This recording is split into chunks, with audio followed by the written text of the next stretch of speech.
Yokoso and welcome. Yeah, I didn't die.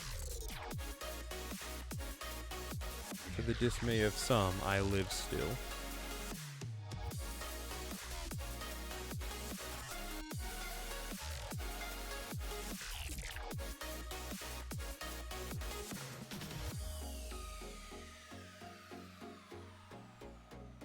When you're coming back around.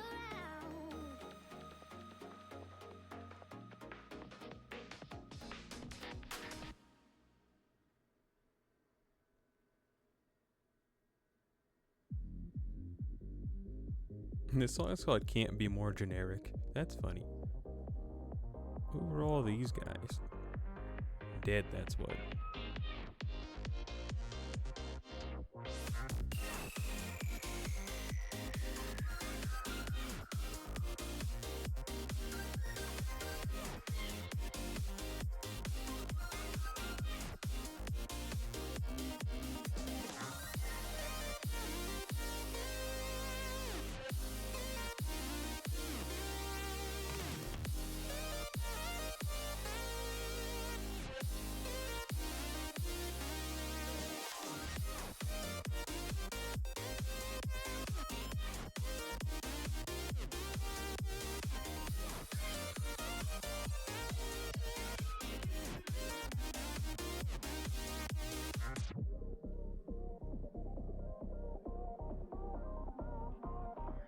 Take him out.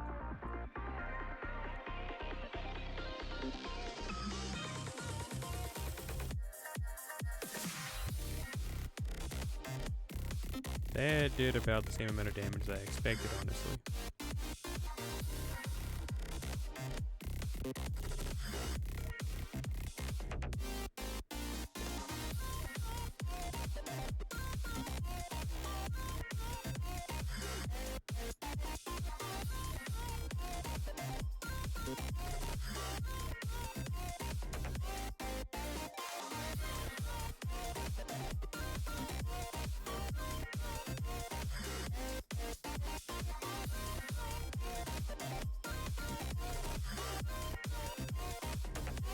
I'm not sure what Dante's overcharge effect is, but you know, this should do some big damage since Johanna is a ruler and rulers are in vogue for this here battle season. Yeah, see?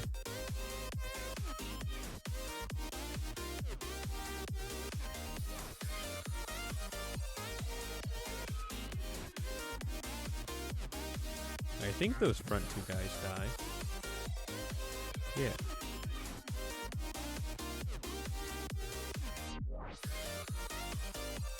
Easy as pie, or should I say chocolate guy.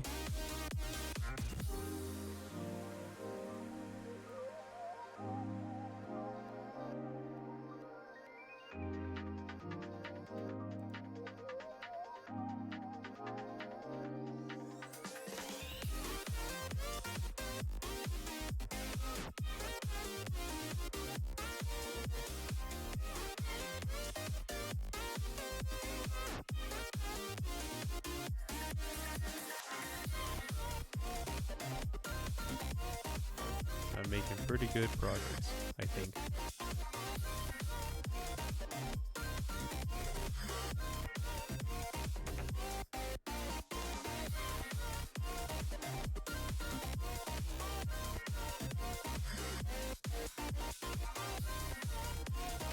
Girl fail Jeanne. At least that's what I think of when I see her picture. Well, I guess I can't click on it. That's okay, I didn't want to anyway.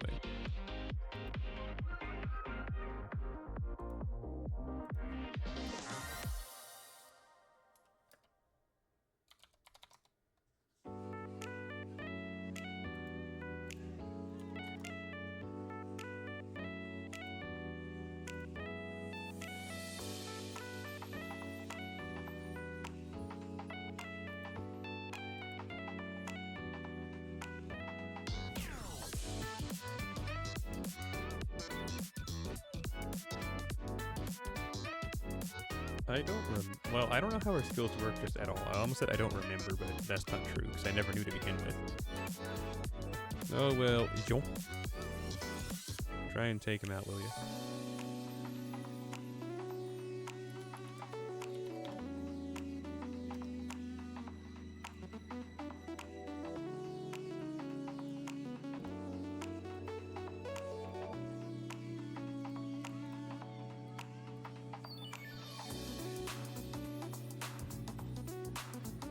I know there's a hereditary issue that afflicts my kin, so to speak.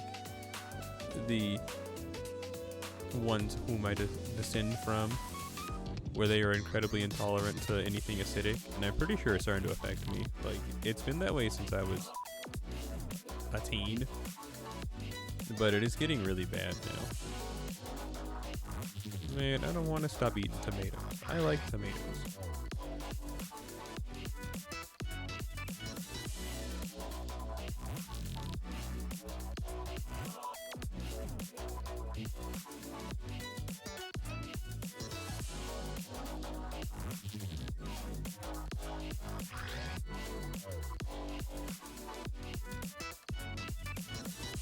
Those rainbows are pretty.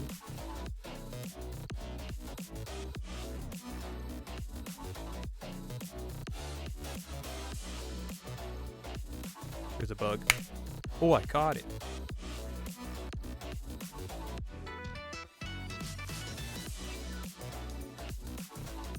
That's the only bad part about this song, honestly, is all the bugs that just appear out of nowhere. And then you're like, where do we even come from? And they just look at you. Oh, she's just like me, asleep in a bed.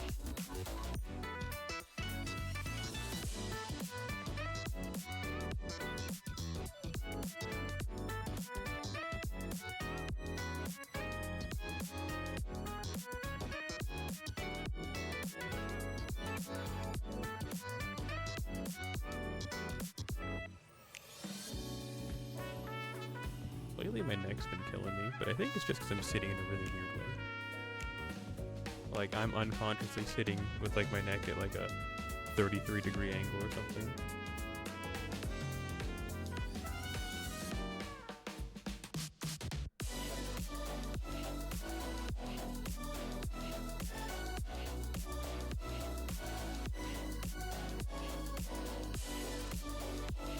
Mama Udolphi album, Stream Friendly, is what we're listening to. There's 3 of them. That's really just my goal for today's stream, is to listen to all those. And then I'm probably going to go watch Yowamushi Pedal and continue grinding the event. I dropped my DS stylus. Now I have nothing to fidget with. I'm going to freak out! No, it's okay. It's just landed on my keyboard.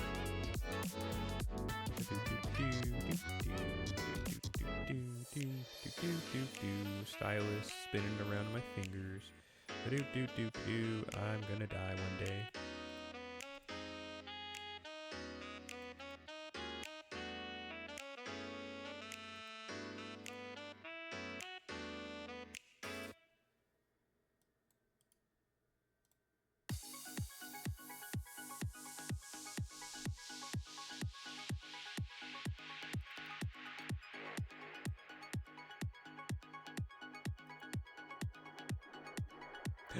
The Pope! Well, who's this archer we gotta fight? I hope it's someone's uncle. I hope it's your uncle.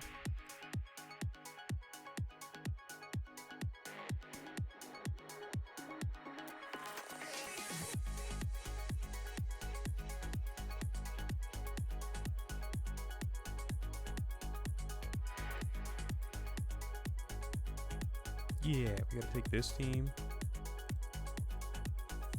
We gotta take these 3 couple of guys. They got like no synergy, huh? You expect me to be able to, what, muster together some type of Addams Family created squad?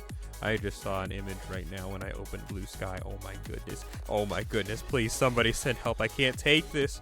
Well, anyway. My eyes started watering when I said that. I got too into the emotional bit. My eye. Oh, cool. Well, Dante aside, Hokusai has a hit through invincibility CE, because I tend to just bring that now in fear of, well, someone being Don't say it, don't think it, don't say it, don't think it, don't say it, don't think it, don't say it, don't think it, please. Don't say that word that starts with an I and ends with an E. No. Well, you know, I'm afraid of them being that.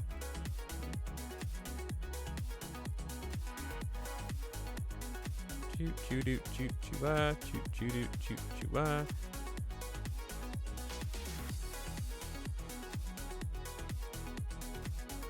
Alright, Hokusai. Take him out. You're, I guess, you two. You're not Edmund Dantes. You're Dante of the Inferno.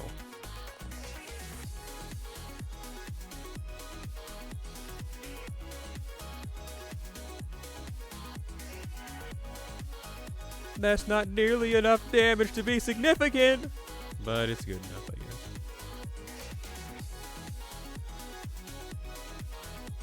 Yeah, honestly, you can beat that guy up all you want, huh?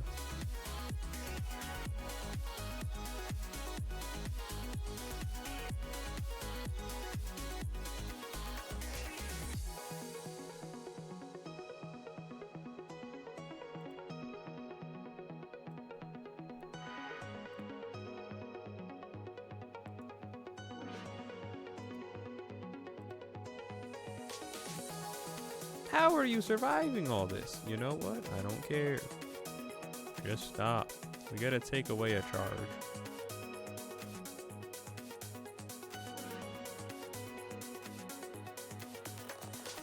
I guess that's what I get for trying to save Hokusai's NP.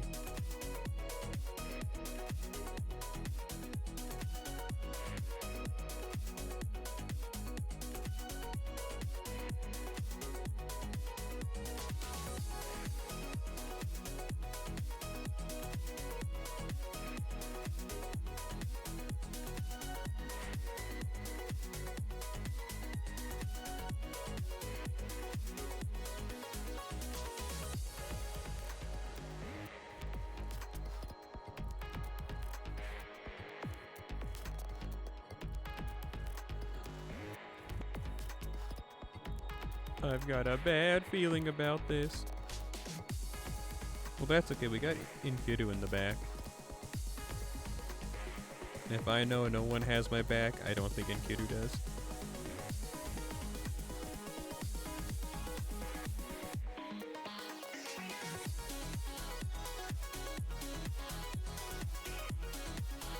Do, do, do, do, do.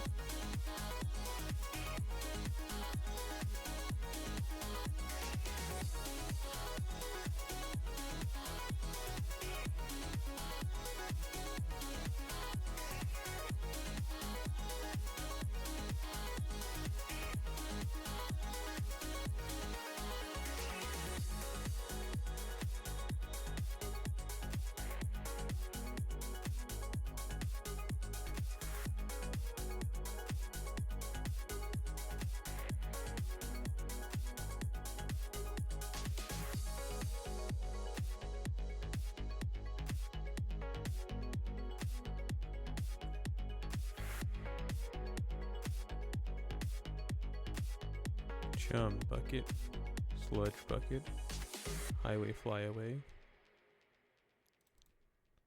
lily liver, pizza giver.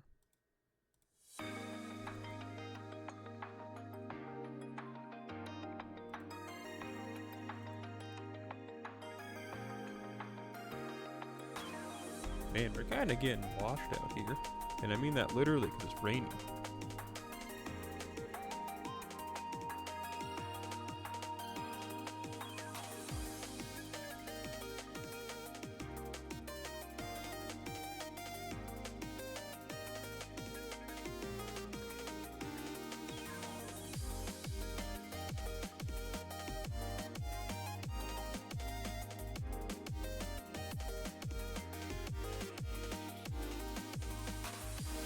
Me and the boys after getting arrested for being too base, but then when the court trial actually comes, I almost said tort trial,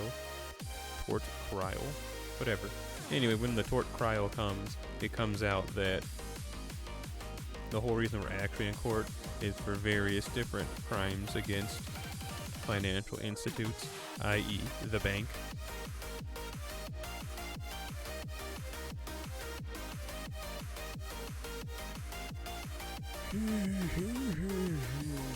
We're gonna die.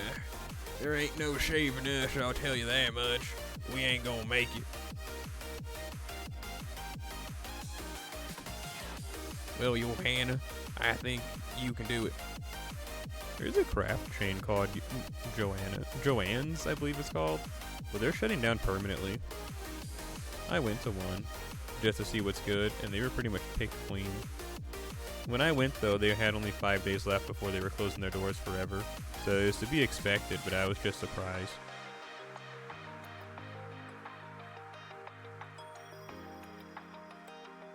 Welcome back. Hey. Zadie-san, you've returned from the depths of the Lanedale sewers. How was that? How was it hanging out in the sewers with the omens?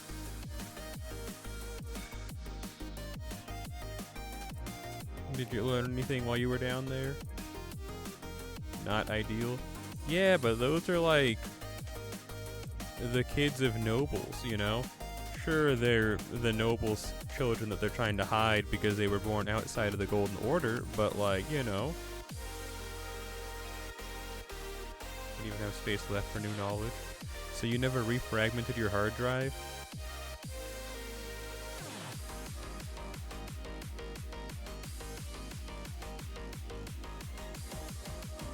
Well, that stinks. You might as well have not even gone to the sewers then.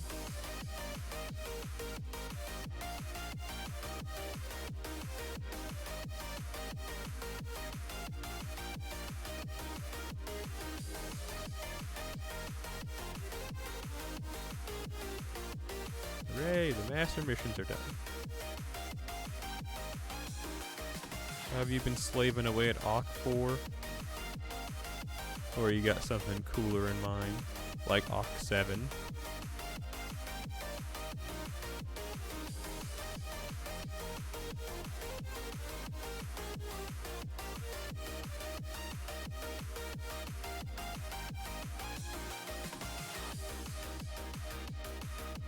Today's an holiday.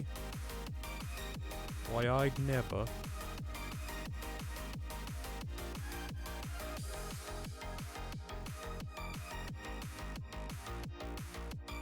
What, you just going to Spain, you're gonna order yourself some good old, some mushy peas, have yourself a pint with the boys.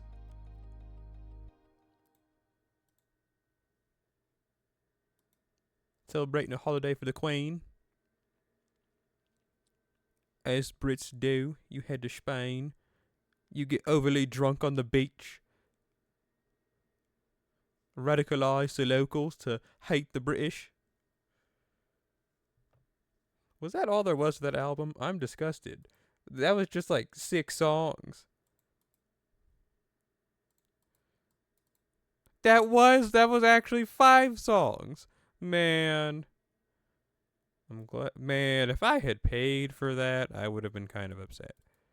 I didn't pay for that, and I'm still kind of upset. But don't worry, there's a sequel to it that's also 5 songs. Oops, I actually opened Google.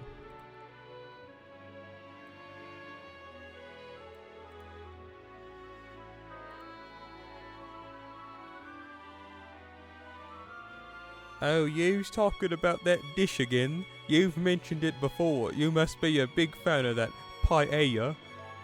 But I guess that's why you go to Spain every time it's holiday. Makes sense, makes sense.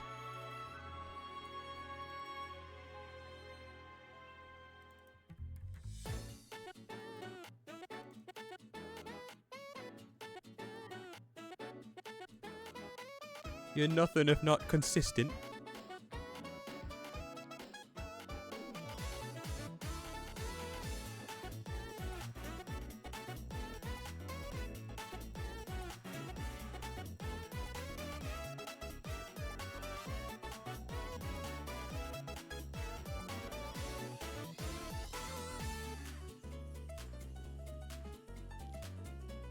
They should put Olaf from that episode of SpongeBob in the new Smash Brothers game. Or maybe Gorton. He had the most speaking roles. Bro was like, that's right. Hey, Gorton.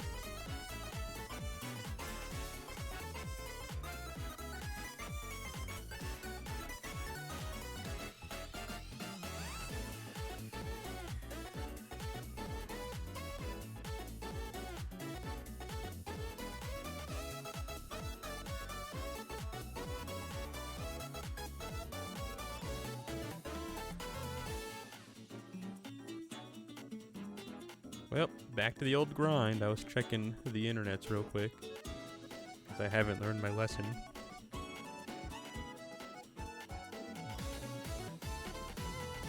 You know, it's always cool. Okay, I'm gonna go on a rant about fighting games. But you know, it's always cool when there's a big tournament and there's just like some local guy who just gets kind of far, and then it's like, man, that's crazy. And they usually, you know, fall out in top 24. But it's always crazy to see him, because it always, at least, I don't know, I guess it maybe taps into the sapling charm of, you know, maybe I could be cool, you know what I mean? Like, seeing someone who's just like, yeah, that's just Joe Schmo, and then they get far in a fighting game tournament taking out, like, big names, and it's like, that's crazy, maybe I could do that. The answer's no, but, like, for like 5 seconds, it instills that feeling of, you know what, maybe, he's like, maybe high skill isn't something people are born with. Maybe, you know, you can just become high skilled. That's not true, dog. There is such a thing as being born with skill. There is just such a thing as innate skill. And no matter what, we just came in to lose. Anyway, there is such a thing as innate skill. And no matter how hard you try, if you're going up against innate skill, who has innate skill plus practicing, like, what are you going to do? Like, it's just over for you.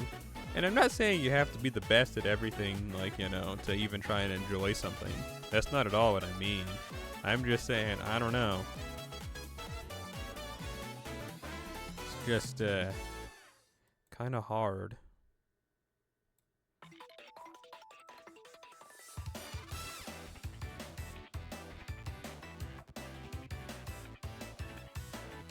To find the reasoning to put 900 hours into a fighting game when you're just going to be made and drown in pools. At least that's how I felt when I was trying to get really good at Under Night In-Birth, the first one. And I put like a ton of hours into it, and I quickly hit a plateau that I just couldn't get over. And I'm just not motivated enough to ever like keep doing something enough to get over those plateaus. Hey, we know that guy.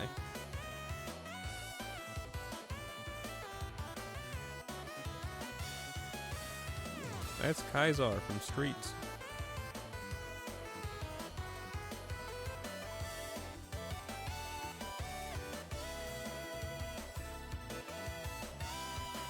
And doing stuff for hobbies is fun, but I feel like there just comes a point where, like, I hate to say it, but I don't know, you have limited time in this world, and it's like, you know, do I want to keep trying to put effort into this tree? Do I want to keep growing this tree that shall never bear fruit? Or do I want to just move on to something else? Something else being a tree that's already been made and just selling my soul to growing someone else's tree. And that's usually what ends up happening. I.e. a desk job.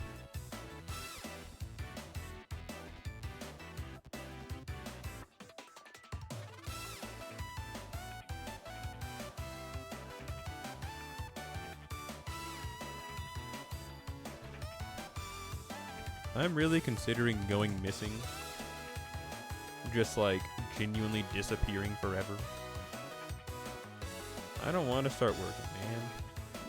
I really don't want to return to society. I've had the privilege of being a freeter, a true neat, just a disgusting lady who doesn't leave the basement for like the last 2 years.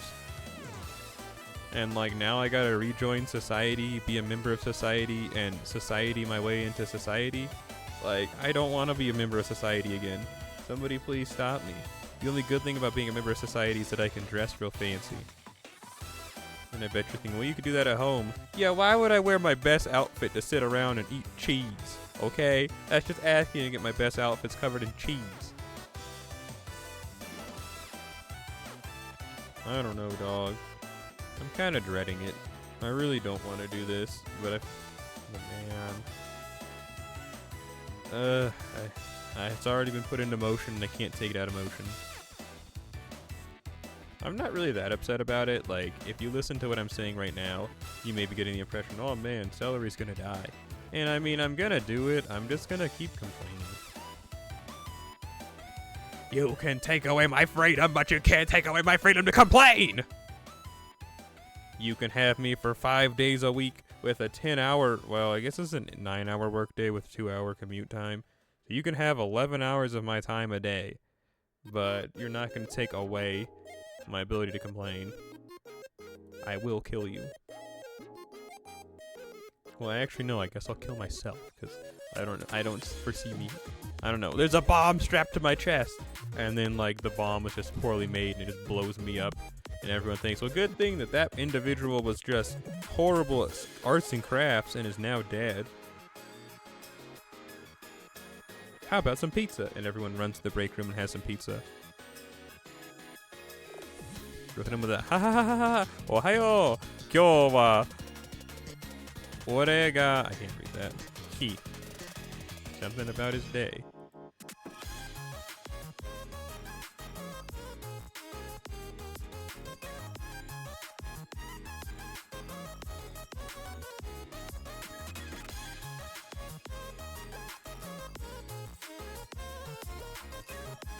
Oh, I have to bring MASH. I don't want to take MASH. No! You can't do this to me!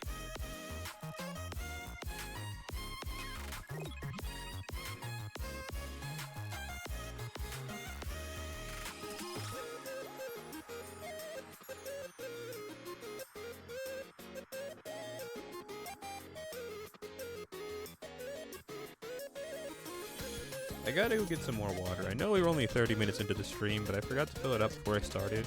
And I'm out here dehydrating. I need me a sip. It's gonna be too late pretty soon.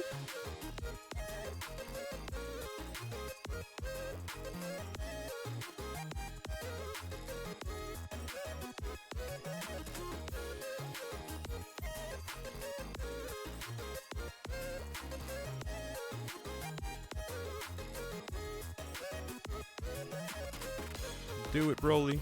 Oh, you actually hit a crit. I was just messing around, but thank you. 1, 2, 3, 4, 5.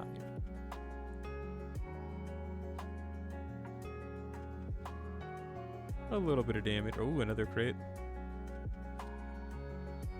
I mean, we did our best. There's always next time. Whoa. Knock it off! Well, that's okay.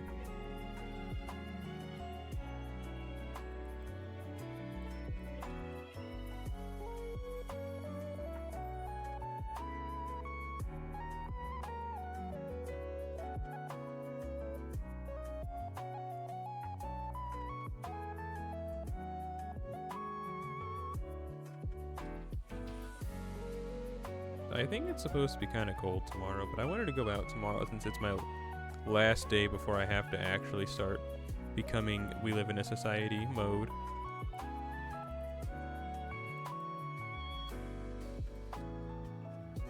MASH could do a lot of damage, but I don't care.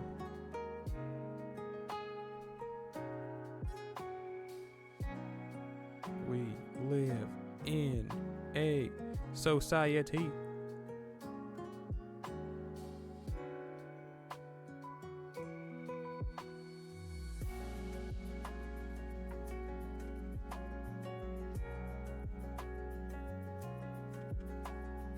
Man, stop doing so much damage.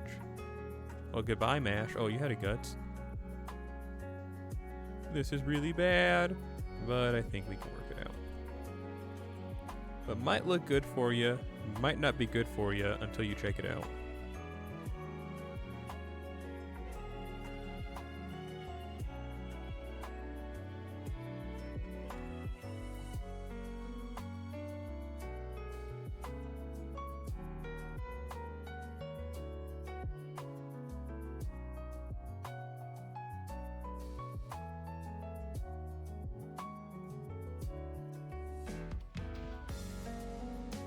I'm trying to have a real Oh, I dropped my phone.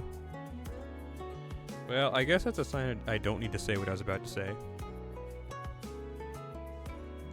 Clearly what I was about to say was going to be reputation ruining. Spelling my doom. Doom and gloom up in my room. Timothy Turner.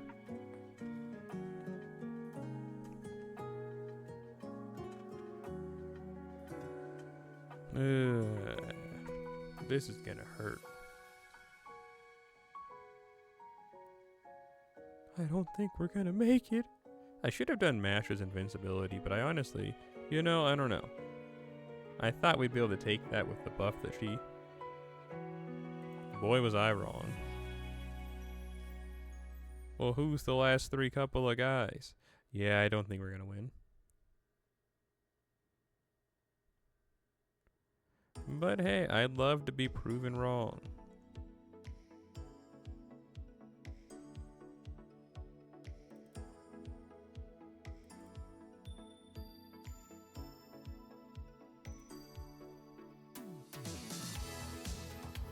Captain Knuckle said it best. There's nothing better than proving people wrong.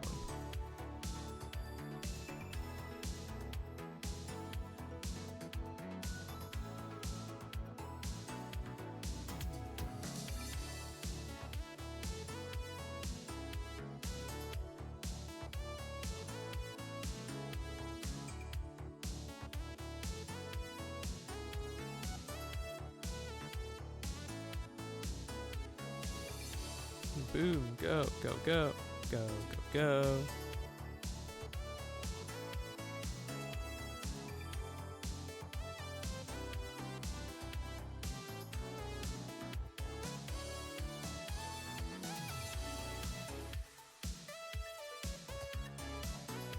What's with your distaste for the boy?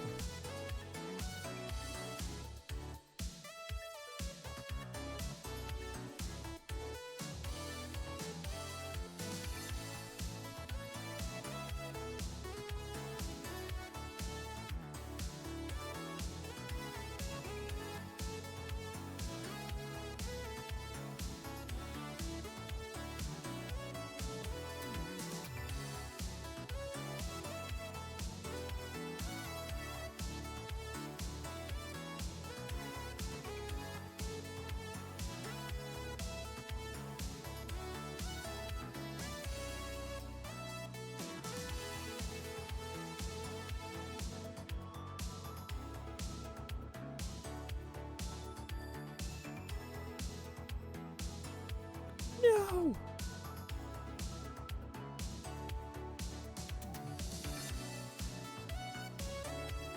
Oh dang, we just straight up lost. Oh, do I have them stones? That's a quartz, isn't it? What are they called?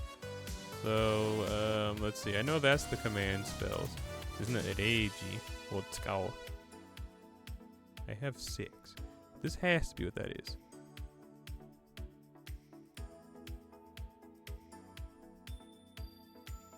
Great, now you have me doubting my ability to read, which is already not the strongest to begin with.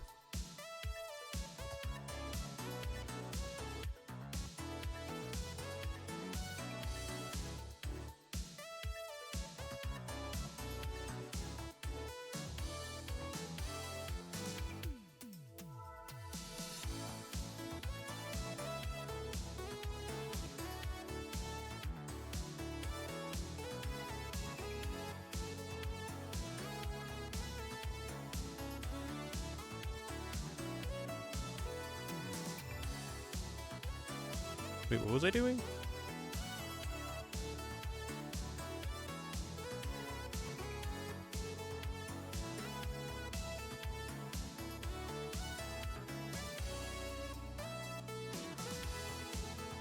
No, actually, what was I doing? Shoot! I started looking at something else on the internet. Where am I?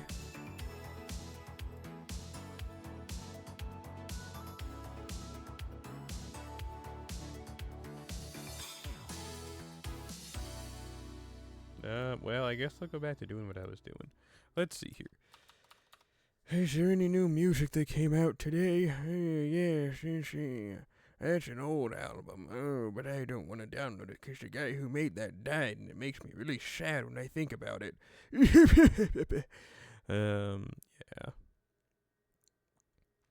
Oh, Eurobeat Union released a new album. It's Eurobeat Special 5, and it's got Patchouli on the cover. You like Patchouli. You know what I don't like?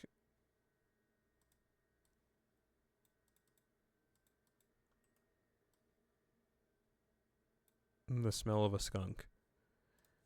But I think that's pretty typical.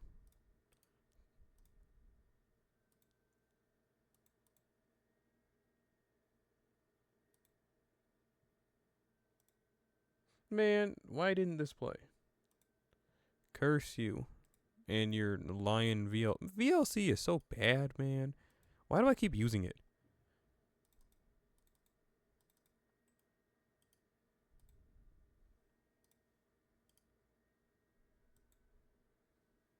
Since when could you... Okay, you know what, wise guy? I'll play it in Media Player. Media Spieler. Don't worry, I got this. Oh, wait, I guess... I found myself in the dark of the night when all was lost, needed a reason to fight. No, it played. Something else was giving an error, I guess. Whatever. Well, GG. Oh, hey, Zadok-san. I don't wanna wait for my life to begin. I can't explain how, but I feel it in the air as it touches my skin, and it all starts right now.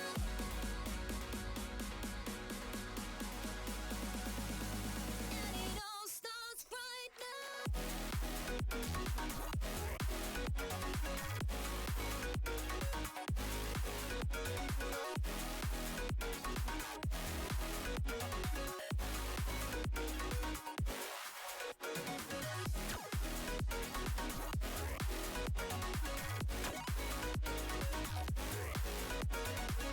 I forgot that Mash's NP gives a buff, so I guess we're wasting her skill to pay the bill.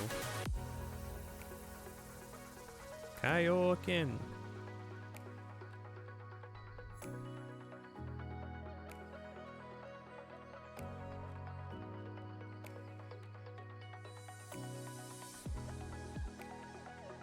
Remember when Goku said that and then punched Vegeta in the face?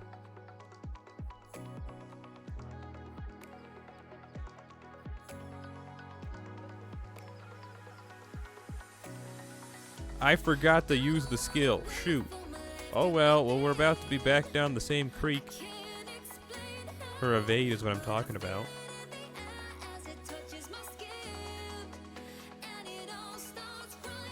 Consarn it. I'm not gonna deal with it.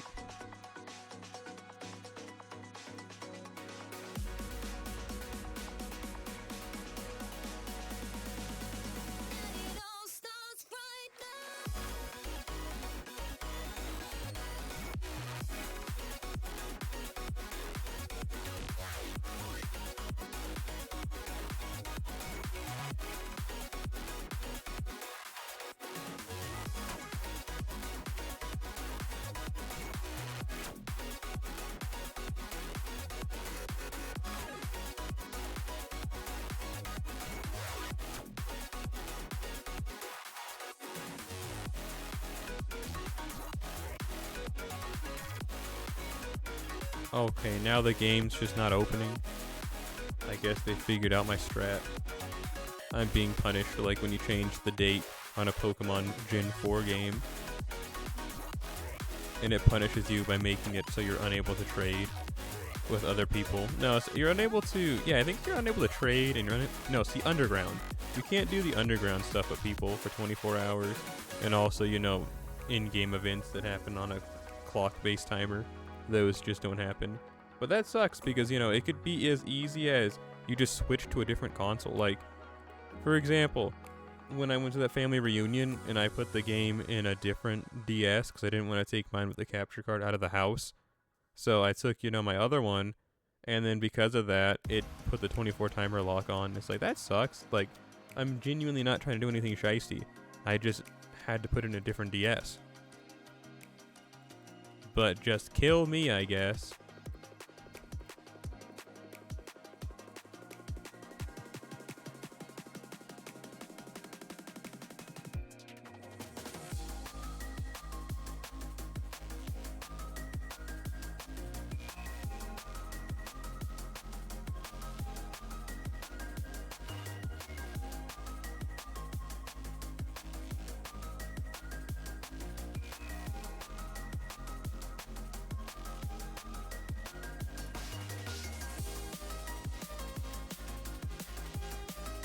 I like this track. Pretty wicked awesome sweet, yeah? I like the way this one smells.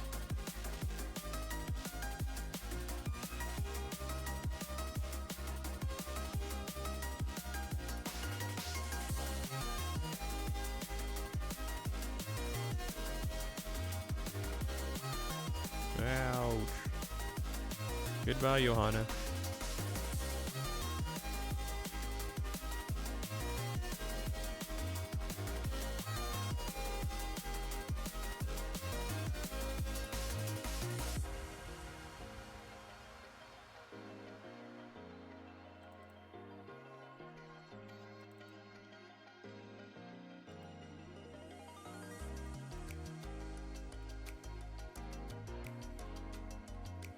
You know that one Panda Boy remix of the Lucky Star opening? And it's got that video that's pretty popular where it's just like Char and someone else I can't remember, and they just turn on a TV inside the ship and what's playing is the Lucky Star opening, and it's that remix, and it's just like on a loop.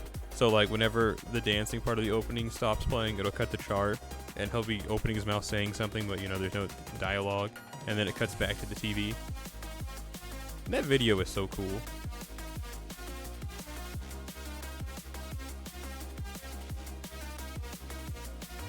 And if you say you don't know what video I'm talking about, I know you're lying and I'm going to kill you.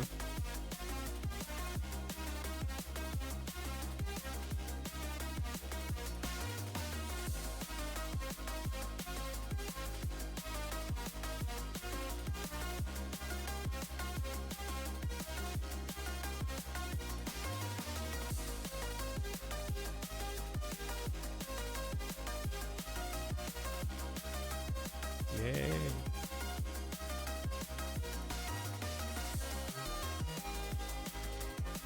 Well, that's all my AP for now.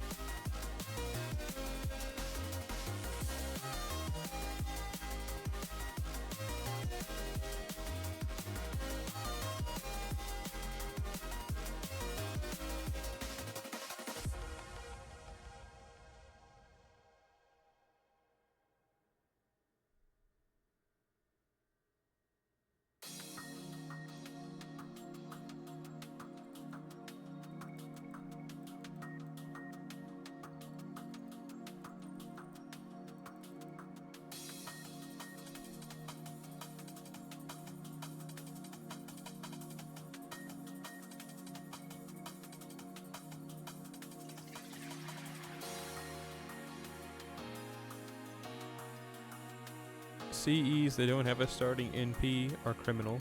Oh, I need to get some more water, actually. So let's do this real quick, and then now I'm going to BRB. i.e., I'll be right back. It's called I'll Return Shortly.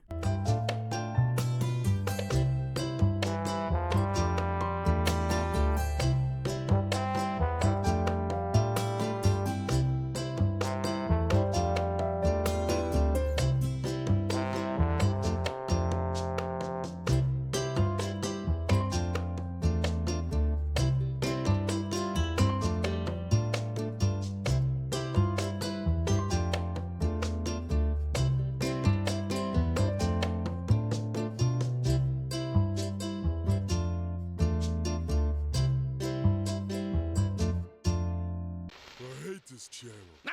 No!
hate this channel. No! No!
I hate this channel.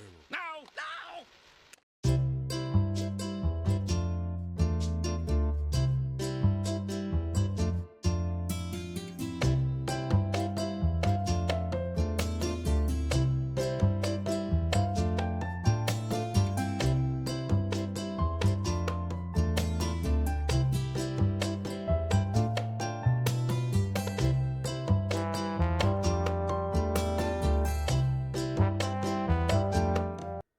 And I'm back.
This is a nice song.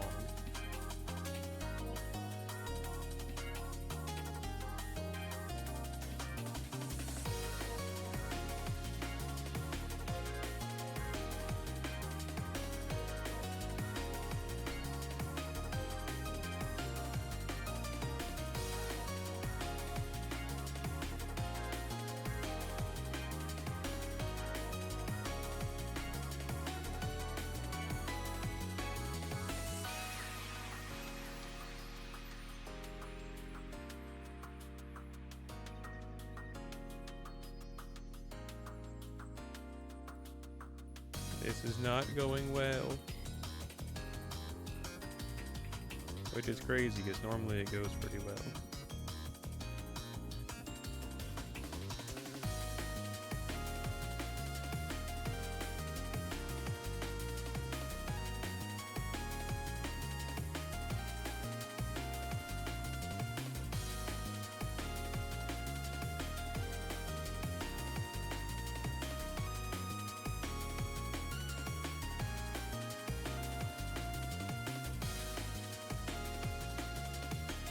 Dang.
Avoiding spoilers at the plague. Well, that's your own fault for using the internet, I guess. Because I haven't been spoiled yet. Aside from, I just went to the wiki and I saw an NPC enemy type character who we have to fight, which is kind of a spoiler. But like, if I don't know how anything happens and I just know that that's a character, then it's like, okay, that's cool. They've shown up before. Like, it's nothing new. Been there, seen that.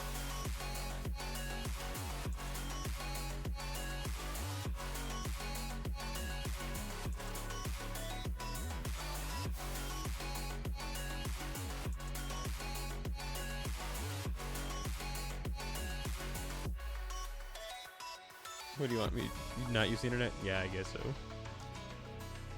Just tape yourself to the ceiling. If you're afraid of spoilers, just cut everyone out of your life that likes the same things you do. And just don't interact with communities that like the same things you like. And then you never have to worry about being spoiled. Because you'll be the only one who cares about the content that you care about. And then you blow up.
It's always strange to see, or at least to me, talented individuals pandering, or maybe the word I'm looking for is begging for follows. Like, there's someone here who draws art, and a bunch of stuff I see is they keep saying, like, please follow me, and then it's a really well done drawing, and I think, man, that's crazy.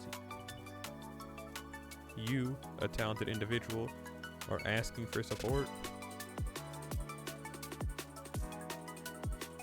I don't think Lancelot could do 300,000 damage, but let's see.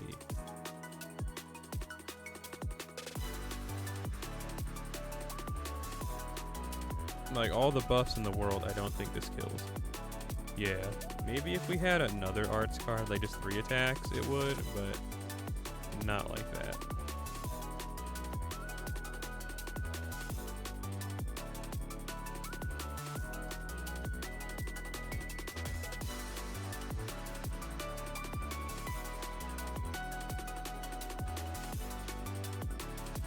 Are you kidding me?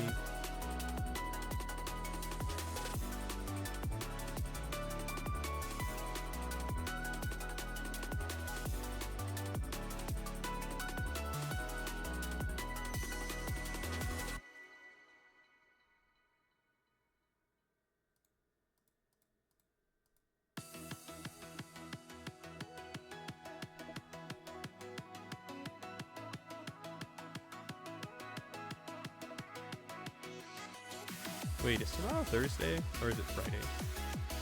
Oh well.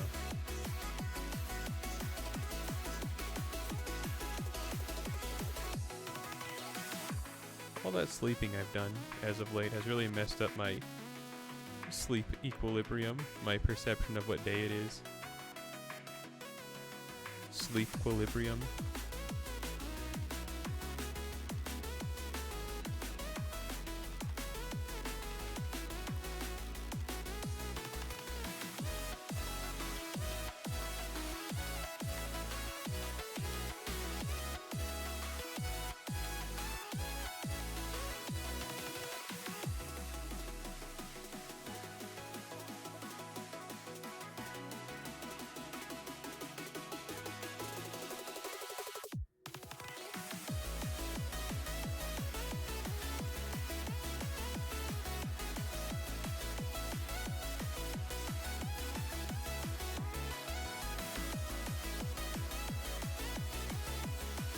Live forever by adding bonus years to your life with good health.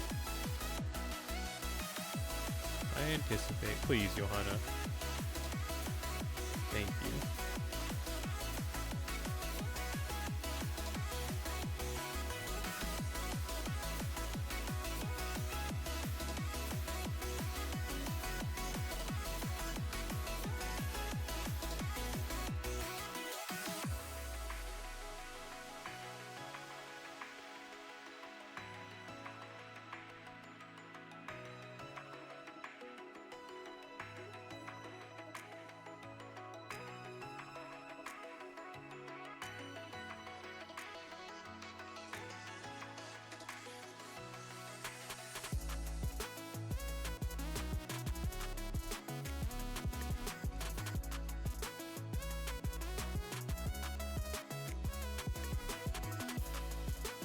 I'm viewing the internet currently. Dies immediately.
Alright, we're so back.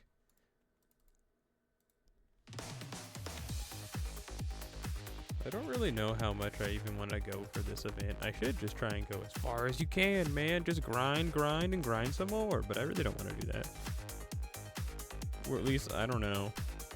I don't know. I'm just not that motivated for this event. What, I'm on box 13. And it keeps freezing for some reason.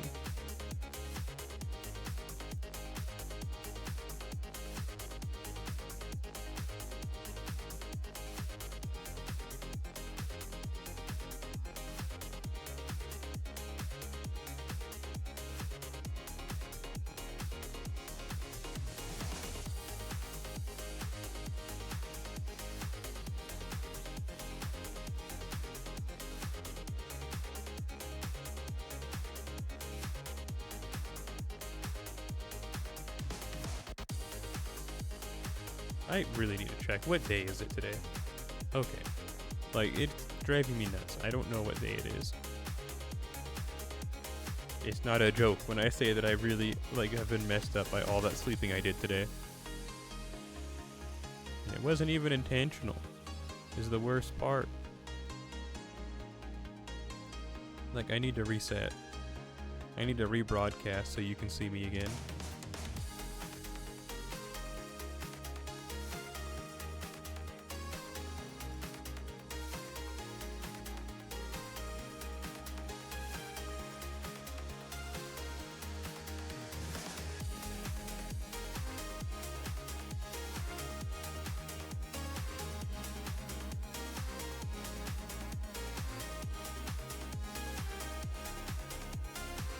Yeah.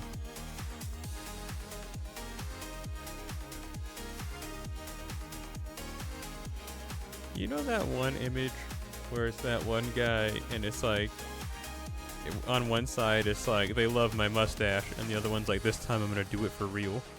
What is it? It's like, things I say when I'm happy, and then it was like, they really like my mustache, and it's like things I say when I'm sad, and it was, I'm gonna do it for real this time. Been thinking about that image all day today.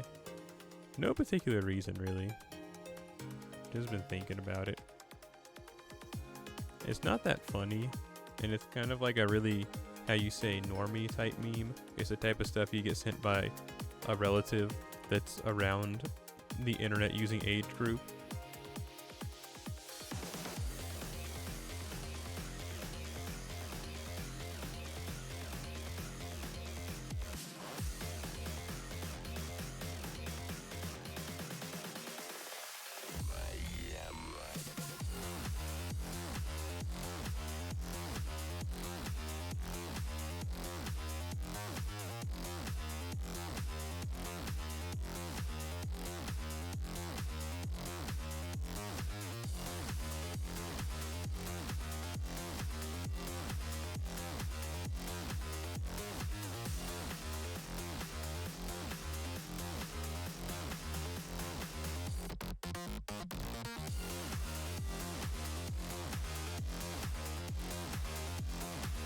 We just have 30 seconds left. We get the next point. I can wait.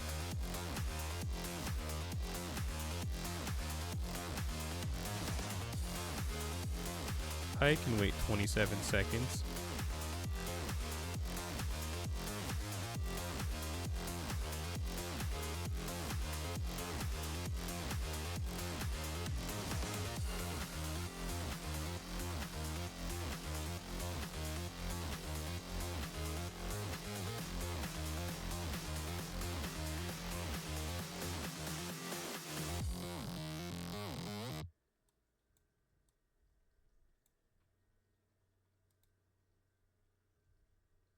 Yay.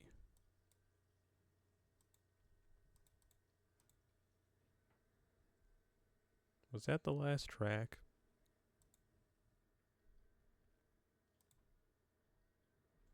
I like to take a Koyanskaya in case things get bad.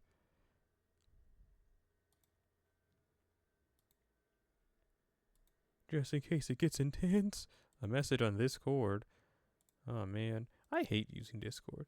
Because then you get a message and you're like, oh cool, and it turns out it's from one of the like 20 servers you're in, and it's just them saying, hey guys, bottom text, and then all you do is just like hiss loudly. I guess that just means I shouldn't be in so many Discord servers, but I don't know.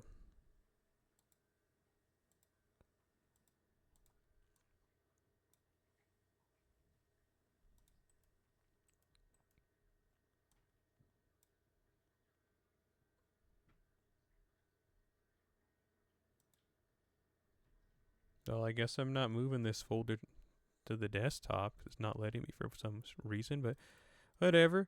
I guess we'll listen to this album called Cute Fruits next.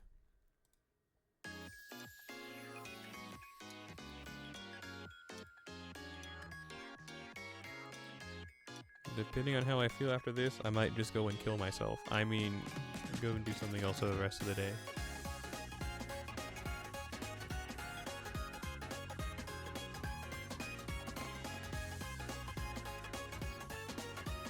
You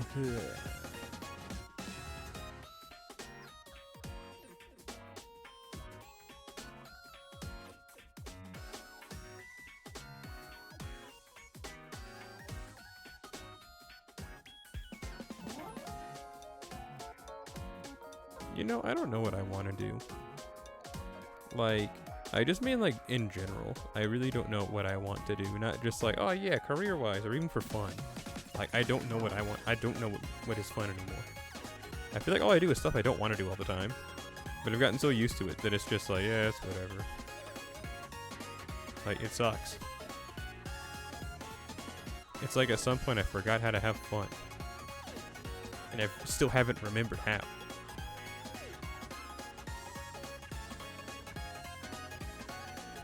I might just become a chronic sleeper.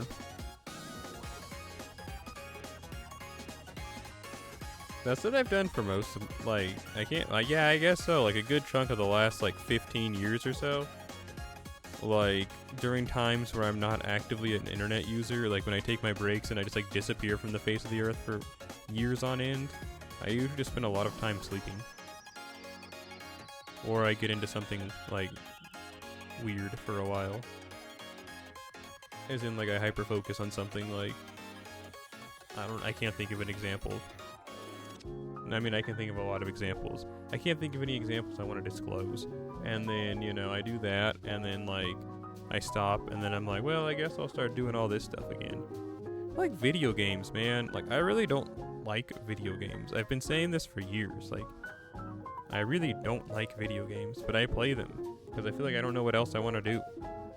Like, I have no clue what else I could do. So it's like, oh, well, I guess might as well play video games, because that's, like, all I can ever think.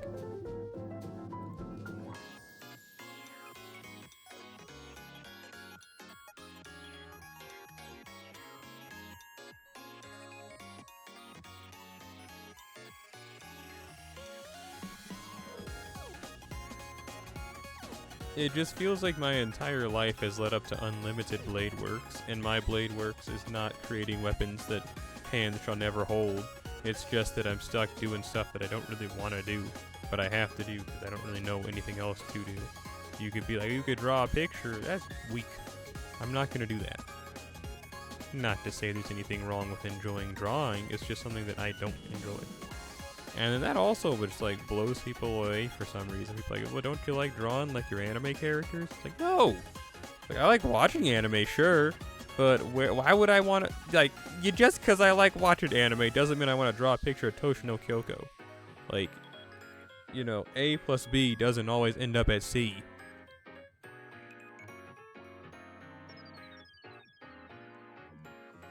I don't know. I really don't know. And that's why I'm just going to continue to just live my life and then I die. Please hit Lancelot. Boo!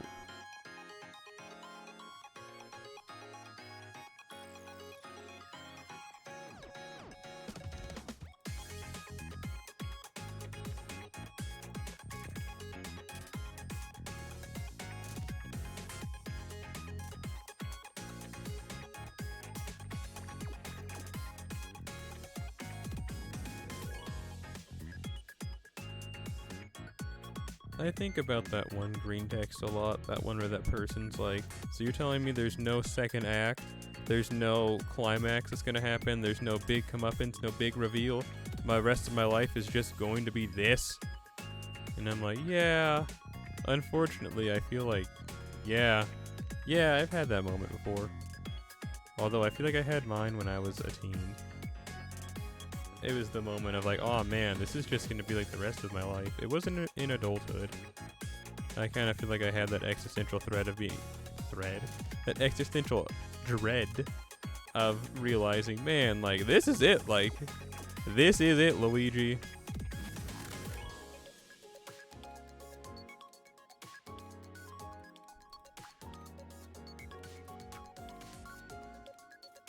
And I mean, it is, like, it's whatever. Complaining about it and being upset about it isn't really going to change anything, unfortunately.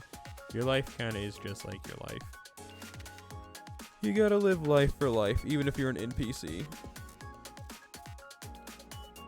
Just focus on your 3 lines of dialogue that you have to say every time the hero speaks with you, you know what I mean?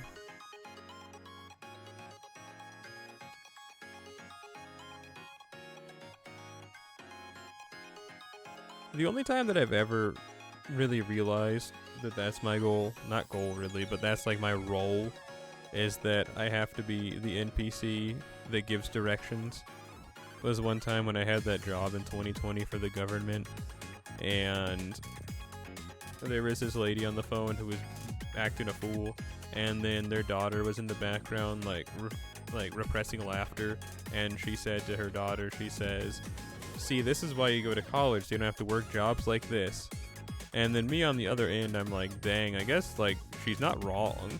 Like, I didn't think this job was particularly like bad, but I guess it is just like a guild's keeper type job. You know, you go and it's like, "I'd like 1 adventure, please," and then they're all like, "Oh yeah, what type of adventure would you want? Do you want a gold ranked adventure or a bronze ranked adventure?" And then you explain the difference between the two, and then you give it to them, and they go and have their adventure. And I was like, dang, I guess that's my, like, I guess that's what I do. Like, I can try and fight fate all I want, but clearly this is just where I'm going to keep ending up, because no matter how many years I seem to go without it, no matter how much I try to break from the mold, I always end up falling back into this path. No matter what type of other job I get, no matter what I do, I seem to always fall back onto this path of having these types of I give directions to people type jobs. So, like, you know, you can't stop crossing fate.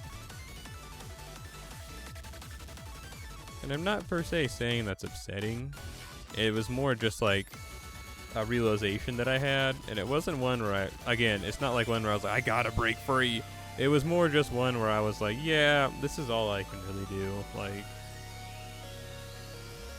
it was more my eyes opened. It's like it's something I had already realized, and then at that point, you know, I realized the show was already over.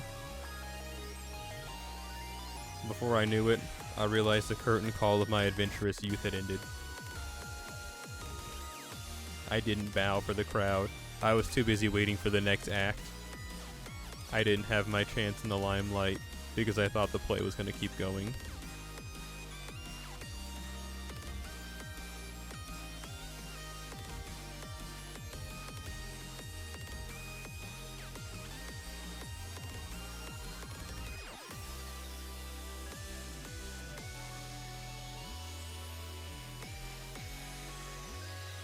And you say, fight the eggplant themselves.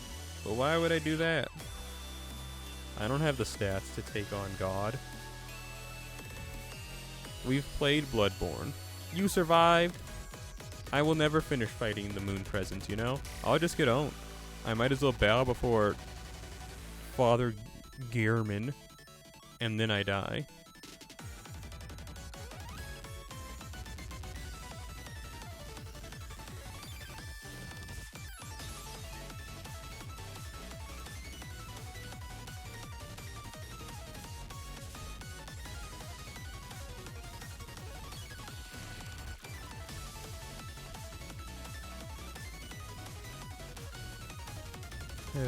Well, whatever.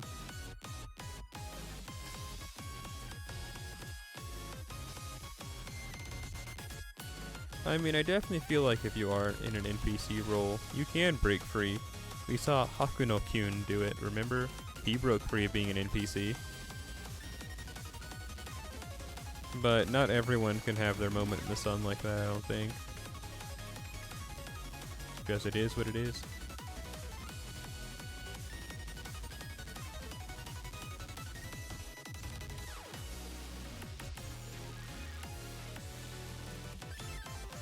And then you have to think too, is that really something you want to do? Do you really want to become a main character and have to deal with the main character struggles?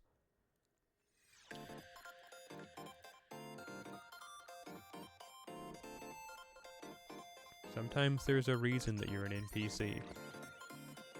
You just don't have the stats to make it to end game, and you'll simply just hurt yourself or die.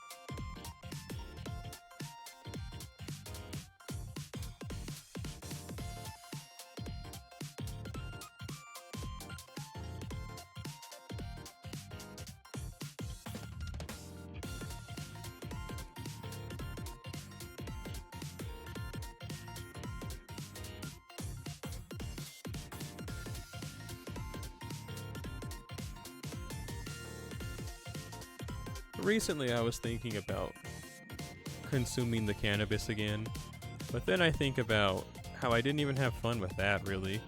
All that used to give me was horrible anxiety. Terror, that's it, really. You know what I'm saying? So it's like, it's not even worth it. Like, I haven't had a good high since, like, early 2023. It feels like ever since then, whenever I'm avoiding, like, some shadowy figure that's slowly trying to take over my consciousness. And I'm fighting for my life to just stay who I am. And you know what? I don't want to keep doing that. I don't want to keep dealing with that.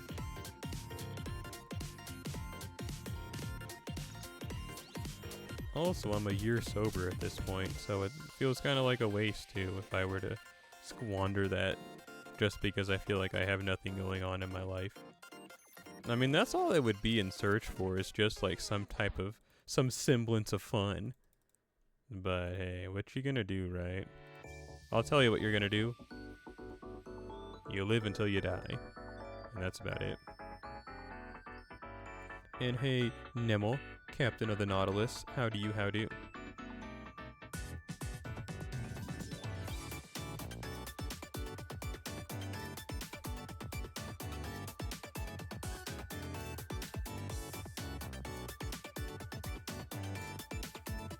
It's been a while since we've heard from you. Aw, man, are you serious? Man.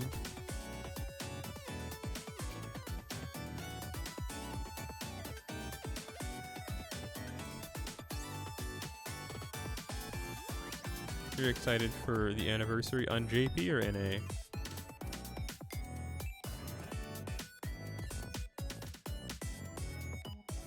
On JP? Yeah, I agree on that one. Well, I guess I can't say I'm really excited for it. I'm pretty indifferent. I mean, sure, I'm looking forward to it, but I'm also not, like, rubbing my hands together and licking my lips, you know what I mean? I'm somewhere in the middle. I'm more in the, yeah, that's pretty cool, I guess, faction. I already have Lancelot maxed out. What could they possibly add that I could care about? You're pretty sure you know who it's gonna be? Does her name start with the letter G?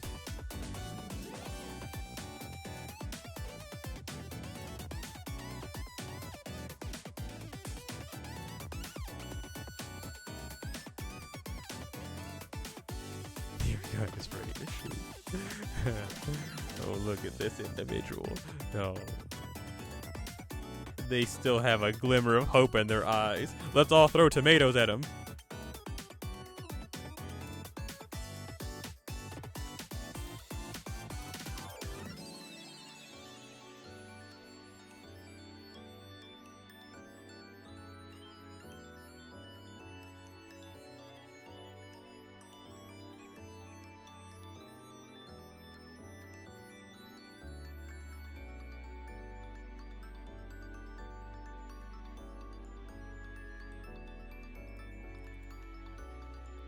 You think you're Juzo, the gun-headed detective from everyone's favorite manga and anime No Guns life.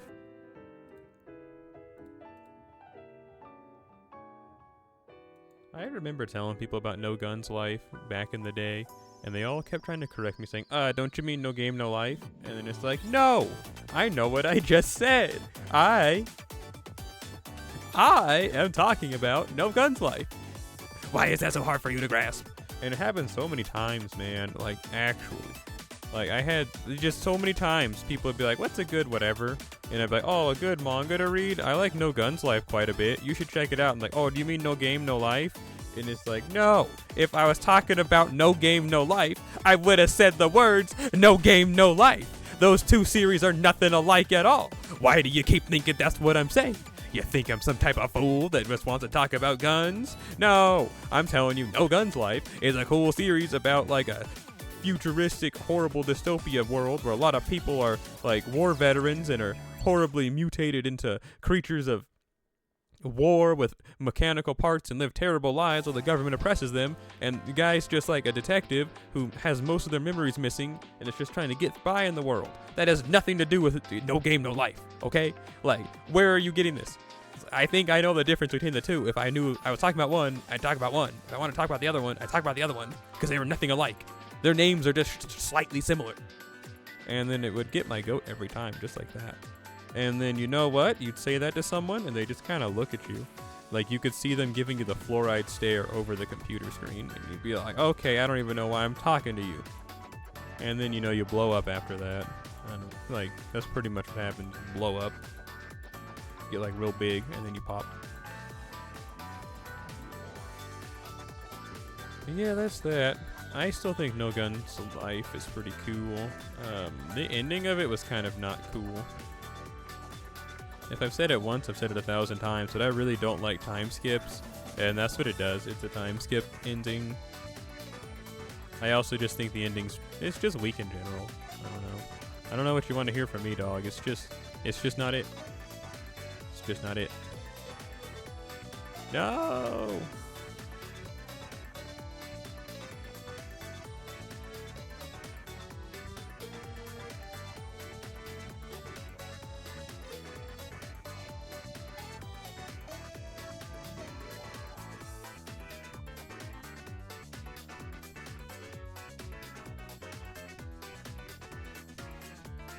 Sometimes I feel like I'm the only person that liked No Guns Life, because I've never heard another person talk about it in a positive way.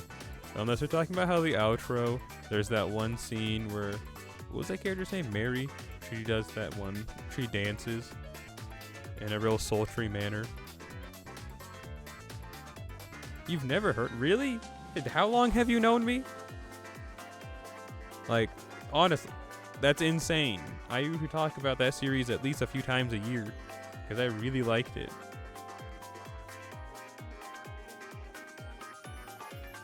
Two days ago? Oh, it makes sense then. Makes sense then. You just happened to pull the sword from the stone. And then you called this place your home. I get you. Makes sense.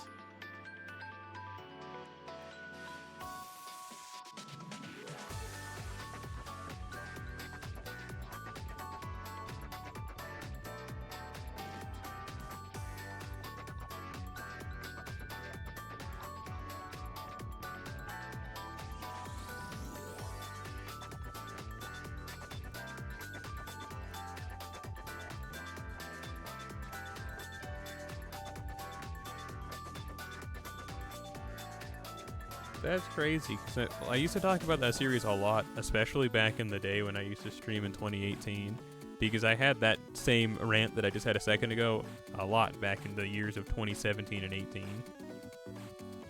Because SNL was really into that series. And then I got an anime adaptation, and I was still super excited about that, but I don't know. I was still keeping up with the manga, but no one was fan translating it for a while, and then I just kind of fell off, and then I didn't finish reading it until, I think, 2023, and then that's when I was like, man, it was cool until this last arc.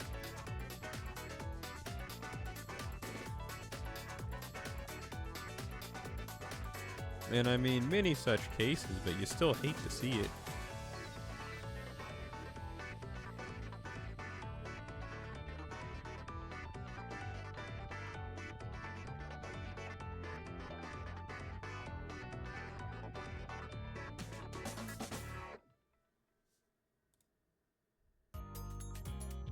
This song's called Lemonade.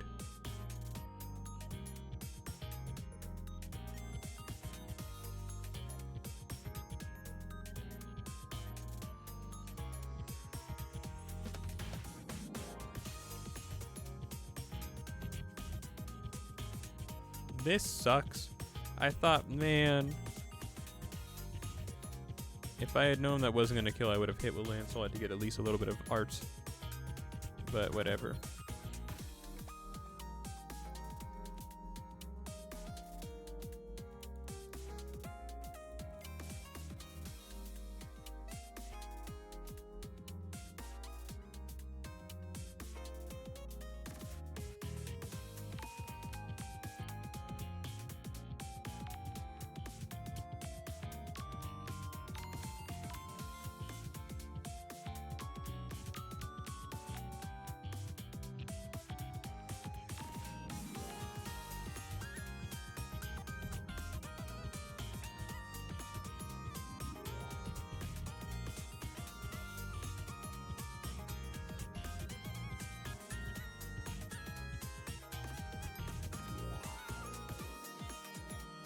This is scary. Arash is ready to cream.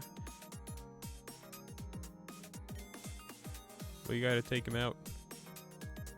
I don't even know if we can, actually. With our courage damage threshold, we'll be cutting it close. And we'd be just straight up dying if I attacked that enemy. Come on, Lancelot. Gary needs a new pair of shoes.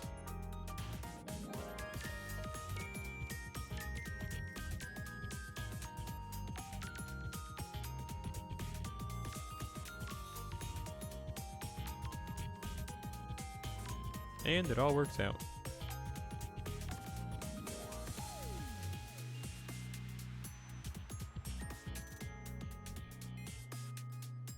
Oh my goodness.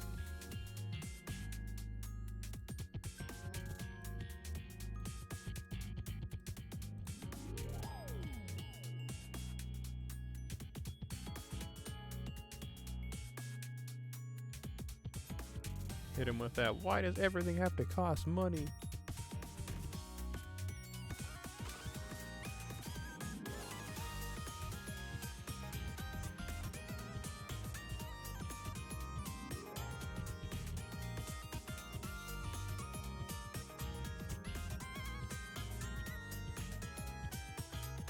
Hans is it's okay, Hans. We put up a good fight.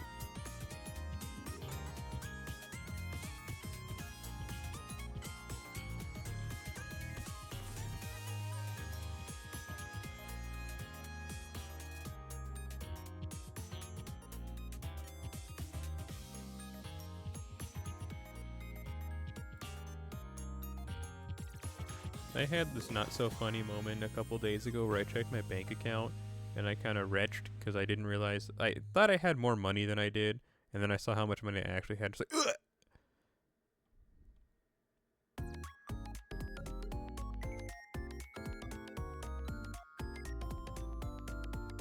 It's kind of funny, but like, and not a fun way for me, but like a really funny way for anyone that's not me.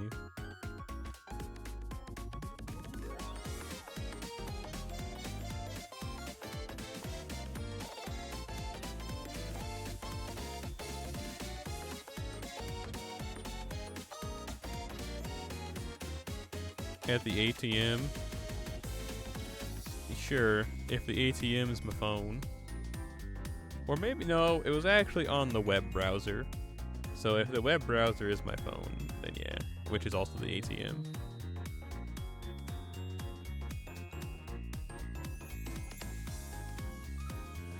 Listen, I try my best.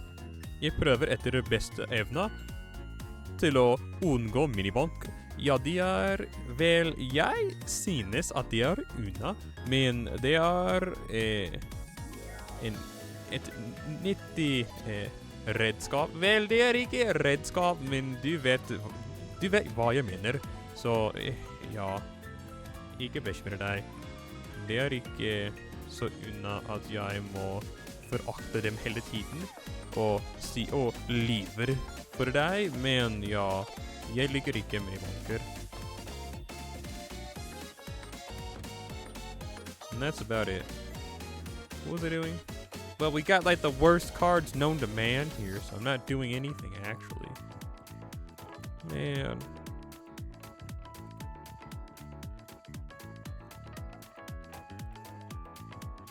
Might at least last for the first paycheck. Actually, no. I'm gonna have to ask someone for money. Oh, yeah, like actually. Especially since it's such a far drive and I'm gonna end up spending so much money on gas. It's gonna be really inefficient and I'm gonna be losing a lot of money for like the first like paycheck or two. But once I actually have money, it's not gonna be a big deal. But not having any money and having to pay as much as I'm gonna have to pay for gas and everything is actually kind of worrying. But I guess I'll figure it out. No, it's not even I guess. I guess I'm going to figure it out. I have to figure it out, or I'm going to, I don't know, lose another job because of car problems.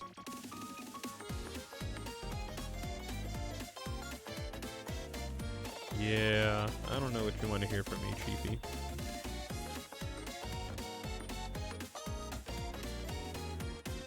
Doop, doop. Doop, aw, man.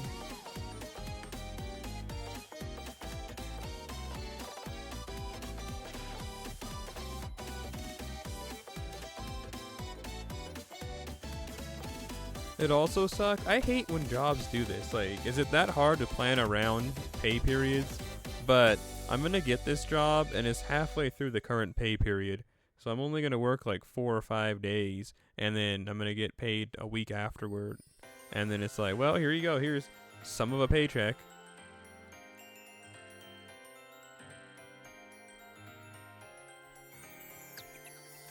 It's like, it can't be that hard to plot around people having lives and needing full paychecks to start with. But whatever. Gotta make it work.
This song's fun.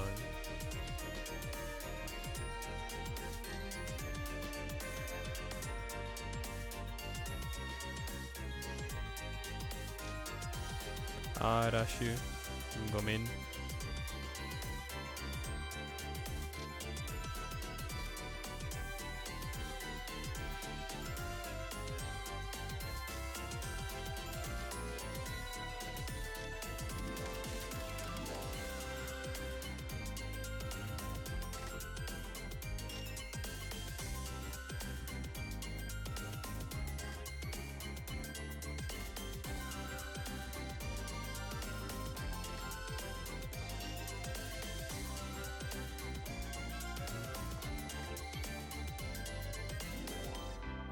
You think they'll ever add Moses? I don't feel like it. That's Ozymandias' younger brother. I'll allow you to call me. Oh, he says I'll allow you to call me little brother. I thought he was saying I'll allow you to call my little brother. Like, oh, Moses? That's what I thought they were saying the whole time.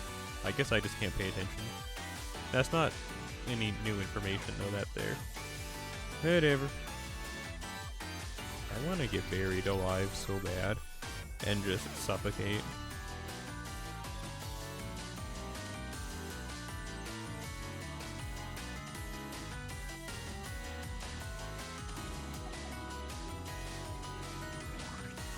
Suffocate.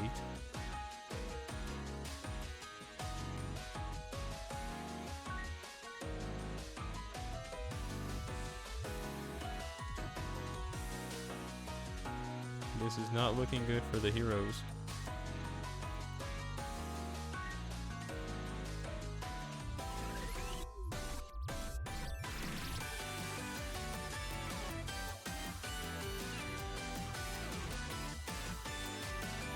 Doot doot. Oh, you want to hear something funny? So I was trying to find a dentist finally. So I called 5 or 6 dentist places, and most of them either didn't accept the insurance that I have, or one of them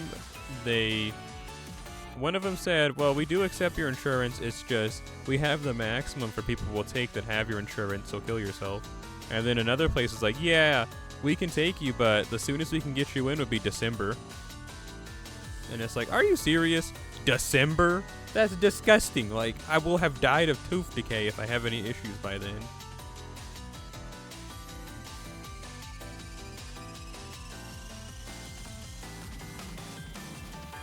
So I guess my adventures in dentistry are over again. This is why I haven't seen a dentist in 11, or is it 10? I think it's about 10 years. I think it's been about 10 years since I've last seen a dentist. And this is why. You'd think they'd want your money, but clearly they don't. Bro's gonna be like, yeah, kill yourself. And I'm like, oh, well, okay. Bro's gonna then, one of them told me, well, you could always pay out of pocket. And it's like, you could always pick your teeth up off the ground after I punch you. Like, pay out of pocket for dentistry? Listen, dog, the system here is broken and not meant for the consumer. I will simply be hurting myself greatly by paying for dentistry out of pocket. Like, that is several hundred to potentially thousands. Like, you think, oh, but they're just cleaning your teeth. Yeah, but for some reason, every little thing has such a big fee. And then it's not even worth it. Like, I will just simply get a wrench and knock myself in the mouth a couple of times and break out any teeth I can before I pay that much money. Holy hominy, like, that's not it. That's not it. That is not it. Oh, you can pay out of pocket. It's like, I'm going to be paying you out of pocket for the next couple of years. Is that your scheme? Is this what this was all about this whole time?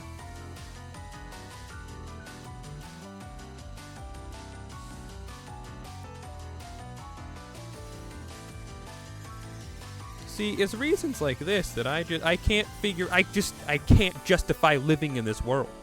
Like, there's so many things like this. This is just one drop in the bucket. I hate the way this world works. It's so messed up.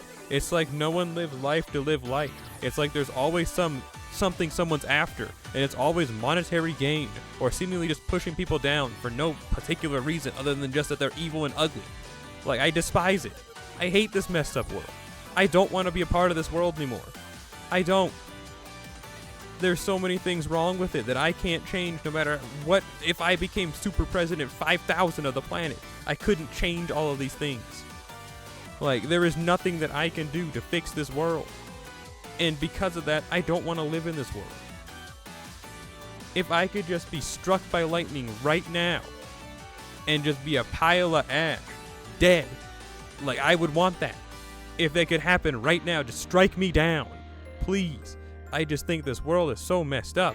And again, there's nothing I can do.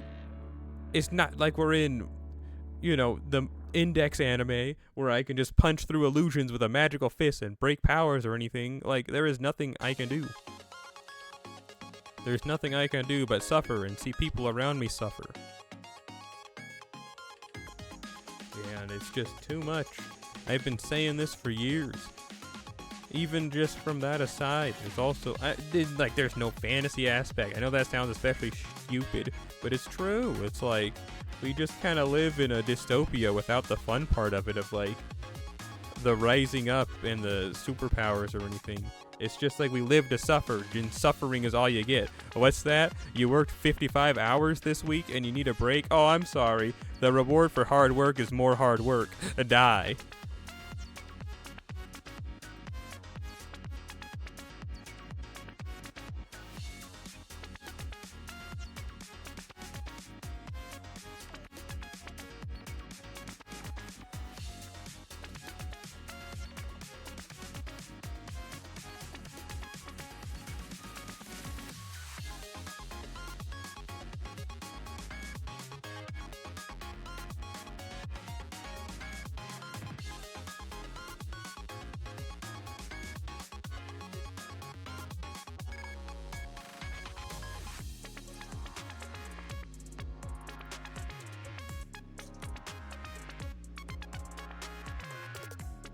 It do be like that. Yeah, it sucks. I hate it, man. Like, there's nothing we can do but just, I don't know, just live life until we die. You either get killed or you kill yourself. Take your pick.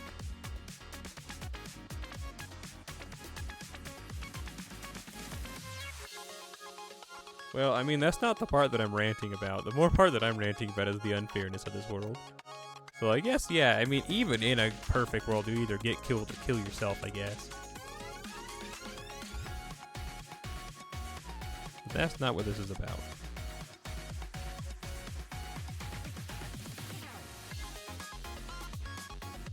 I need to make sure that YouTube video on the VOD channel went through. Hee hee hee. There's a VOD channel, but it's not advertised anywhere on this channel.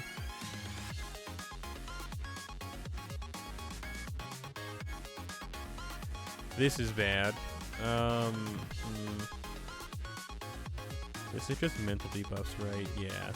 This is not a mental debuff. Oh.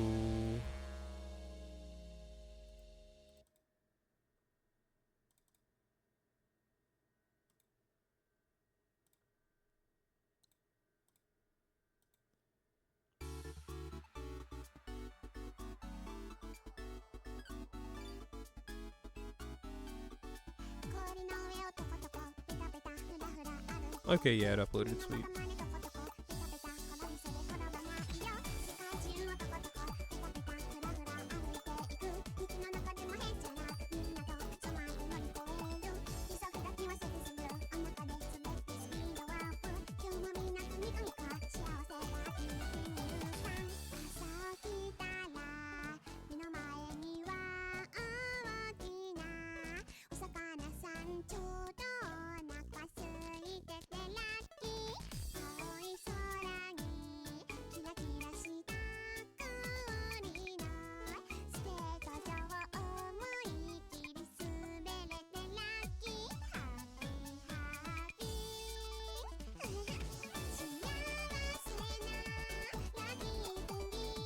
The vocals in this song kind of scared me because I wasn't. It's been nothing but instrumentals until this point.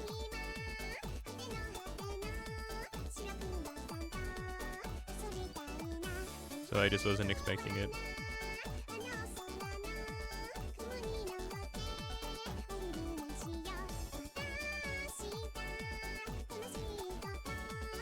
Someone's in for a world of hurt. Johanna.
Oh, I think I talked about it on stream the last time I streamed. But that vole, I wonder what happened to it. I mean, I'll never know. But it's just, I think, fun to think about. Bro was either eaten by birds or got out.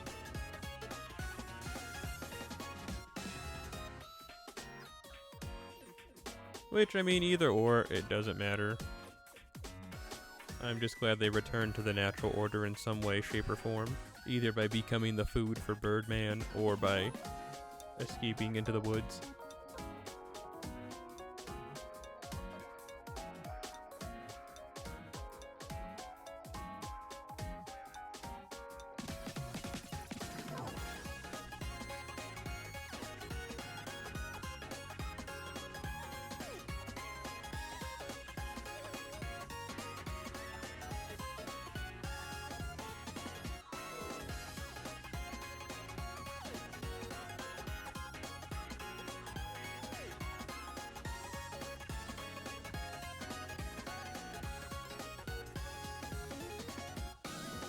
Oh, it started from the beginning again. So we heard that whole album. I thought that sounded kind of familiar, and I was like, can't put my finger on it, though.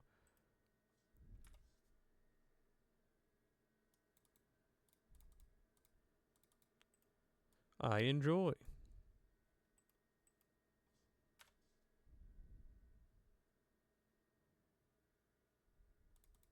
What's this? Isolated World, 24-bit. I don't want to listen to all that. What about Tornado Dancer? Let's listen to Tornado Dancer.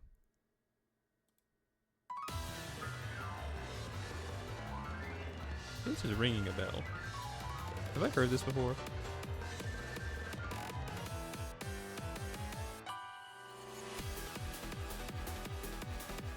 Nope, not according to my download list. Rug emoji. It just sounds mighty familiar.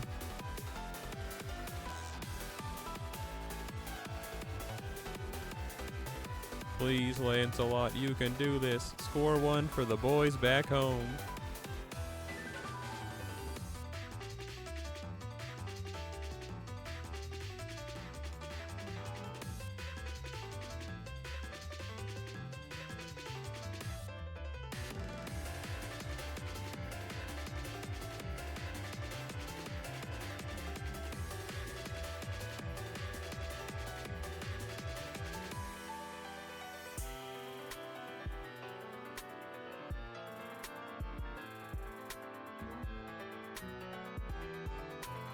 Yep.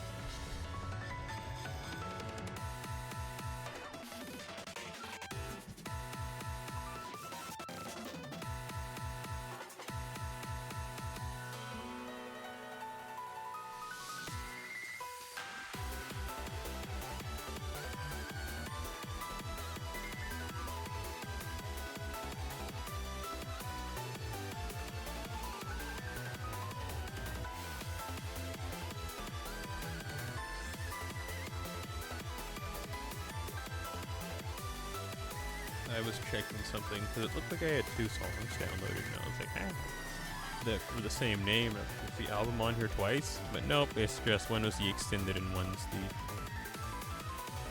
like game size version or whatever. And it's not of this song, it's of some song called More Touch by Franz Tornado from Super Eurobeat Presents.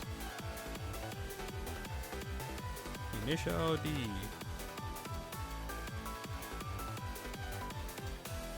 From like those Initial D arcade games that are still being made.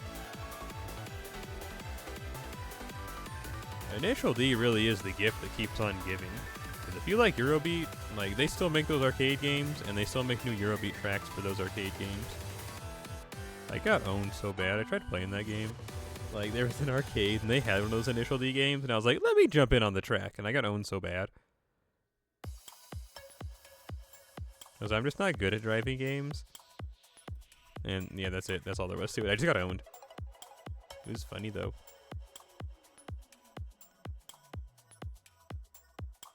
Excuse me, the NPCs, they sure had hands.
You know, I could have NP'd here. Hopefully that doesn't come back to own us. Goodbye, Hans. Nope, it really didn't.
Krusty Krab pizza.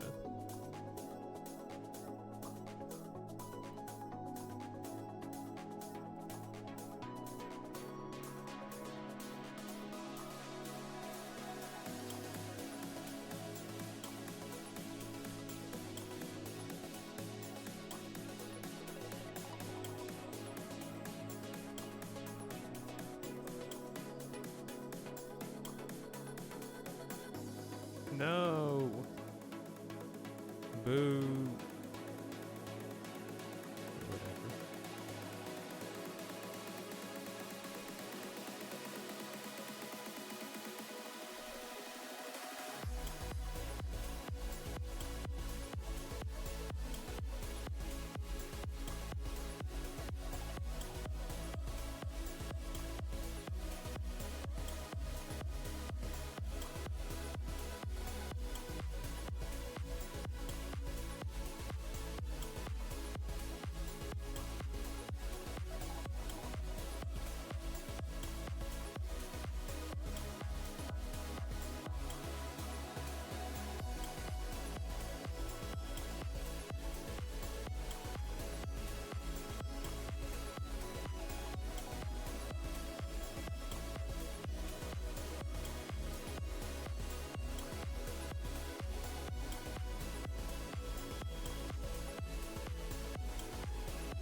You know, I found out not too long ago that the abominable snowman's based off of actual Tibetan myth, and it's to explain why it looks like sometimes there's just other footprints aside from your own when you're walking in the snow.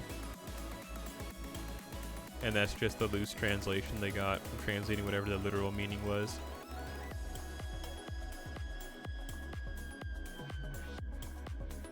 And it's just kind of a Western thing to make the abominable snowman white, because in, you know, the myth, it's supposed to look like a big person, but it has brown fur, not white fur.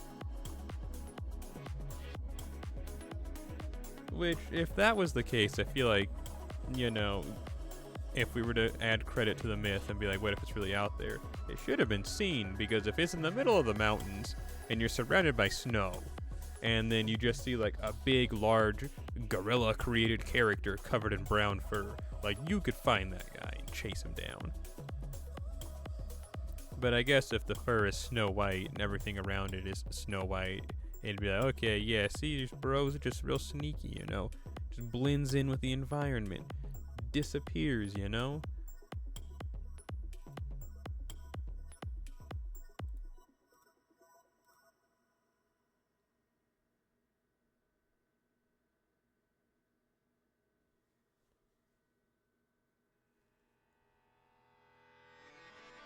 Hey, Decisive Factor. But a 2025 rework? This is a good song. Good song incoming. And what happens if it just becomes the worst song ever and then I have to kill myself to make up for the lie that I told? Well, Celery, you've done it one too many times. You said it was going to be a good song and it wasn't. We're going to have to kill you. And then I'm like, wait, it's really so simple. And then I die.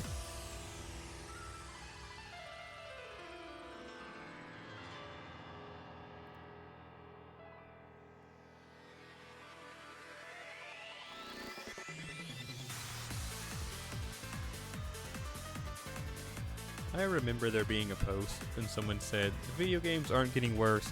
You just play video games with the music turned off listening to podcasts.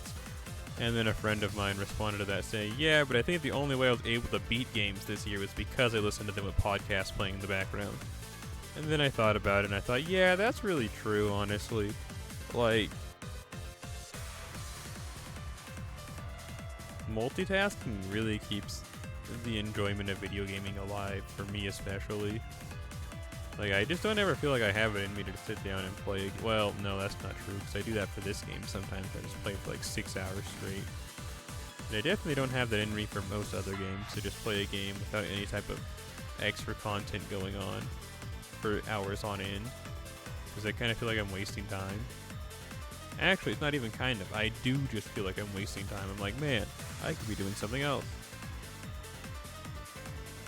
I'm playing some terrible games. I think he was playing Elden Ring.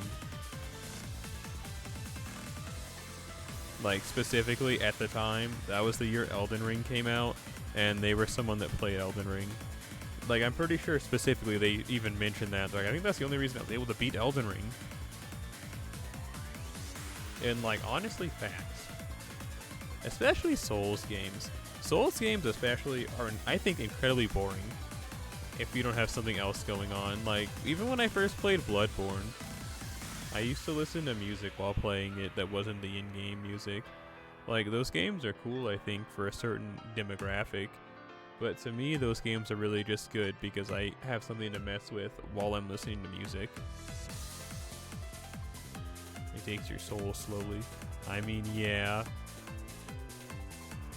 But you know what you signed up for. It's called Dark Souls.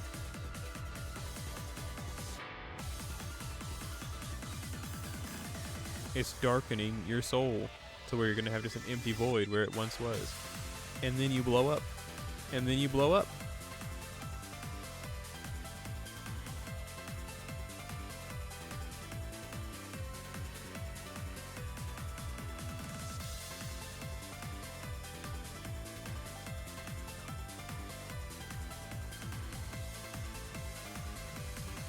You think this guy's a Lancelot fan?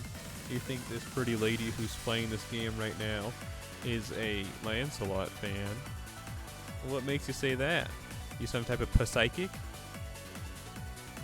Because I don't think it's on, out on the wall or anything right away. You have to be like really digging deep and seeing deep into my subconscious. I don't know how you could have guessed that. But also, howdy, Terstaria _2007. Will the path you're taking lead you to heaven? I make so mad. Why does this keep crashing? Like, why? Whatever. Close the game. Reopen it. It's not that big of a deal. Just an educated guess. You must be a major of guessing. Guessology. The study of guessing.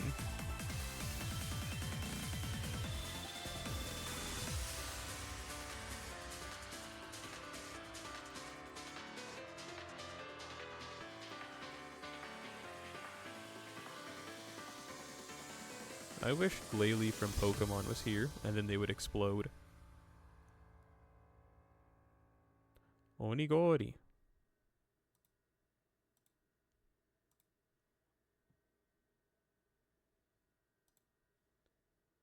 Yeah, that was a good song. It really was just a remaster of the original one. And you know what? I'm glad. It wasn't a rework. I mean, that's what they call it, is a rework. But it was really just the same song, but better.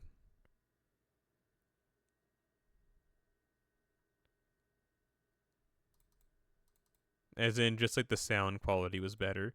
It doesn't sound like it was made in 2013 anymore. It sounded like it was made this year. Current year? Wow. Like Scoob, that's insane. What do we want to listen to next? So far, none of these songs that I'm looking at in the need to listen to folder are... Okay, this one is. We'll listen to this. Good old Night Shift 2.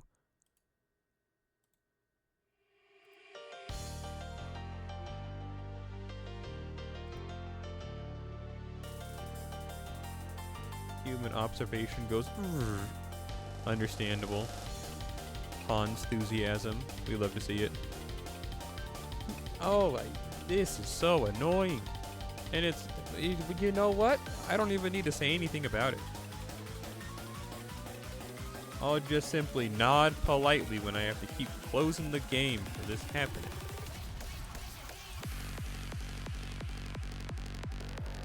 You're skipping this one? I wish I was like you so bad. I wish I was like you so bad. I am not feeling this event, but I feel obligated to do it because it's a lottery event, and I'm just like, ooh, just one step away from just, I don't know,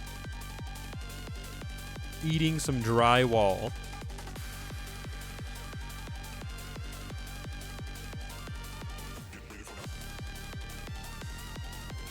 Listen, I'm more of a JP player.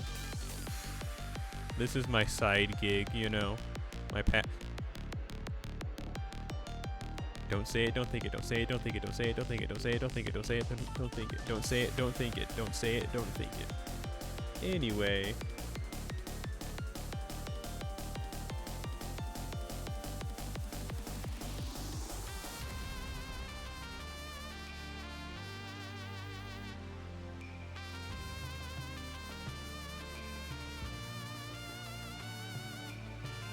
You said that you've gotten owned every banner. Do you roll often? I usually avoid that by not really rolling too often. Lately I have been on JP just because of what's been going on. And I really don't like it. I really don't like rolling. I stopped playing the game for 2 years at one point because of a rolling incident. I've been playing this game since NA came out, and then I started JP that same year. But yeah. Traumatic experiences do shape and dictate our lives.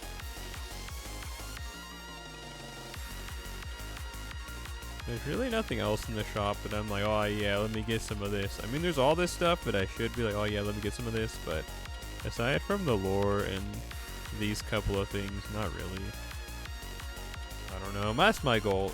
I just want to complete the shop. I am not invested in this event right now. Leave a message after the beep. Kashin Koji, more like banana onion.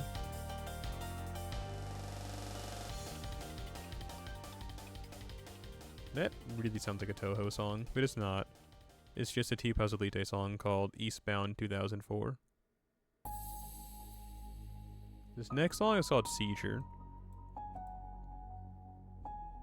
If you have epilepsy, leave.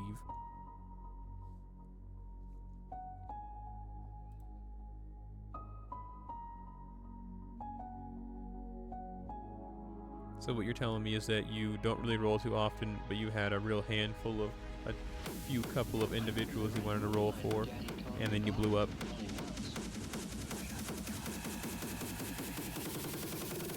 Feel the power of my f***ing kick drum.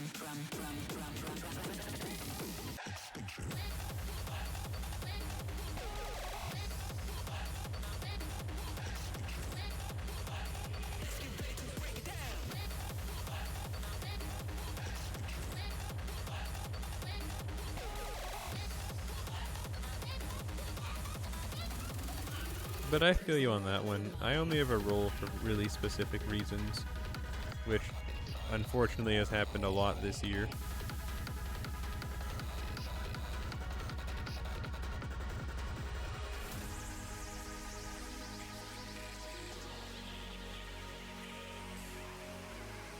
That's pretty funny. Oh boy, I want Arjuna. Well, here's what you asked for, right? Arjuna. You asked for Arjuna, and here's Arjuna. And you, on your knees, punching the ground. No! Arjuna, who just appeared. I think I'll see myself out.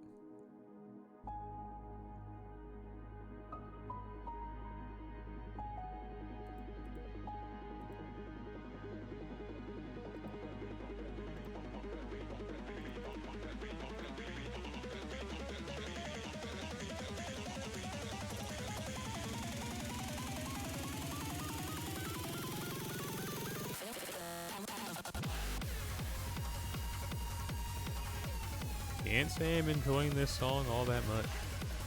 Not bad, but like, yeah. I don't think this is gonna kill. I think I should have just gone for a Lancelot chain. Barnes and Nobly's email. I know it worked out.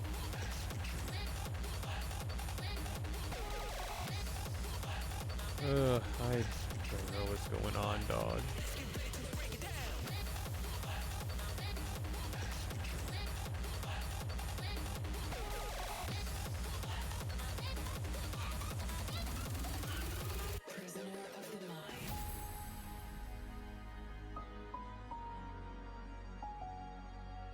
I see.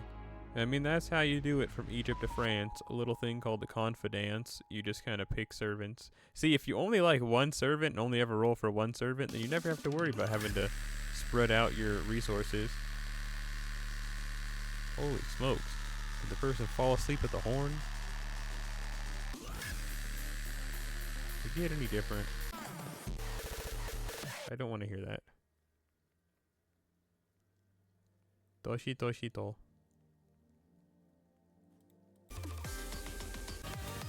Okay, this might be a good song. This might be it, Luigi. This might be it.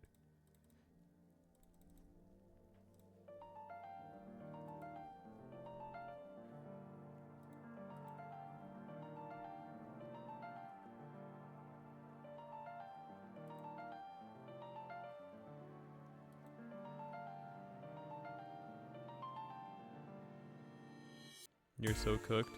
See, once you believe yourself to be owned and think that pity is the only thing left for you, that's when you get owned. Or sometimes that's when miracles happen.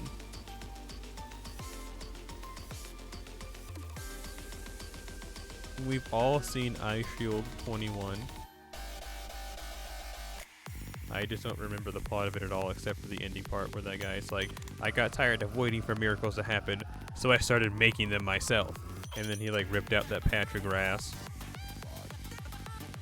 so that they could have like a chance to do something else. You know, I actually, come to think of it, didn't like Ice Shield 21 that much. I just kind of watched it. Yeah, that's it actually. I didn't really like Ice Shield 21, I just watched it. And to be honest with you, I fell asleep during a lot of episodes because I just don't really like football.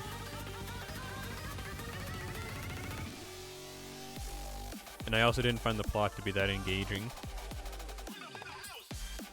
And I bet you're thinking, well, what'd you expect? The Ninja Turtles? Kind of. I did expect the Ninja Turtles, actually. Thanks for asking. Can you turn on the Ninja Turtles, maybe?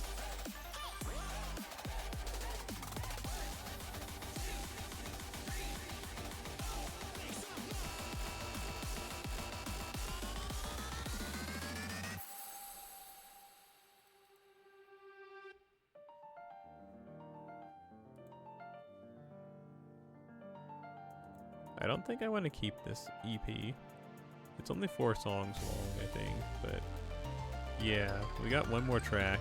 Well, Eastbound 2004 is a really good song, so I guess I'll keep it because I don't want to have to buy that song by itself. Ouch. Hans!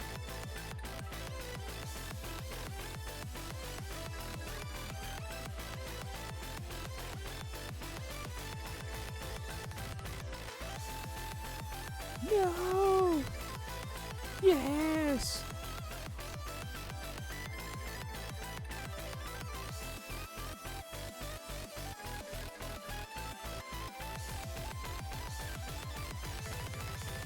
Selleri, 食べる？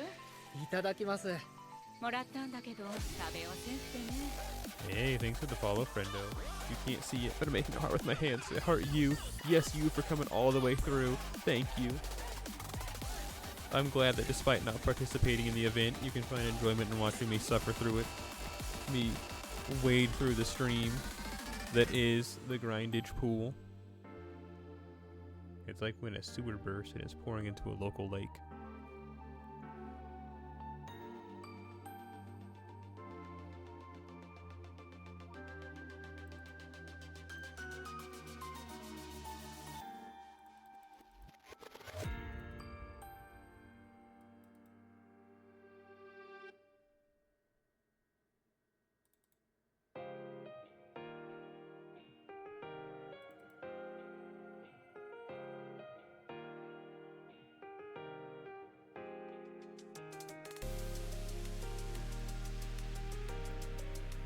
Your anguish, it sustains me. A real Kotamine Kirei created character. A real Emperor Palpatine created character. Unrelated to that, I actually need to use the restroom and get some more water. So I'm gonna go and swim through the sewage to do exactly that. So I'll BRB. You know how it is. Right back I will be.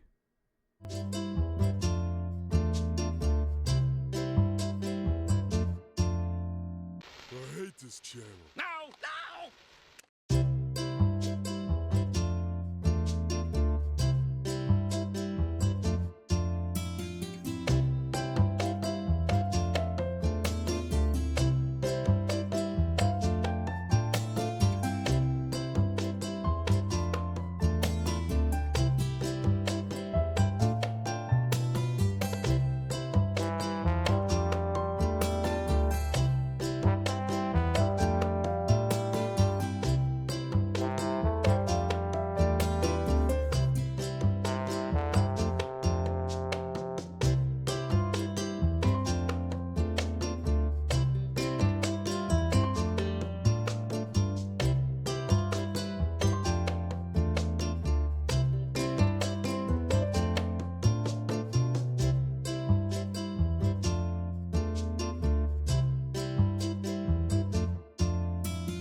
this channel. No! No!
I hate this channel. No! No!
Alright, we're so back, and I see there was a bot causing pain and suffering. Well, that's nothing new. But it waited till I disappeared to make its move. That's new. Thank you for smiting the creature. I gotta zip up my jacket. And I'm not gonna mute the mic so you can hear the sound of.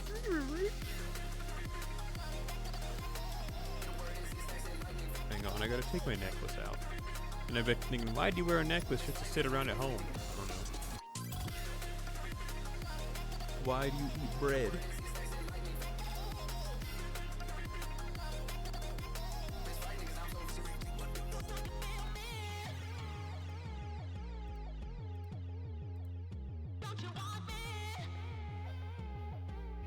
Man, I need to put on another jacket. It's getting actually cold.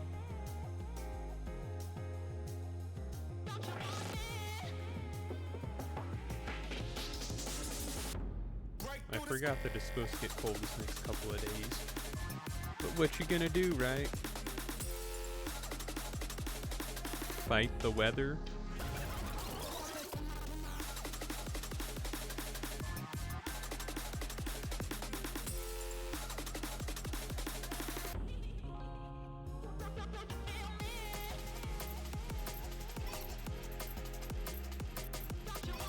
Don't they kind of do that now? Isn't there a thing called like cloud seeding? Or like they do something and it makes it rain? I'm not talking like tinfoil hat, but like, isn't that an actual thing? Cloud seeding?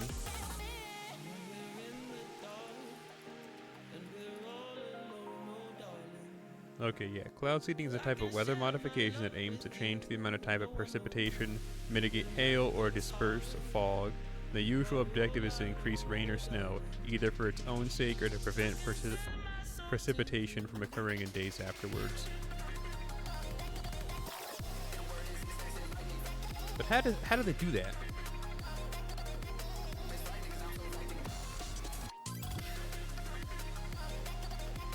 Like, what is the process to do that?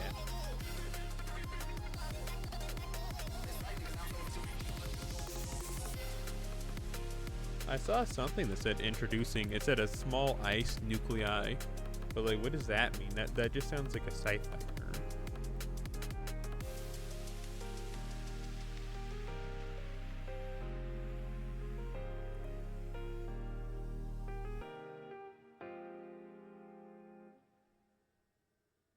Silver iodide is the most common seeding agent. Okay. And what they do they just like get a bunch of that in a bucket and just dump it out of a plane? Because that's what it seems like what they do. Huh. Silver iodide is considered relatively harmless in small quantities. Some raise concerns about the potential long-term effects of cloud seeding, such as altering precipitation patterns in other areas. Huh. Well, whatever. It's nice to know that those people that were claiming that, the weather was being controlled, that they're finally being vindicated. Because the weather can actually be somewhat, I guess it's more like influenced than controlled, It's not like, oh, a thunderstorm tomorrow? No. It's more just like they're influencing, like, hey, instead of thunderstorming tomorrow, why don't you thunderstorm today? Let's listen to the new Fooling Cat Mark album. Fooling Katomaku.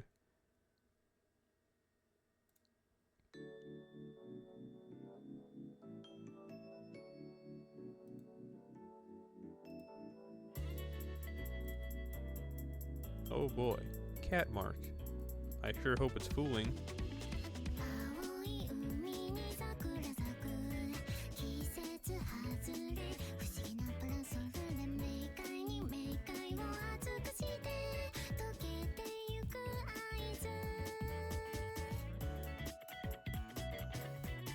Yeah, or at least we don't know if they can. Maybe they can't.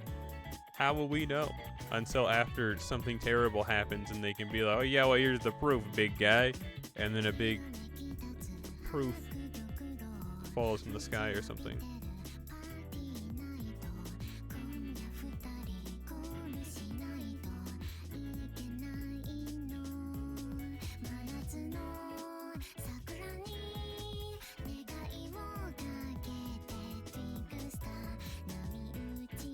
Curse you, Arash, and your combo you did with your snake friend over there who made it so we couldn't defeat you.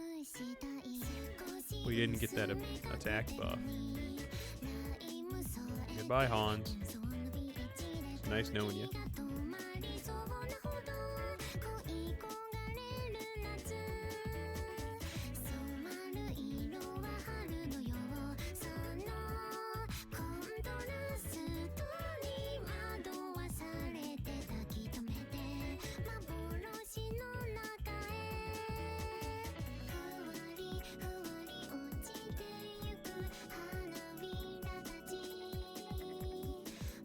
I like this band a lot. I just don't listen to their music. It's one of those things where it's like, I say it all the time that I do, where I like something, and because I like it, I just don't do it. It's like, yeah, I have a lot of fun listening to this band. I'm just never gonna do it.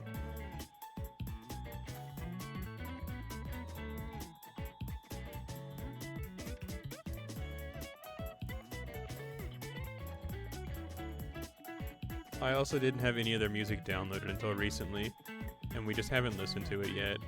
It's in that massive just document that I downloaded that had those million, billion, quadrillion albums. Their whole discography is one of them in there. And I'm trying to work through all the stuff that I haven't ever heard before, so then that way I can just have a nice, smooth listening experience of all these bands that I know that I like. You know what I mean? It's delayed gratification. You eat the pie crust first so you can eat the middle of the pie and have nothing but tastiness at the end, you know? You get that banana cream pie, you eat all the crunchy outside of it, and then all you got really is just some banana pudding with a little bit of cracker at the bottom. Delayed gratification.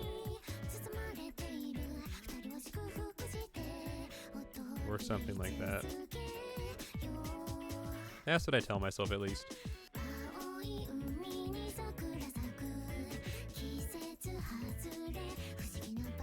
I haven't started getting tired yet, but I have an energy drink here for when that happens. I'm gonna try and correct my sleeping schedule by staying up for the next 24 to 48 hours. We'll see how it goes.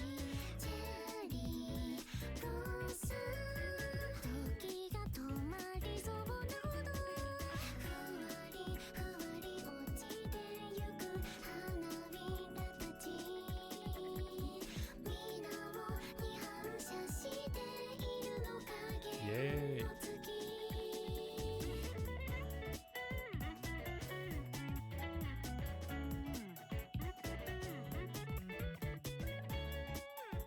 I'm gonna talk about Lego, so cover your ears if you hate the Danish. But did you see they're releasing that new Fantastic Four set? It's coming out, I think, in June. It does. Well, it comes with Galactus and all 4 of the Fantastic Four members. They did the Thing really dirty. Bro looks really, really bad. It's the first time they're all getting figures, but the Thing looks really, like, uninspired. You know, like the Hulk and stuff for Lego figures, they're big. Like, they're called a big fig. And, you know, they're made with a different mold, and they're large and in charge. They did not do that for the Thing. Instead, he's just got, like, a regular minifigure's body, but, like, a specially molded head, and I think one of their hands is big. Or maybe it's both of them. Which is really, like I said, uninspired and lame.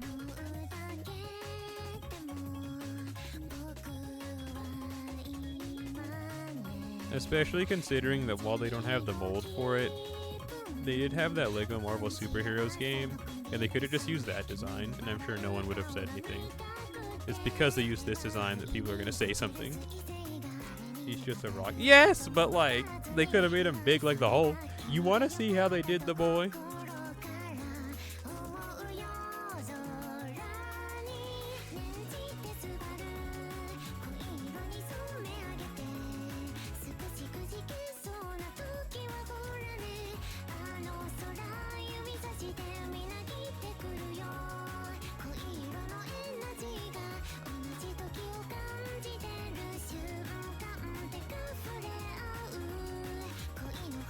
I'm getting all my ducks in a row. I believe Moeru Kurai. Yeah, so see, here's how he looks in that Lego Marvel Superheroes game. Like, that's the Thing. We're gonna have to go to Instagram, unfortunately. Okay, that didn't really help.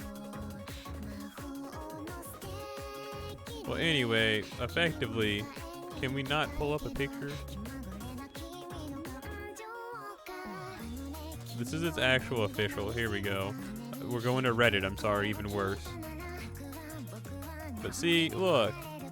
They did old boy dirty. She's got big hands and like a specially molded head.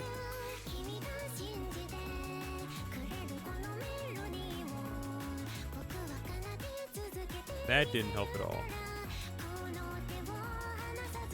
Whatever. You get the gist of what I'm saying. Like, bro looks really bad, I think. Compared to, like, video game. Yeah, okay, cool. It is a big rock guy. And then this, it's like, man, who is this? Like, who is that? That's a thing. That's not the thing.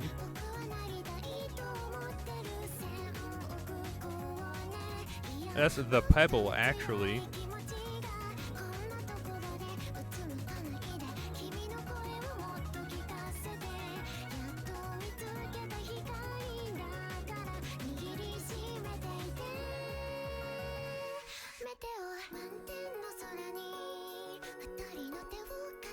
But you know what? I'm actually gonna buy that set. Like, Lego Galactus is cool. Galactus is just pretty cool.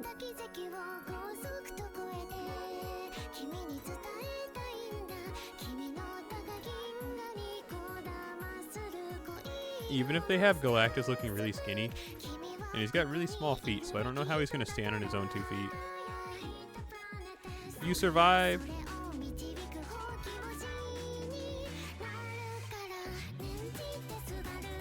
Put a rock head and left. Yeah, that's all they did. Like, they're like, what can we do for the thing? It's like, well, you know, he's like a big, massive rock guy, and he's gone toe-to-toe with the Hulk and other just big threats, man. You know, he's just a cool guy. And they're like, okay, gotcha. So, give him a big set of hands and a specially molded rock head.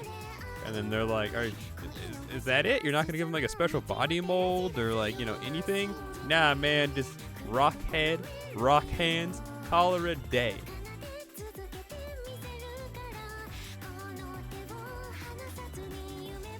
I saw someone make a complaint that I feel is justified, but all the characters have exactly the same outfit and body mold. Like, there's nothing distinct about them. Like, if you just have Reed Richards, you have all of the Fantastic Four, like, outfits. You swap the head as you want, which is pretty lame. But I've seen people try and also defend this practice, and they said, yeah, but it's only $60. And think, you get all four of the Fantastic Four and Galactus for just $60. And it's like, yeah, I don't know. Maybe I would have paid an extra 10 though if they had made it good. You know, like, maybe if they made it good, I'd be willing to pay more money.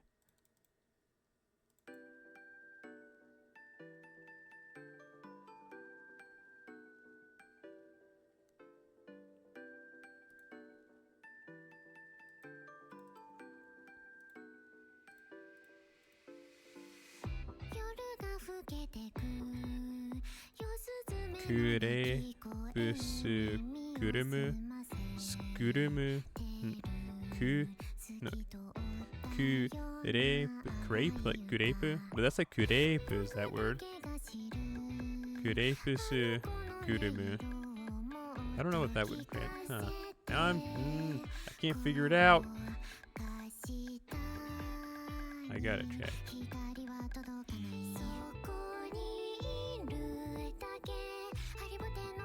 I hope that it's like means cheddar wurst.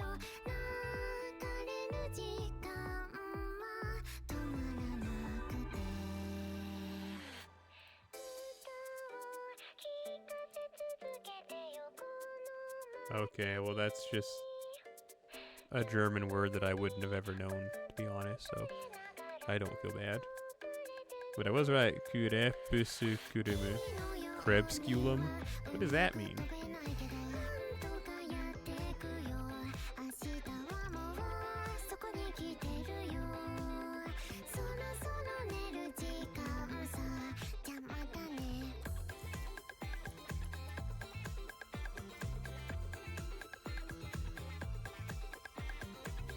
Well, I guess that's a character in an anime, which I've actually seen that show. I doubt it means to them, though. From that How Not to Summon a Demon Lord show. Well, we'll never get the answer we're looking for.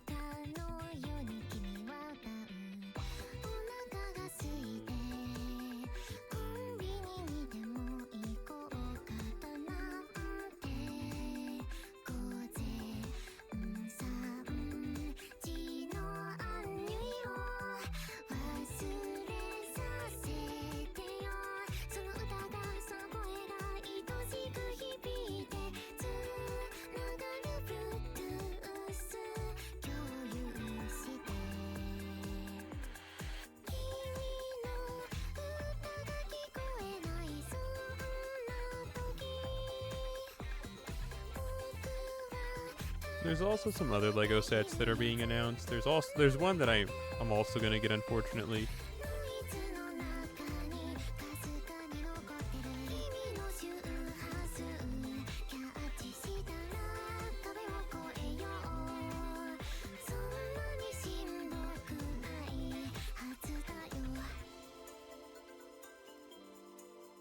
Oh, actually, no, it wasn't even leaked. It's actually just available for pre-order now.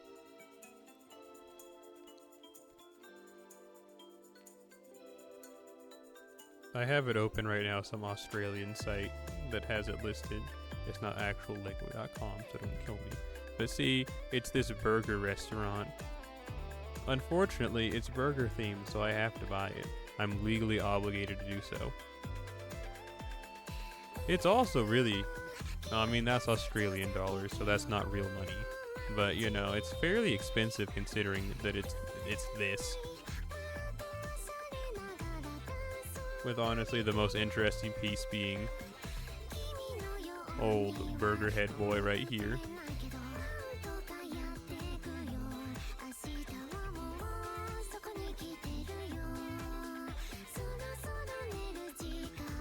I don't know, I think it's pretty neat. Neat enough to buy.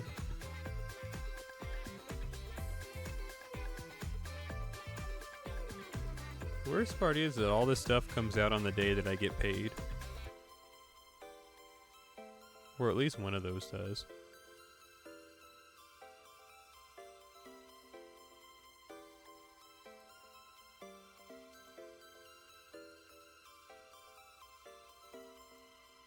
But it's okay, I have so little money right now, I'm comically broke that I won't be able to buy stuff that's fun on my first paycheck. I'll have to spend money on actual, like, bills. And, like, being able to live in this messed up world. I'll have to wait for, like, a paycheck or two after that. Desire Drive?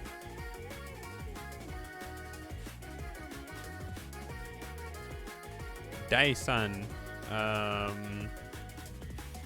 Is that like Tsugi something, Jeanne, and then that last one's Sensol. Oh wait, is this just? Wait a minute. Is this just World War III? Is that what that says? Dyson something. No, because that's like a person. Dyson something Sensol. I can read that much. I can't read what the person they're describing is, though.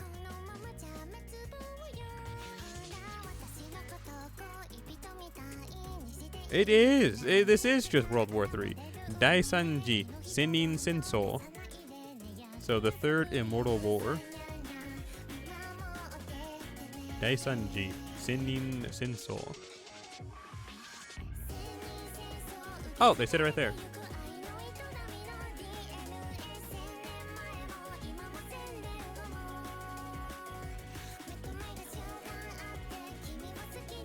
It goes hard though. If the Third World War brings music like this, sign me up.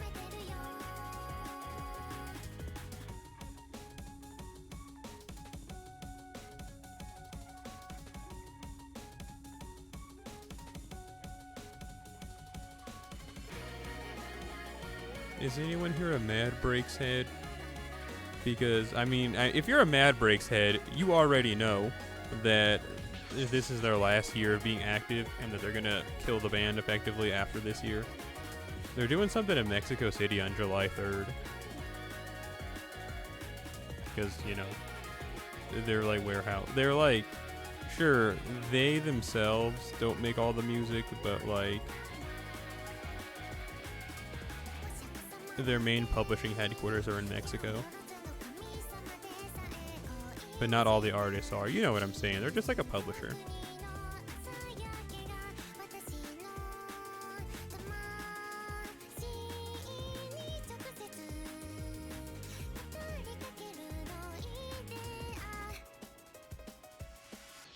I'm checking their website real quick. Got something in my eye.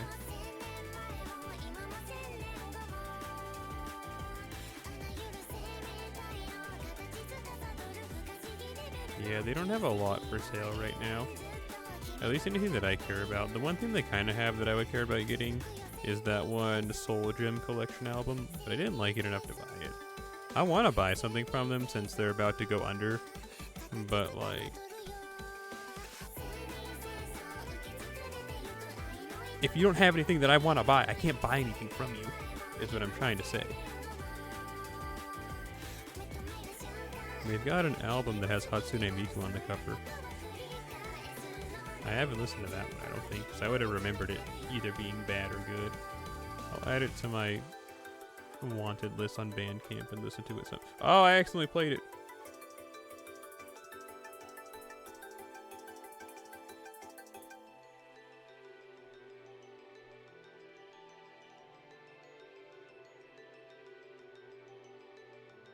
Tentacruel.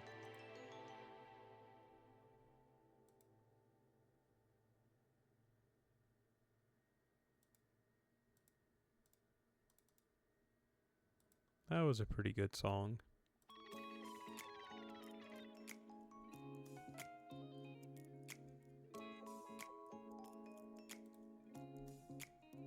Soreyu. Soreyu ga koishikute. Soreyu.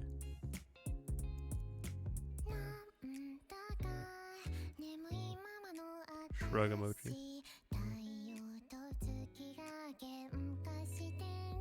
You love whoever Soreyu is?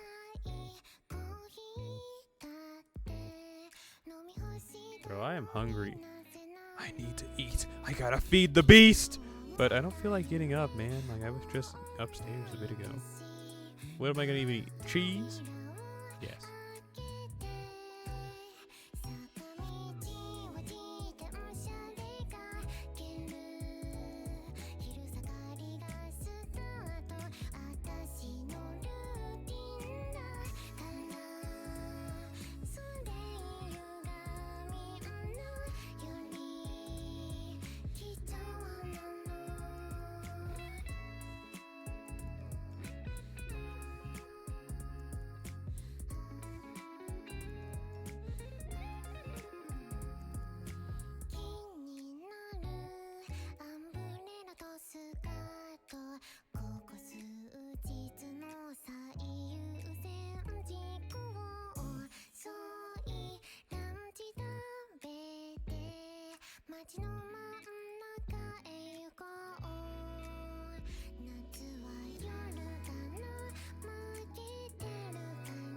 I like this song.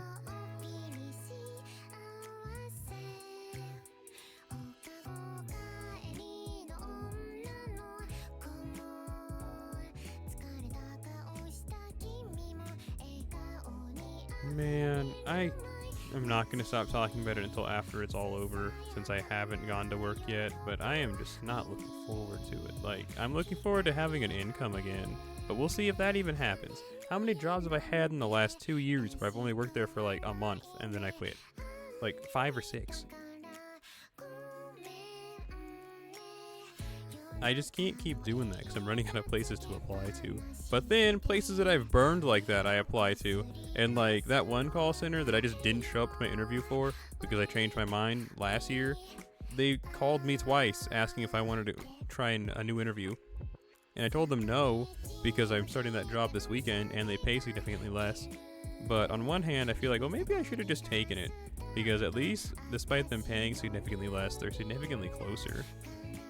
As in, it's only about a 30-40 minute drive. And so, are you kidding? You live with a smidgen of health, and then everyone dies? It's just the downside of living in the middle of nowhere, is that everything's so far away. Even the neighboring city is like a 30-40 minute drive. This other place is a good hour or so. You just can't win to lose.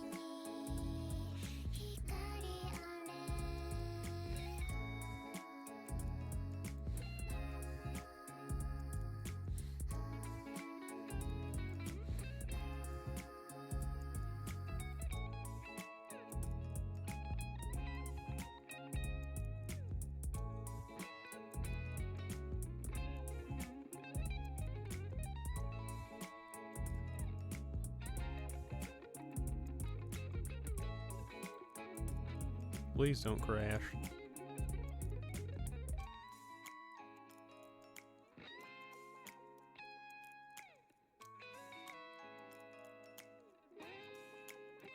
Okay, cool. Now don't do it again. What if I press this button? One more time for the one time. Okay, so it's... Man.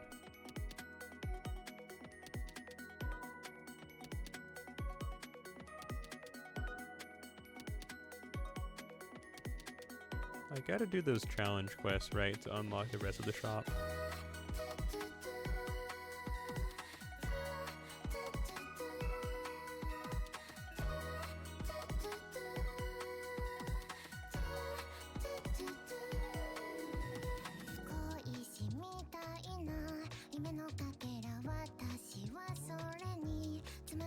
I just want to see how much more of the shop I need to grind.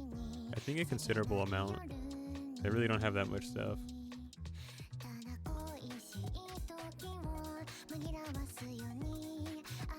All the super difficult stages. Man. What?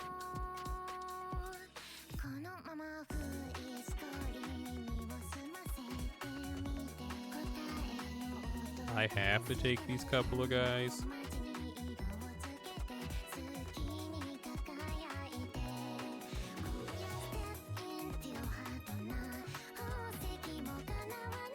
Let's hope for the best.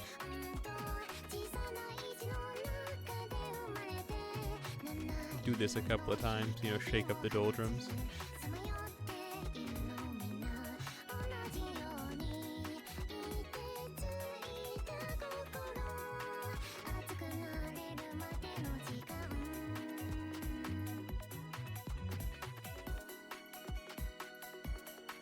What?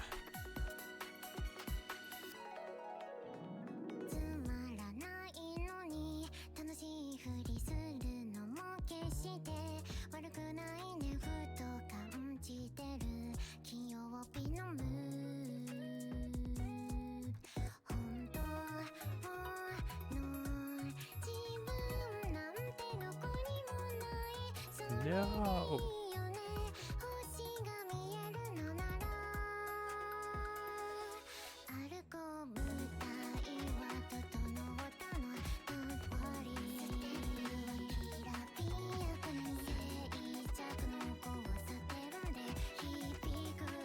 I mean, it is what it is, right?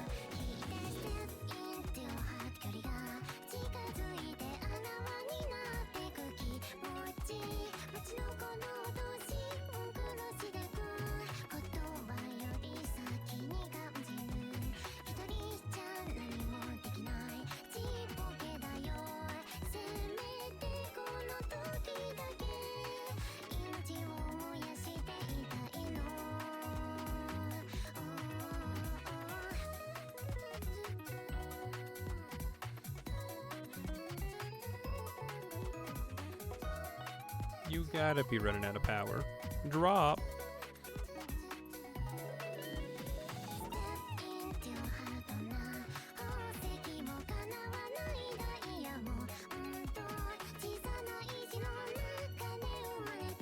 $14. Oh, I should have done... Well, whatever. It's too late.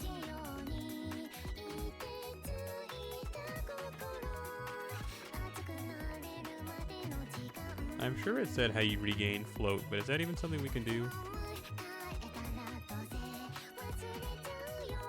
Goodbye, Fuma-kun.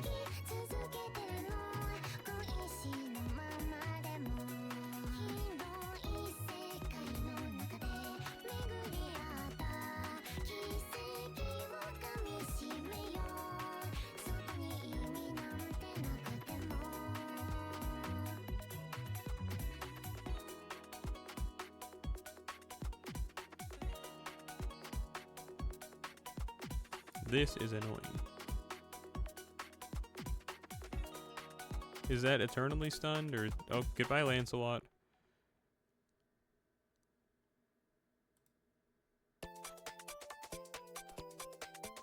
Another Desire Drive song?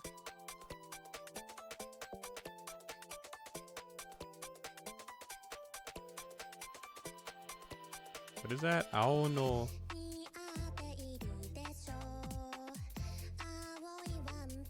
That's like the Goto part and like Shigoto, and like the other one's love. What is that? How's that red?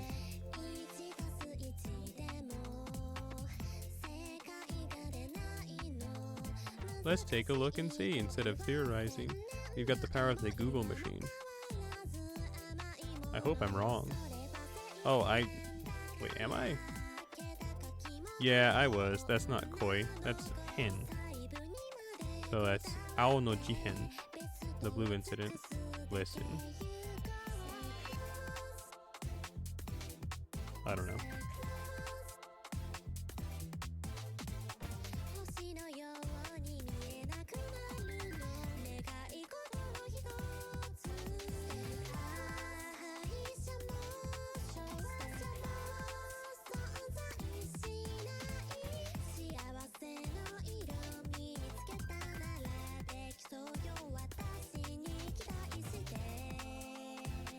9 turn.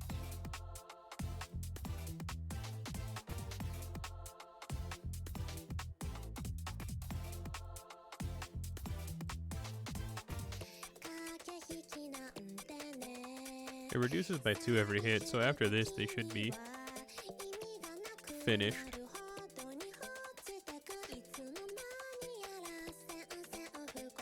Yay!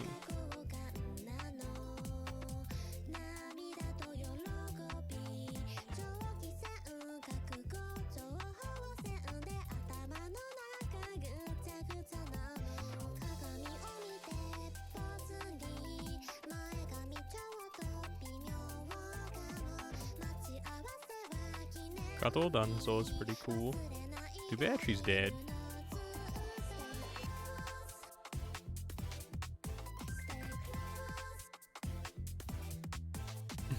that's really funny. He's like, she's pretty cool. Too bad she died.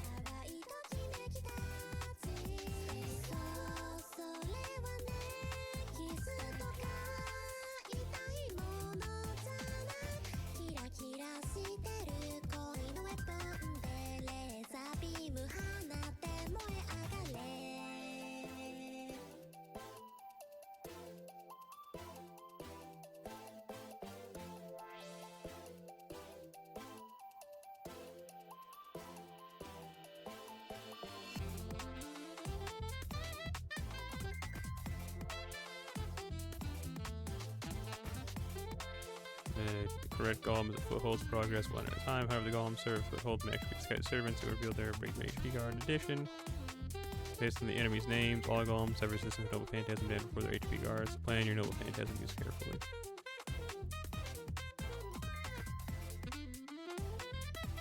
Shut up.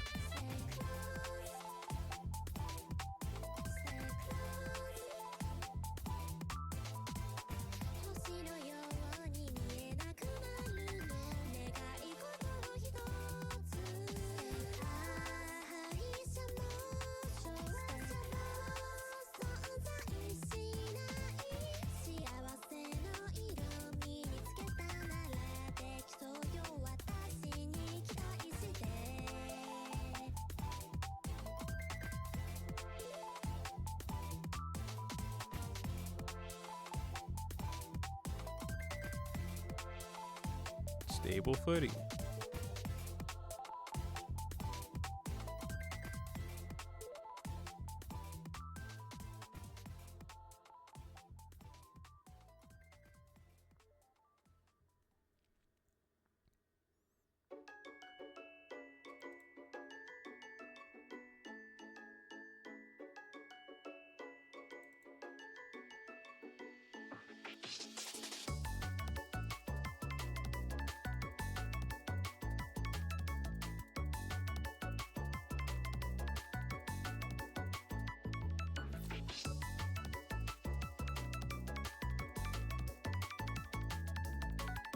Moist footing.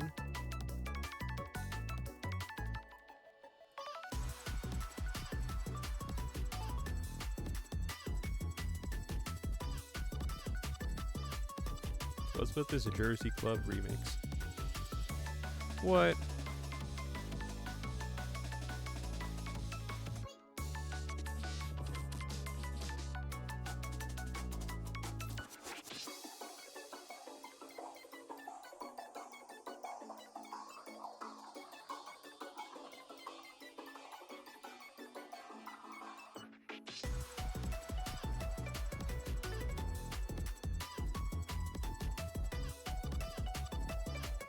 Why is it called Booby Trap?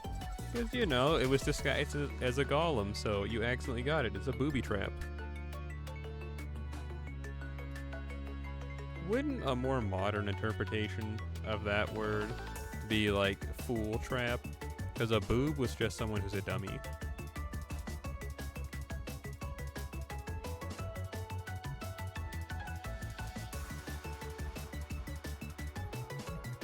But also a bird.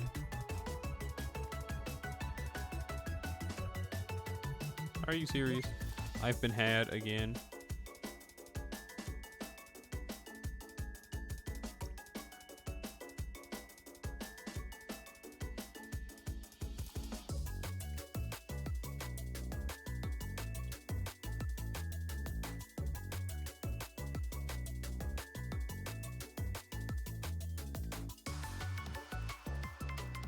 Yeah, that's what I'm saying. Wouldn't it just like that? That's literally what I just said. Wouldn't a more modern interpretation of that just be like fool? So like a fool's trap. It's also a type of bird. You weren't listening? Well, I hate you.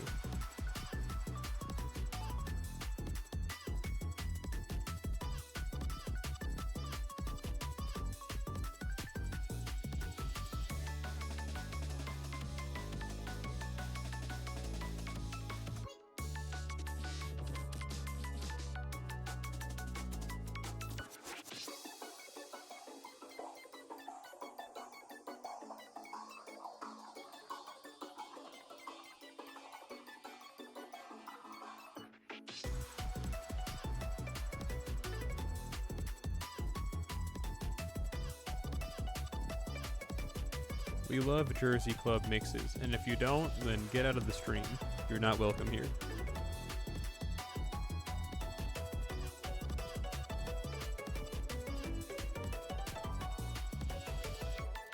You mean like an ecchi anime when like they're walking down the hall and they trip and fall and like face first into a breast, and then they're like, I'm sorry, and there's like a bouncing sound effect, and they're like, oh yeah, now I can't get married. Like that.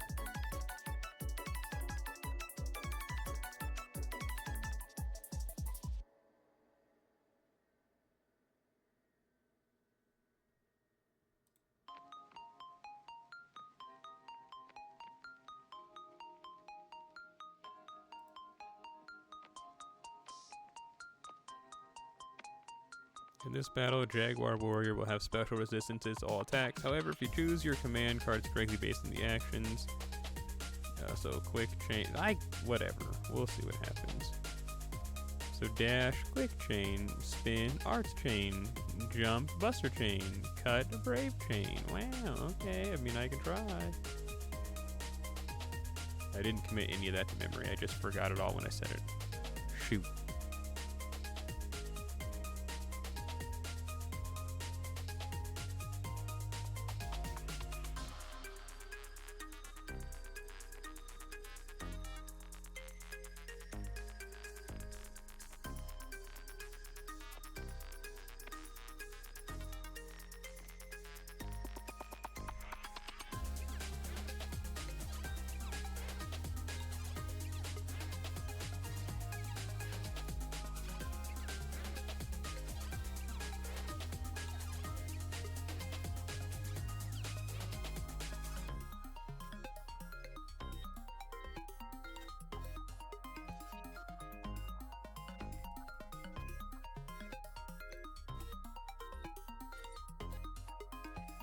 Let's hit him with a quick chain, since we can do that right away.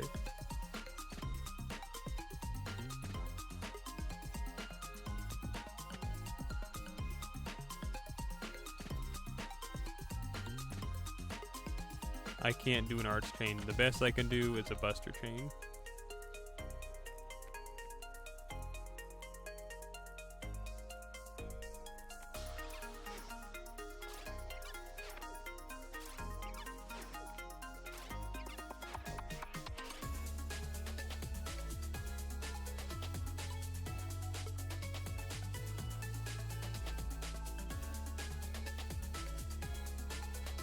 Are you serious?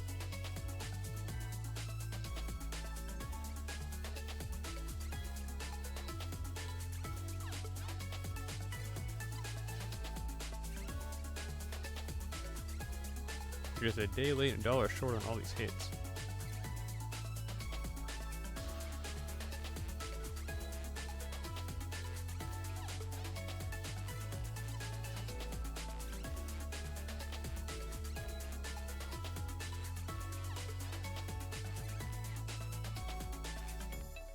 Okay, at least we can do that one. This one we can do.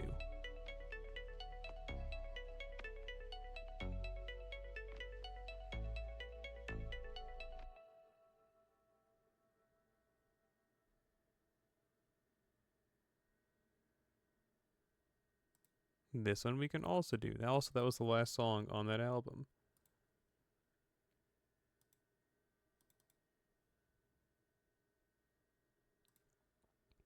Good music, though. Good music.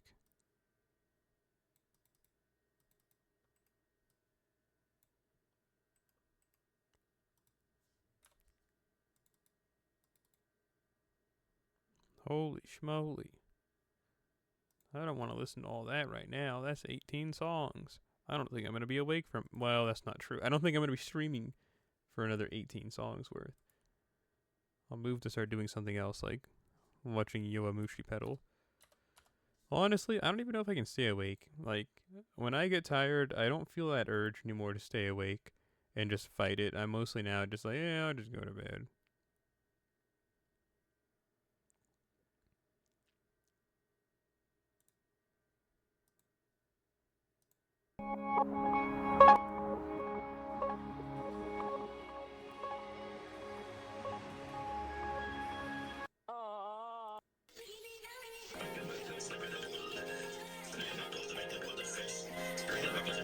It's been a while since I exposed you to Daria Core. I know how much you love Daria Core.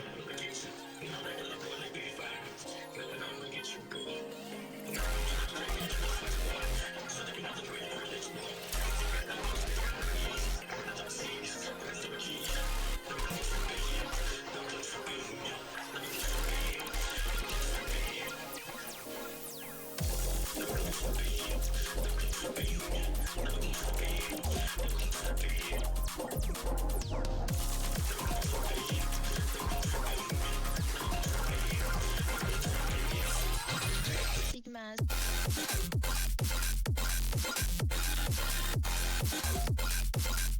I know just yesterday you were all like, man, I love Daria Core. I wish Celery would play it on his stream more.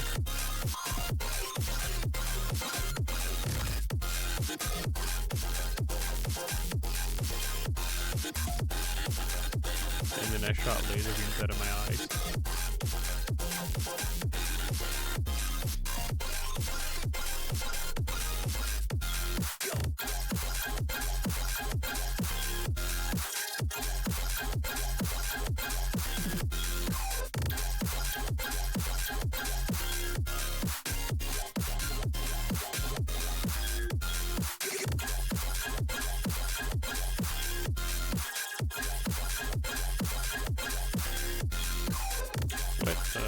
No, I don't want to back out.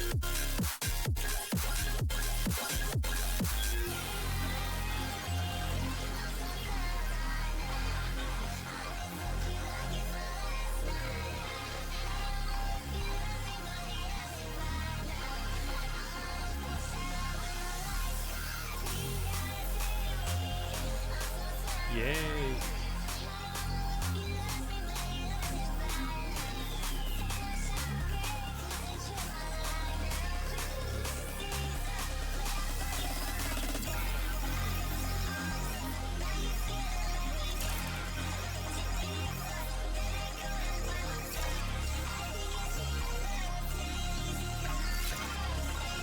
Nice. Brave chain, bring them pain.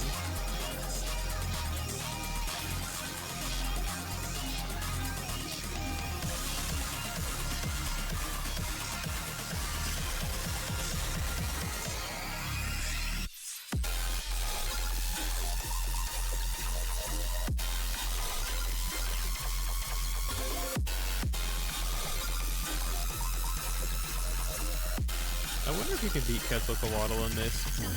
If you just have like some super high damaging area of effect assassin.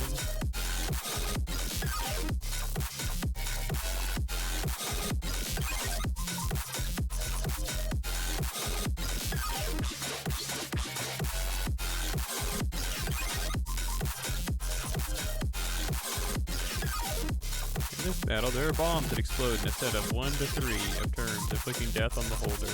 These bombs can pass to those not holding a bomb by attacking. Okay. Speaking of my cousin, I'ma hit that boy with lead. Speaking of my buzz, I'ma hit that boy in the face. Skippity toilet reason. That last song was not Daria Core, but this one is. I know, I was saying, like, yeah, some good old Daria Core. I think it wasn't. I lied. This is Daria Core, though. The last one is just, like, complex bro.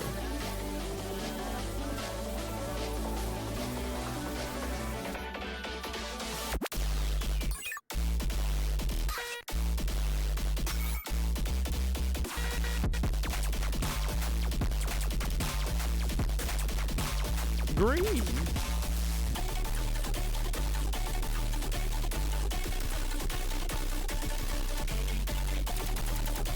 Are you serious?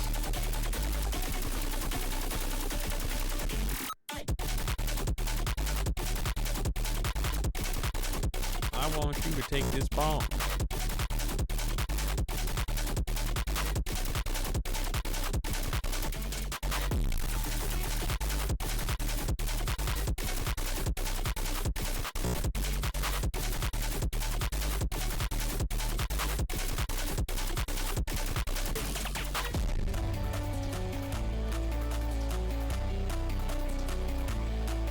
He died.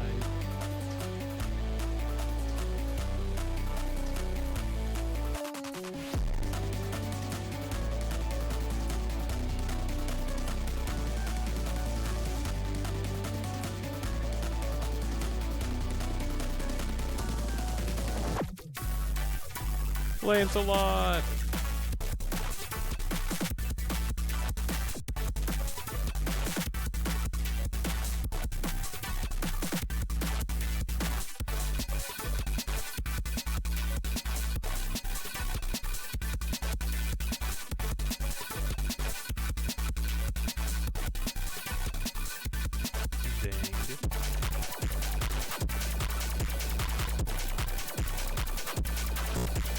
Counting on you, Kuma.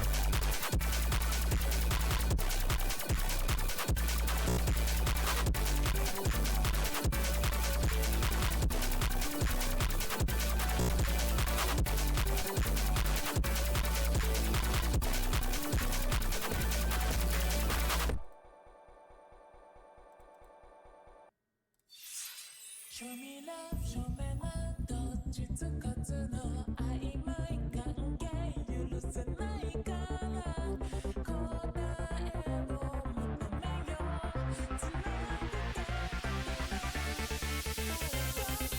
Ouch, the game.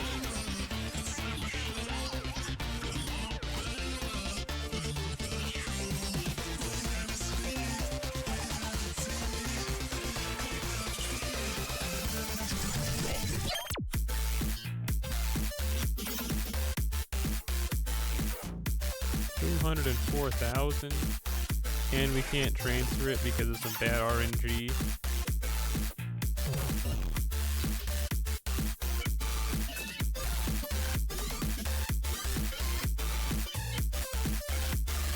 Dang it.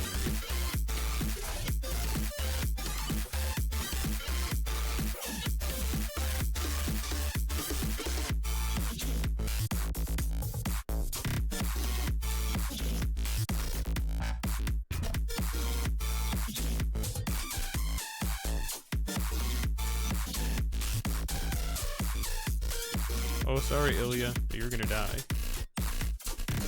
I forgot to transfer your bomb to a different host.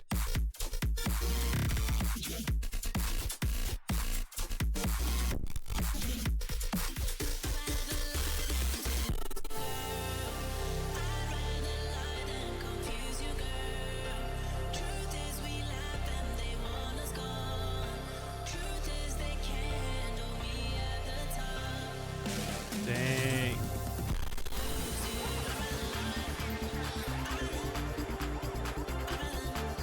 Goodbye, Dunzel.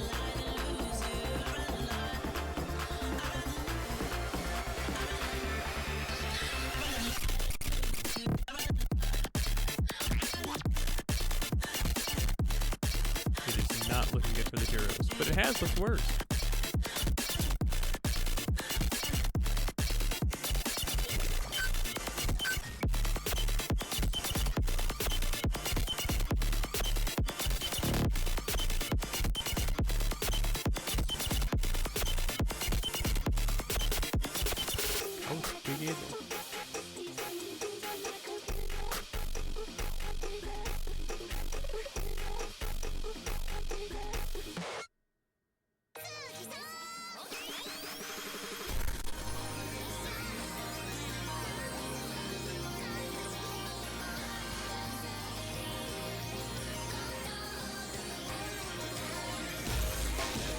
Another one already?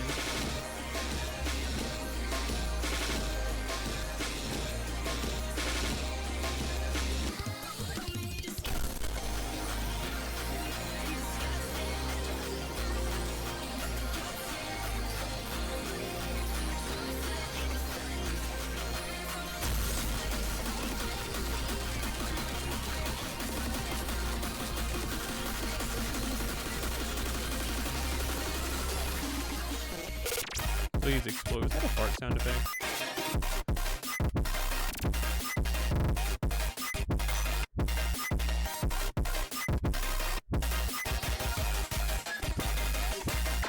Hit him with that. Was that a weed cure now?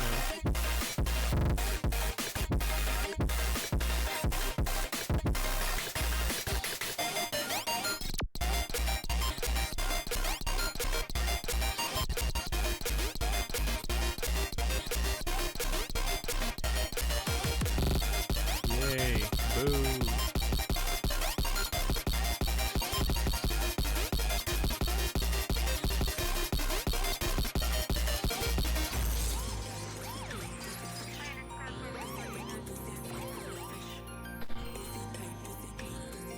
It's like I'm always saying, I hate that cop car sound effect, but they love to use it in.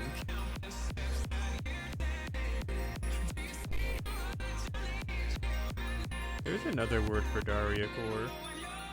What's it called? It's something flip. Hyperflip, that's what it is. I kinda like hyperflip because Daria core was made by one person. And like it's just them that made Daria core. But the name just stuck. And they changed it to hyperflip, but no one seems to, well, goodbye, Kudoe. I forgot to get rid of the bomb. Like it matters, I guess.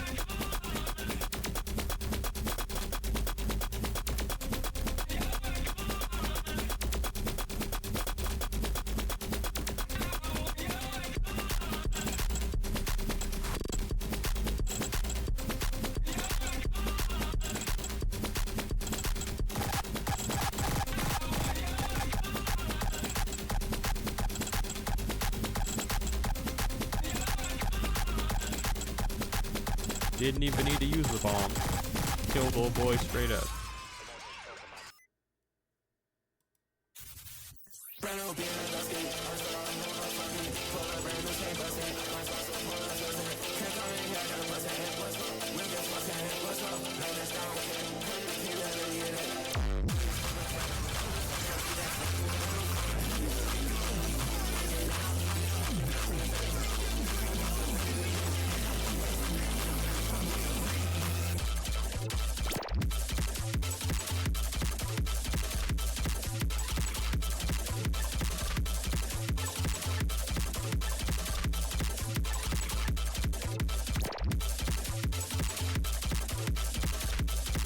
I love checking my 4 emails that I have on my phone and seeing no new emails.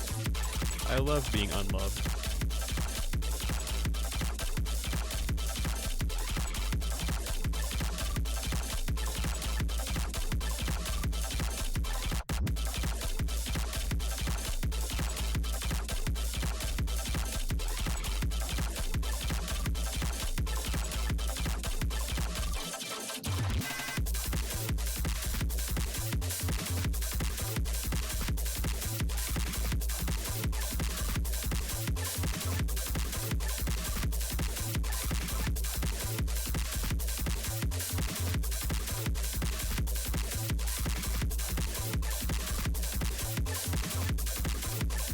Gamer.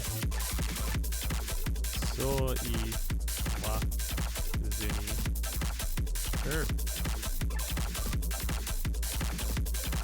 Shogunai. Nah.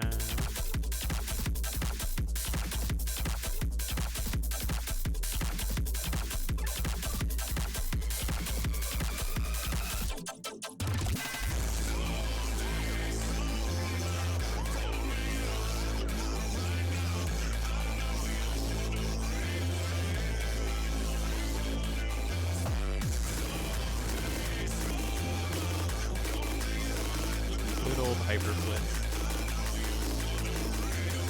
You can't beat it.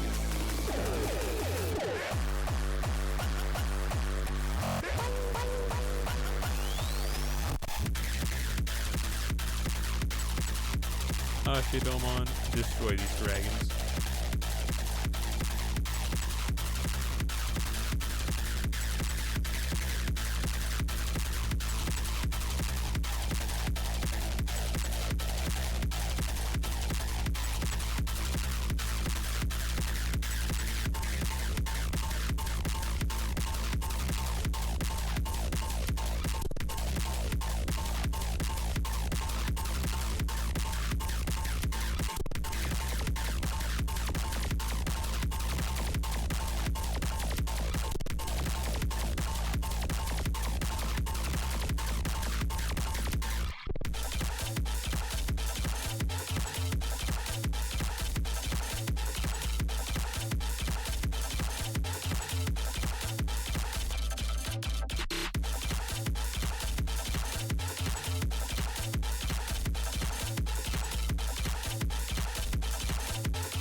song is called Maybe If Abby Was Good at Math. Who's Abby?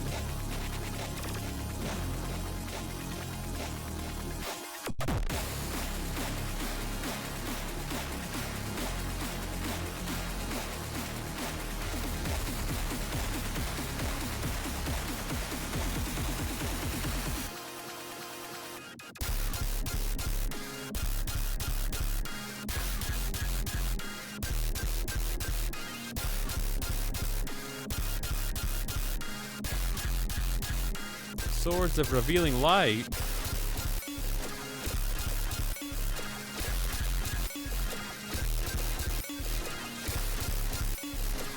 Viet Cong fighters, hello. I hope you liked Aria Core and Complextro and Hyperflip, because that's what we're listening to right now. Some really not user-friendly music, but nice to see you, nice to meet you, nice to greet you.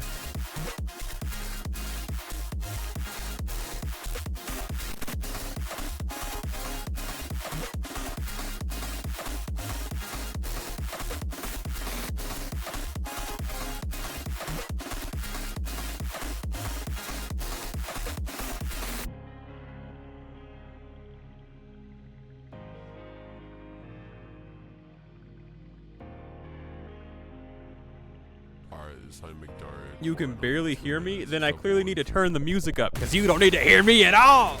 But yeah, that's about it. Hello.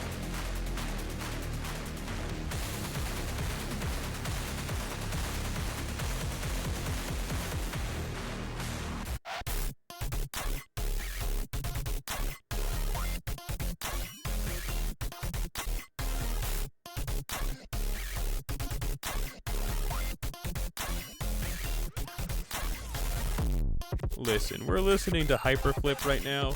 Leave a message after the beep.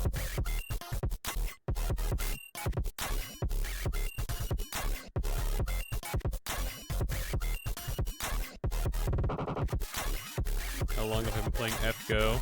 Since 2017.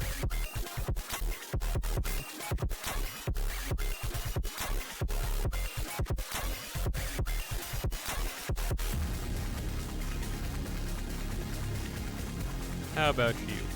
Have you been playing since launch? Even longer than I?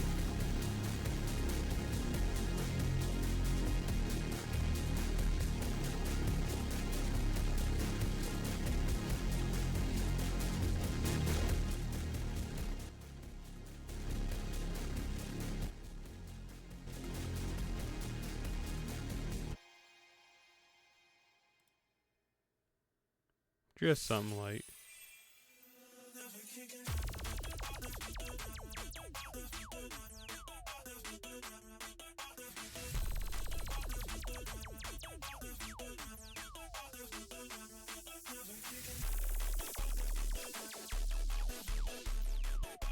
I see, I see.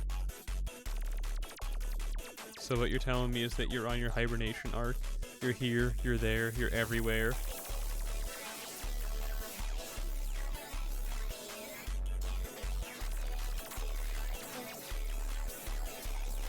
Did you play on JP or NA? Or both, like a crazy person like I do.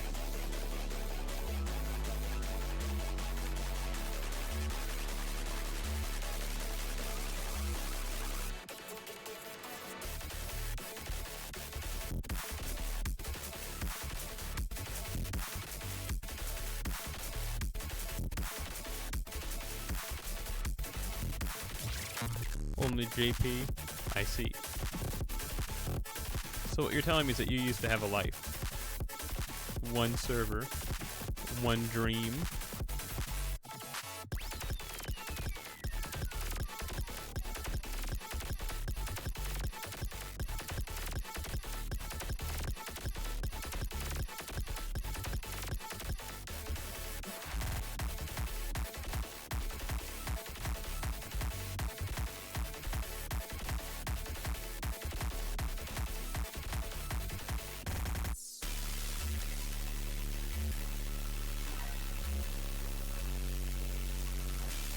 I thought that was going to do so much more damage.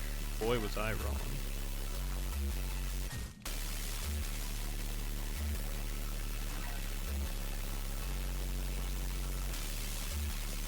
Did Yuki.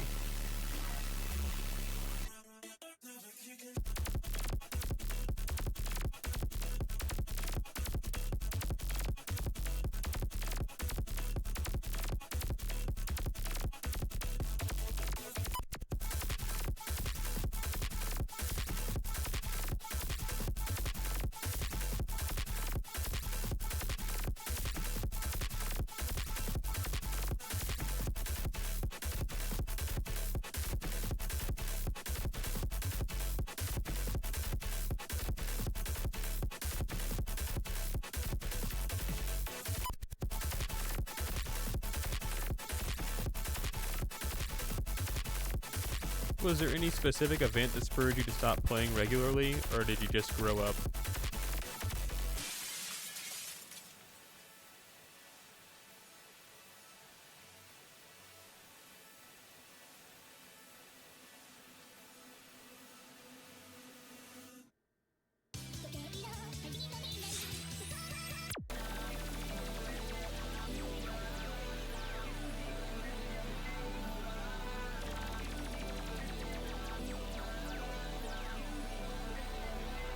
Just casually?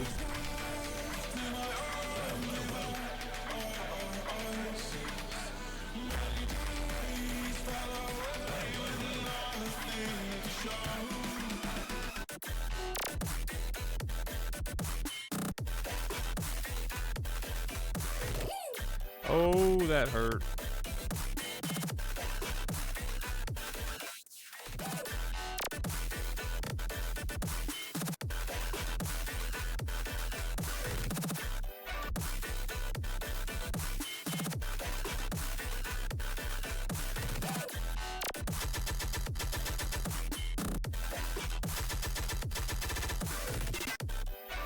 Let's get this guy out of here.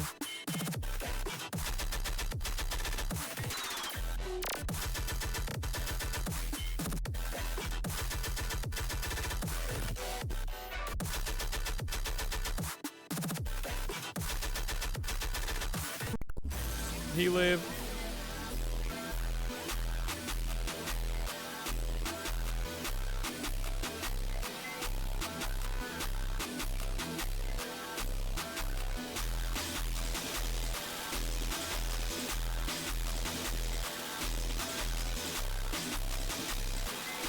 This is fine, I think, I hope, maybe. I don't like this song.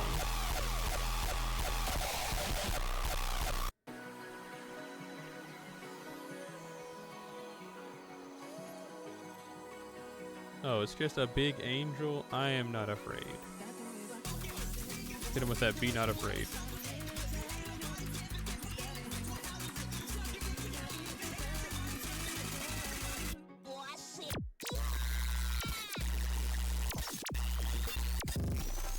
We might actually be afraid because we have that quick down. That's pretty detrimental. You can do it, Kagekyo-chan. You've got 2 grudges.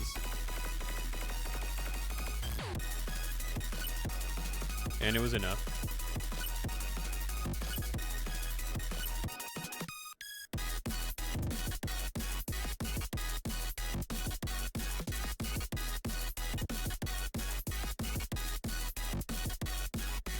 Everyone agrees it's a bad game. Yeah. We just all play it because we're insane.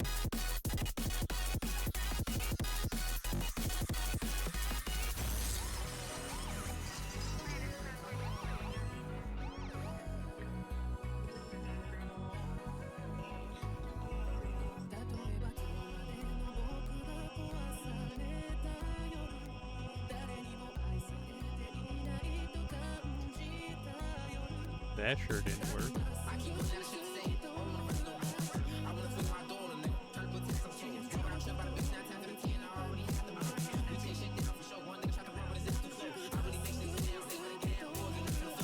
Like, the game really needs an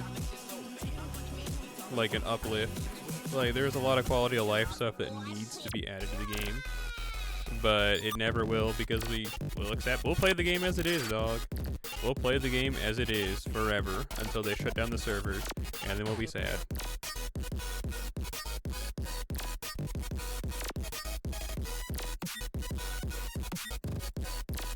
And they know that, though.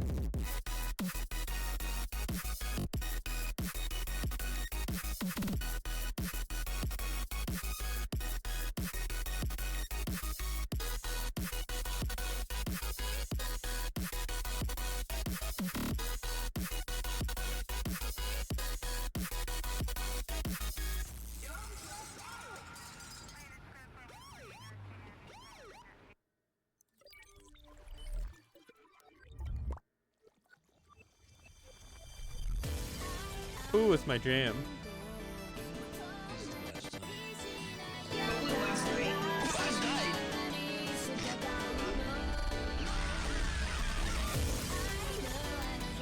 Love Good Time is the name of the song they're sampling here.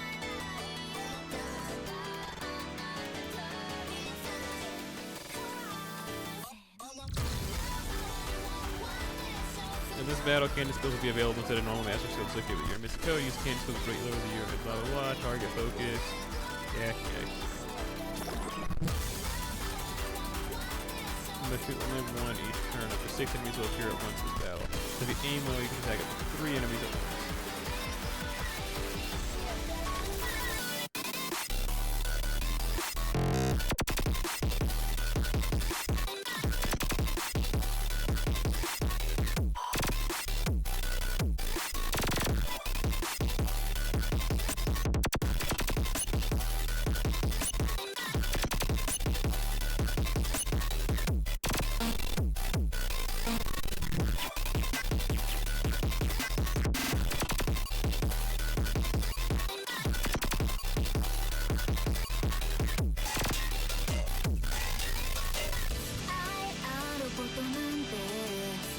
Good song, Luigi. Good song.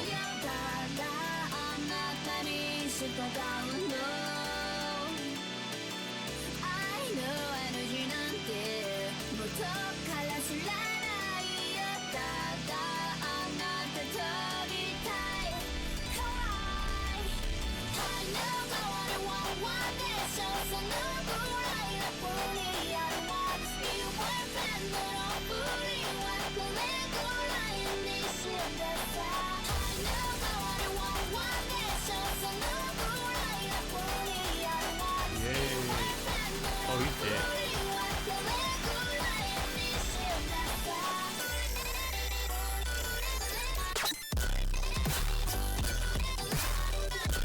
This is bad. Not so much.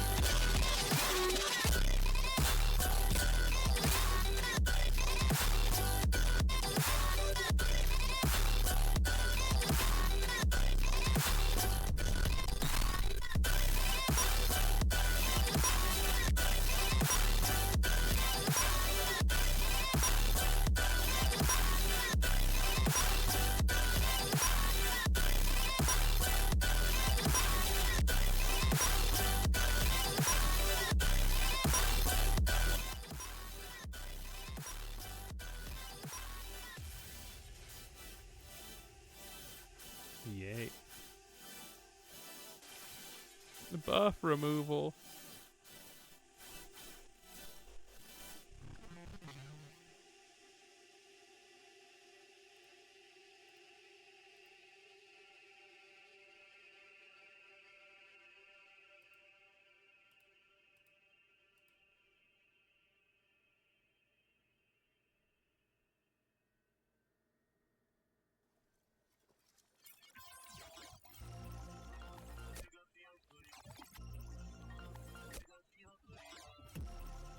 Master Raider she. More like dead guy she.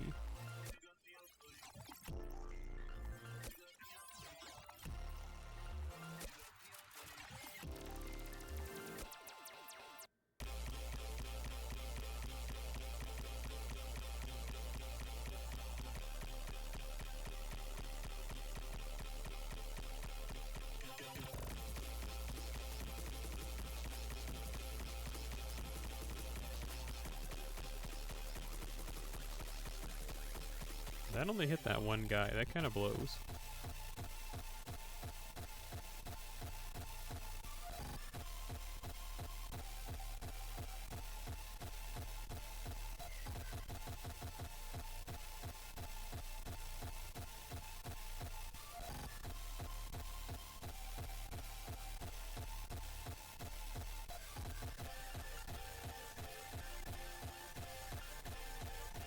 Please, somebody hit a nasty crit.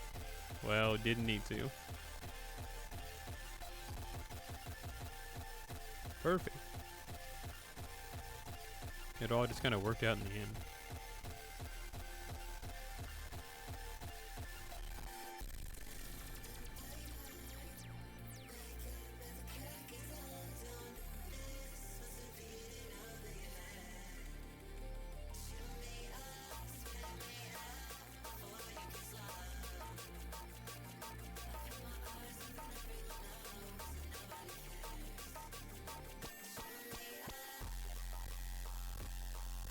Sweet.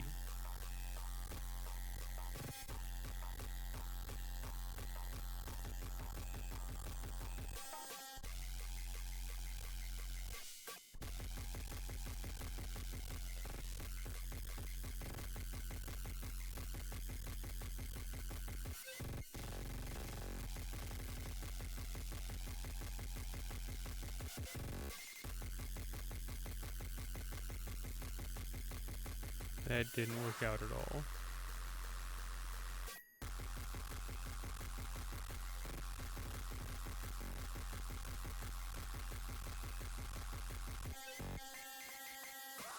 I mean, we got some damage in.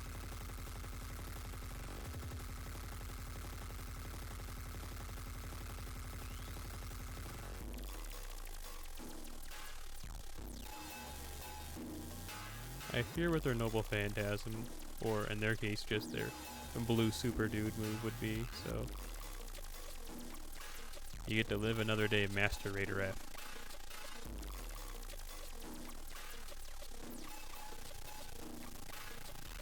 No!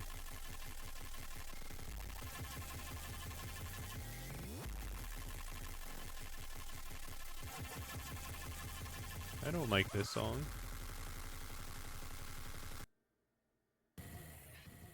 No one traumatizes these weirdly hot robots but me!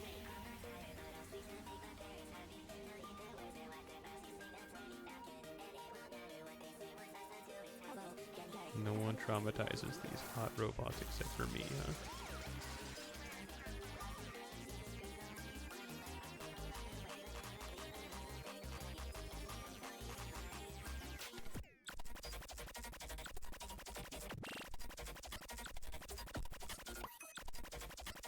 Minecraft sound. Did I not hit with the right one? How come only that one guy got affected?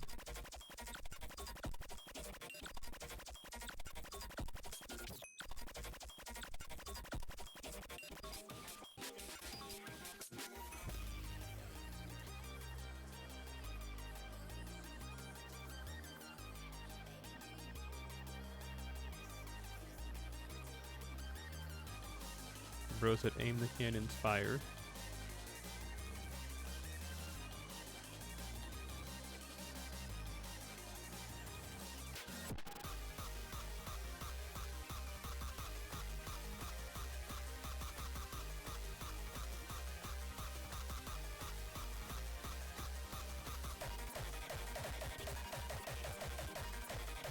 Ew.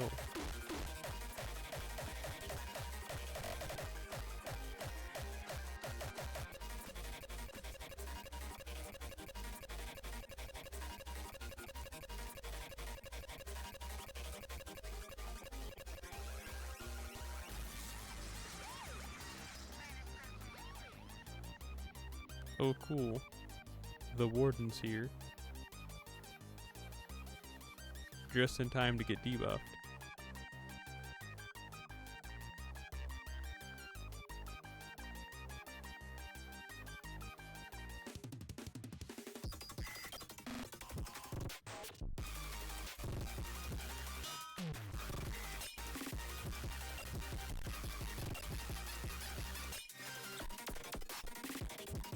No, I knew this was gonna happen.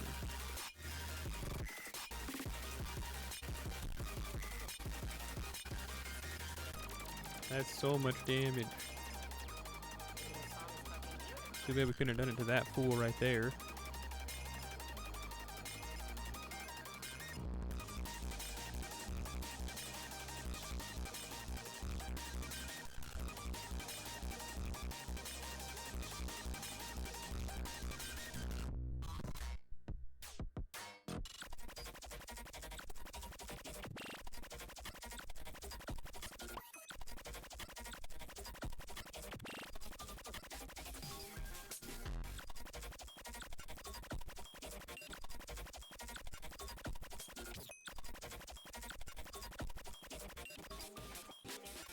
Do it, Dunzo. Dunzo-chan, Ike. Oh wow, you actually did it. I'm impressed.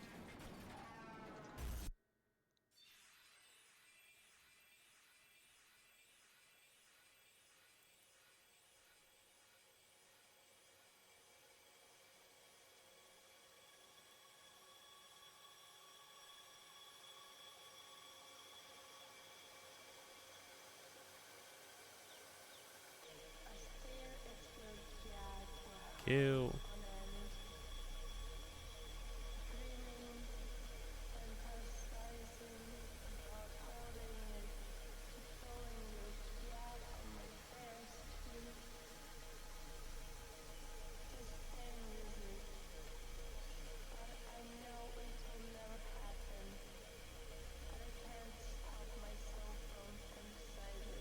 Alright, I'm pretty sure that cleared our AP.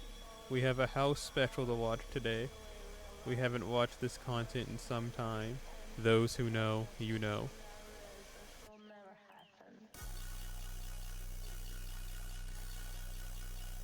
Welcome to Sandwiches of History. Today, from Cut 20% from Your Food Bill sent in by Todd, we're going to be making the cheese and ketchup sandwich. So to grated American cheese, we add diced up onion, ketchup, a few drops of Tabasco, and of course cream. Then we put that onto buttered bread. Okay, let's give this cheese and ketchup sandwich a go. It You just can really sounds taste the ghoulish. savings. It's actually not bad flavor-wise. It's almost like a hacked together pimento sandwich. The cream is just bringing richness. Obviously, the onion is bringing its oniony flavor, nice little bite. The Tabasco is bringing a nice little bite, a little vinegary bite. And then you've got the American cheese, which doesn't have a ton of flavor, but you know, it's there. I do want to plus it up a little. I'm going to give it the grilled cheese treatment, and not just any grilled cheese treatment with smoked butter. Hey, while the grilled cheese treatment is taking place, just want to remind you that Sandwiches of History Live is hitting the road again. We're going to be in New Orleans on May 28th at Zoni Mash. My special guest will be Nini Nguyen, Chef Nini Nguyen, who has a great cookbook out, Back Yet, that you should definitely check out. She most recently was on Tournament of Champions. She's on 24 and 24 on Food Network. She won Last Bite Hotel on the Food Network last fall, and she's been on Top Chef. She's a great person. It's going to be a lot of fun. Then we're headed to Boston, where I'm going to be doing Sandwiches of History as part of WBUR's 75th Anniversary Celebration Weekend. And my guest there will be none other than actor, comedian, and voice actor who you might know from Bob's Burgers, Eugene Verman. Woo!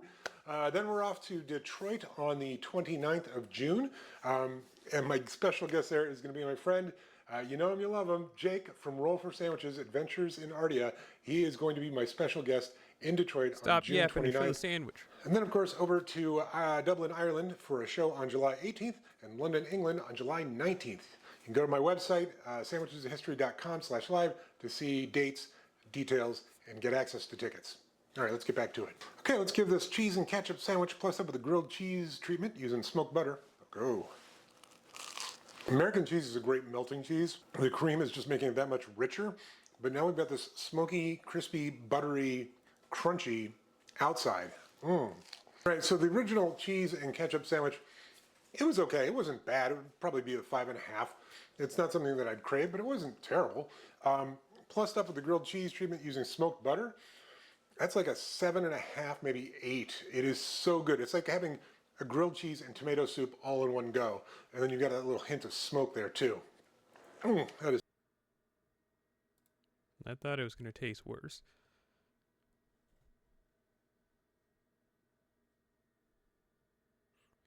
I kind of forgot about this guy, and then I saw this. It was recommended to me, and I was like, huh. Welcome to Sandwiches of History. Today is International Sandwich Sunday, and we're headed over to Malaysia for the Ramly Burger.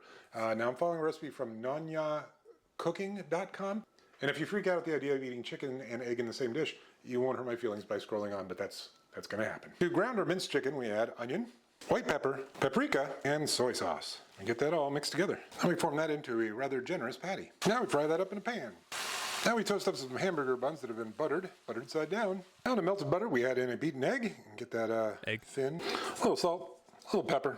Now we place our burger in the middle and basically fold this over it. Hopefully. Now we put that onto the bottom bun. Hopefully, Top he with said. cucumbers, sweet chili sauce, The cumber? black pepper sauce, mayonnaise, And this is homemade mayonnaise, so it's a little runny. Onion rings, and no, not fried. Tomato, salt, pepper, and lettuce. Okay, let's give this Ramley burger a go. It's pretty looking. There is so much going on in the sandwich. Between that black pepper sauce, the sweet chili sauce, it does have a little bit of heat, the soy sauce and the onions, white pepper, and then you've got the freshness and the crunch of the cucumber and the onion, a little sweetness from the tomato. The egg's nice, but I don't know if it's needed, but boy howdy, is it tasty. Yeah, I'm not going to plus this up. There's nothing I can add to this that would make it better because it is just this amazing symphony of flavor. It'd be great with beef, too, if you want to do beef instead of chicken. That is just delicious. And yeah, you have to get some specialized ingredients to make it, but ooh, that is delicious. Definitely going to finish that, and I would make this again. I would say in a hot minute, but it takes a little bit longer than that, but totally worth it. This is an unbelievable explosion of flavor, and yeah, you should make it. Anything else seem interesting since the last time we watched him?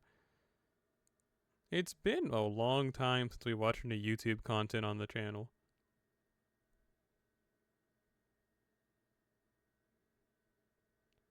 An egg sandwich from 1901. Pineapple anchovy cheese sandwich. Welcome to Sandwiches of History. Today from the Cabinet Cookbook of 1901, we're going to be making the egg sandwich. First thing we need to do to make our egg sandwich is hard boil an egg. Now we slice the hard boiled egg. Ooh. Then we put that onto thin slices of bread that have been buttered. Butter. Oh, but we're not done. Because this time we get to salt, pepper, and nutmeg. Okay, let's give this egg sandwich a go. The nutmeg is interesting. I actually really like that in here. That is really pretty tasty. Gives it a little warm spice. Gives it a little more dimension than just eggs, butter, salt, and pepper.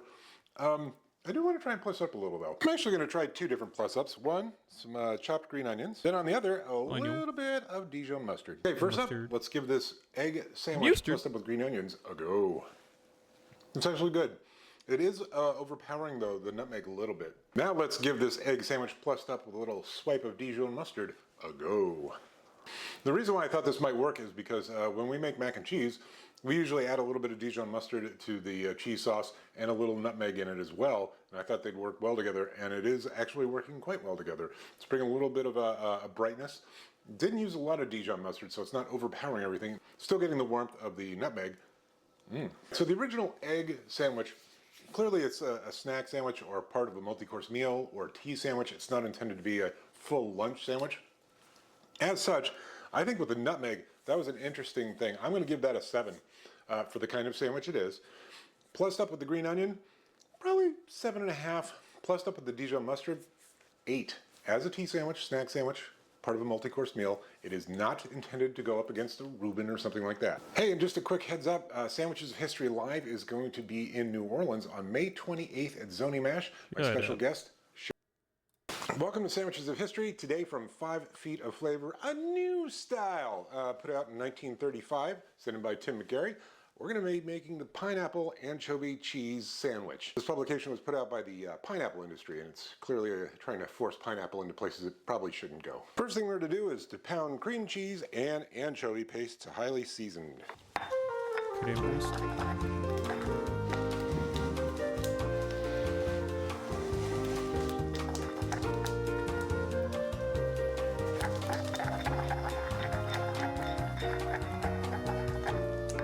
Spread that onto buttered bread. And yeah, I'm using the butt. Gotta use a whole loaf. Next, we're supposed to put on pineapple spears from a can, but I only could get chunks, so here we go. Okay, let's give this pineapple anchovy cheese sandwich a go. All right, so here's the thing. Yeah, so what was interesting is the saltiness and the cream cheese and the pineapple actually worked well together. It's just the fishy flavor of the anchovies did not work well with the pineapple and the cream cheese, in my opinion. It just like that threw everything off. If it was just like salt and cream cheese and pineapple, I think that would be pretty tasty actually. I like that. Salt's a flavor enhancer. But no thank you. I do not want, will not eat. So I'm going to say that the pineapple anchovy cheese sandwich, that probably gets like a 2. You could eat a 2.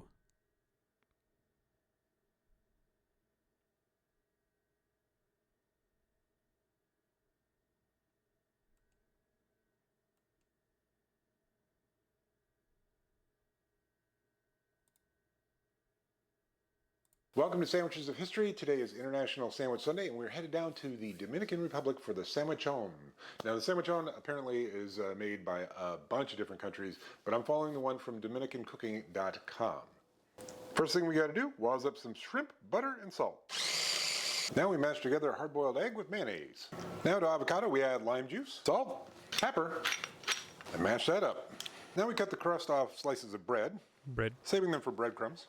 Well, I say to cut 2 of them in half. Onto one, we put half of our shrimp mixture, top with one of our slices that we cut in half. Now we put on our avocado, now a whole slice of bread, our mashed up egg and mayonnaise mixture, another piece of the split bread, our shrimp mixture, it's like a cake. top with our final piece of bread. Then we wrap it up tight in cling film, put in the fridge for 2 hours. Now we blend together room temperature butter and room temperature cream cheese. Now we frost our sandwichon. So you can decorate it with a bunch of different things. I'm just going to keep it simple and do some chopped chives. So after we make that, we basically cut off a slice, you can see here, and then we'll eat it. Let's give this sandwichon a go. There's a fair amount of fat in here between the avocado and the butter and the mayonnaise and the cream cheese, but it is tasty. I do want to plus it up a little though. I'm going to add a little Old Bay hot sauce. It may not be authentic to Dominican Republic, but I think it's going to go well with everything in here. Okay, let's give this sandwichon plussed up with a little Old Bay hot sauce a go. It works. It's all the flavors of Old Bay with a little kick of heat. It's good. Tahini would have been good on this. Really, any hot sauce would be good on this. Kind of helps cut through the richness, because there's a fair amount of richness. You might have noticed that the avocado kind of got a little dark, even though there's lime juice in it. That's because I was supposed to do this 2 hours later, and I got sidetracked with work and other stuff, and yeah, it's the next day. So the original sandwichon sandwich, it's tasty and it's good and it's a lot of work. And usually my understanding is that this is made for like special occasions, parties, that kind of stuff. It's not something that someone makes and then sits down and has for lunch. So I'm not going to worry about the complexity of the sandwich. This particular recipe, I'd give it a 7.5. It is tasty, it is good, it's a little bit rich. Welcome to Sandwiches of History. Today from the Purity Cookbook of 1932, we're going to be making the Western sandwich. First thing we got to do is toast up some bread. Meanwhile, we got to fry up an egg. To build our sandwich, onto the toast, we put fried onions, bacon, and our fried egg. And we get to season with salt and pepper. Woohoo! Okay, let's give this Western my goodness, sandwich he's right. a go. That does not suck. I love sauteed onions. And they're not caramelized. They are really just fried onions. Bacon and egg. Thought it might be a little dry, but egg yolk is bringing everything together. This is tasty. I do want to plus it up a little, though. I'm going to add some HP sauce. A little tanginess. Health point sauce. A little sweetness. I think it's going to go well with everything in here. Eventually. There we go. Okay, let's give this Western sandwich plussed up with HP sauce a go. It's got a tamarind kind of tanginess to it, a brightness to it. Works really well with the smoky bacon, the egg, and the onions. The original Western sandwich I thought was really tasty. I was worried about it being a little dry. Wasn't dry at all. Good combination of the fried onions with the bacon and the egg. I'm going to give that a 7.5. Plussed up with the HP sauce, it's like 8, 8.5. That is delicious. And I know we could have gone a number of different ways with a number of different sauces and plus-ups, but for some reason I saw the sauteed onions, the bacon, and the egg, and I thought, welcome to Sandwiches of History. Today we're going to be making a sandwich of recent history, a meatloaf sandwich, but not just any meatloaf sandwich. Nope, it's from Turkey and the Wolf Flavor Trippin' in New Orleans. Been wanting to make this for a long time, and it sounds really good. So we're going to make the meatloaf today, let it cool overnight, make the sandwich tomorrow, but don't worry, you'll see it in one video. It's because that's how I do. First thing we got to do, waz up some saltines. Now to a blender we add eggs, Heinz ketchup, 1/4 cup of sour cream, Worcestershire sauce, Dijon mustard, chopped rosemary, salt, the worst of Chester and chili sauce, powder, garlic powder, onion powder, and paprika. Smoked paprika. Then we waz that up, dump that into a bowl, add in 2 pounds of ground beef, or ground crackers, get it all mixed together by hand. Then we put that into a parchment-lined loaf pan. Then we bake it in a 350-degree oven for about 45 to 50 minutes, or until it hits 155 in the center. And then we take it out, let it cool overnight. Okay, it's the next day, and first thing we got to do is butter both sides of thick slices of bread. Then we toast on a cast iron skillet, or in this case, a cast iron griddle, on both sides. So now we got to make what Mason calls the taste like there's gravy in it mayo by taking Duke's mayonnaise, adding Worcestershire sauce, and awase miso, which is a combination of red and white miso. Now we put And 2 it slices looks of gnarly. meatloaf with 2 slices of American cheese in a 400-degree oven to heat up. Now we top is a each lot of slice with effort. the tastes like there's gravy in it mayo. On one side we put on some pepper jelly. Then we put down some sliced onions, white onions. Shred us, our meatloaf and cheese, sliced dill pickle chips, and toasted sesame seeds. Okay, let's give this meatloaf sandwich from Turkey and the Wolf a go.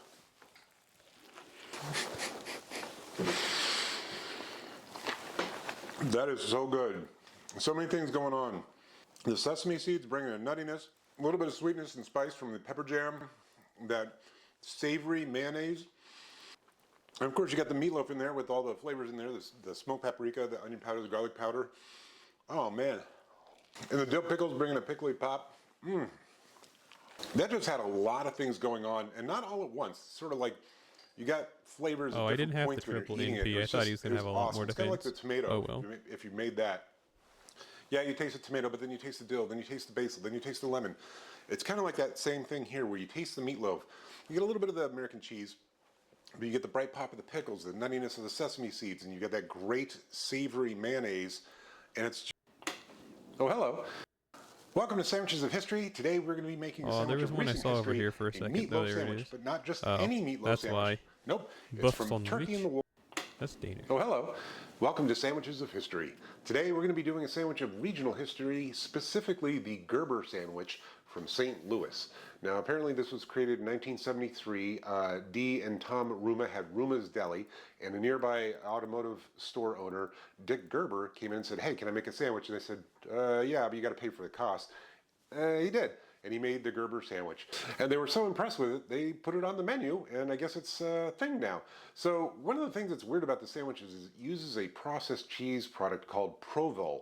And I hope I'm saying that correctly, but Provel is not really widely available. I could buy it online, but I have to buy this massive brick of it, and I've never had it before, so I thought, plus, the original sandwich was made with provolone cheese, and I thought, all right, well, I'm going to do that. But then I found a recipe for Provel online, so I'm going to make Provel, and then I'm going to try it with both Provel and provolone cheese, just to see how it is. Wow. First thing we got to do, make some Provel. Okay, to make our Provel, we add to a saucepan heavy cream, salt, sodium citrate, and liquid smoke. And we heat that up till it's about 150. Now we add in handfuls of shredded cheese. It's a combination of cheddar, Swiss, and provolone. A handful at a time until it melts, and add more until it's all in there. Okay, so now I put it into a loaf pan that's been lined with plastic. You gotta let it cool for about 30 minutes, cover it with the plastic, and let it sit overnight in the fridge. All right, well, it's the next day, block. and clearly it's set up. Let's give it a taste, shall we? Yeah, let's give this Provel cheese that we made a go. It kind of tastes like a mashup of those 3 different cheeses. The smoke is pretty much non-existent. The salt's a little much, but it's not bad. It's a tasty little cheese. All right, let's make the sandwich. All right, first thing we got to do is add some minced garlic to melted Garlic? butter. And then we brush that onto French bread. I'm using a French bread roll. Then top with ham. And on one, our Provel. And then the the ham other, was raw at our first. provolone. Then we sprinkle that with paprika and put it under the broiler to melt. And we are back with another patented Sandwiches of History voiceover because yours truly forgot to charge the mic receiver. All right, well, let's get back into it, man. The Gerber sandwich. Let's give this Gerber sandwich made with Provel a go. Tasty, good. The 3 cheeses blended together. It's a little salty, but it's not bad. The smoke kind of disappeared, which was interesting to me, but it's a very tasty, flavorful sandwich. Let's give this Gerber sandwich made with provolone a go. Thicker, greasier, as it turns out, and a little less easy to eat. And it's, provolone. It's just 1 cheese. The other one had 3 cheeses. It's tasty, but I think I do want to plus it up. Yes, I'm adding a little ground up rosemary, dried rosemary. Okay, let's give this Gerber sandwich plussed up with little rosemary a go. Totally good. Love that combination of rosemary and ham. Rosemary goes well with the garlic butter, the cheese. It is a tasty. Look at that happy boy. So the original Gerber sandwich, I think, is probably better with the Provel than the provolone, even though the provolone is, just a regular cheese. The Provel melted nicely. It was easy to chew through and had a different complexity of flavor. I'm probably going to give that, I think I'd give that a 7.5 if I remember correctly.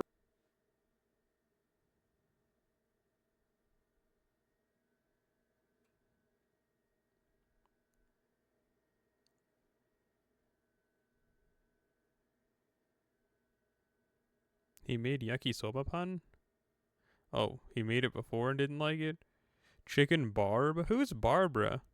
New sandwich? Bro, they made sandwich 2. Check it out. This is the new Welcome to sandwich. Sandwiches of History. Today from the White Lily Flour Cookbook of 1931, we're going to be making the new sandwich. Now to make this new sandwich, we need a dressing, and well, that's the first thing we got to do. Okay, over a double boiler, we've got a beaten egg, to which we add sugar, mustard, flour, salt and pepper, and butter. Get that all mixed together and melted. And we gradually add in a combination of water and vinegar and milk. Get that mixed together, add some more in, keep cooking until it's thick. Now onto bread that's been cut out into rounds, we apply our dressing. Then a slice of pineapple, pimento, Ooh. and another slice of pineapple.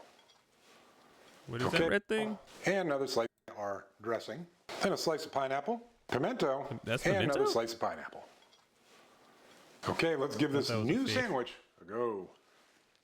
It kind of works. The pineapple's sweet, the red pepper's sweet, but not in the same sort of way. It's also bringing a little savoriness. And then the dressing is kind of tangy, but the tanginess is being tamped down by the bread. I do want to plus it up just a little though. And go for a little tahini. Yes. If you're wondering, tahini has chili peppers, sea salt, citric acid, and dehydrated lime juice. Okay, let's give this new sandwich plus Dehydrated up with lime tahini juice? Like a go. powder? Yeah, a little bit of heat, a little bit of salt, a little bit of lime in there. It's going well with everything in here. All right, so the original new sandwich, it was good. You know, making that boiled dressing is a pain in the butt, and I don't like doing that. But if I had that laying around, this would be something that I would eat. I think the combination of flavors is interesting and tasty. You got tangy, you got sweet, you got a little bit of savory. I'm going to give the original new sandwich, I'm going to give it a 6.5. Plus up with the tahini, 7. Definitely going to finish that. And I would make this again if I had the boiled dressing laying around, which, let's face it, I never do. All right, see you tomorrow.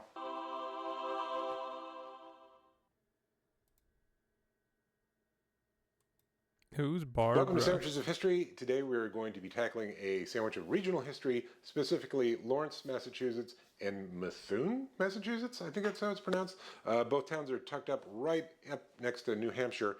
And we're going to be doing the chicken barb sandwich. Now, there they would say the chicken bab because of the accent. But yeah, I found a recipe online. I've wanted to try it for a long time. My man That Jim guy's over at really Sandwich big in the Tribunal back. reminded me of it. And let's give it a go. Now we toast 2 halves of Oh, sesame why seed is it so bun. loud? So the first thing we have to do is combine seasonings to make a seasoning blend. First things we're going to start off with is Bell's All Natural Seasoning.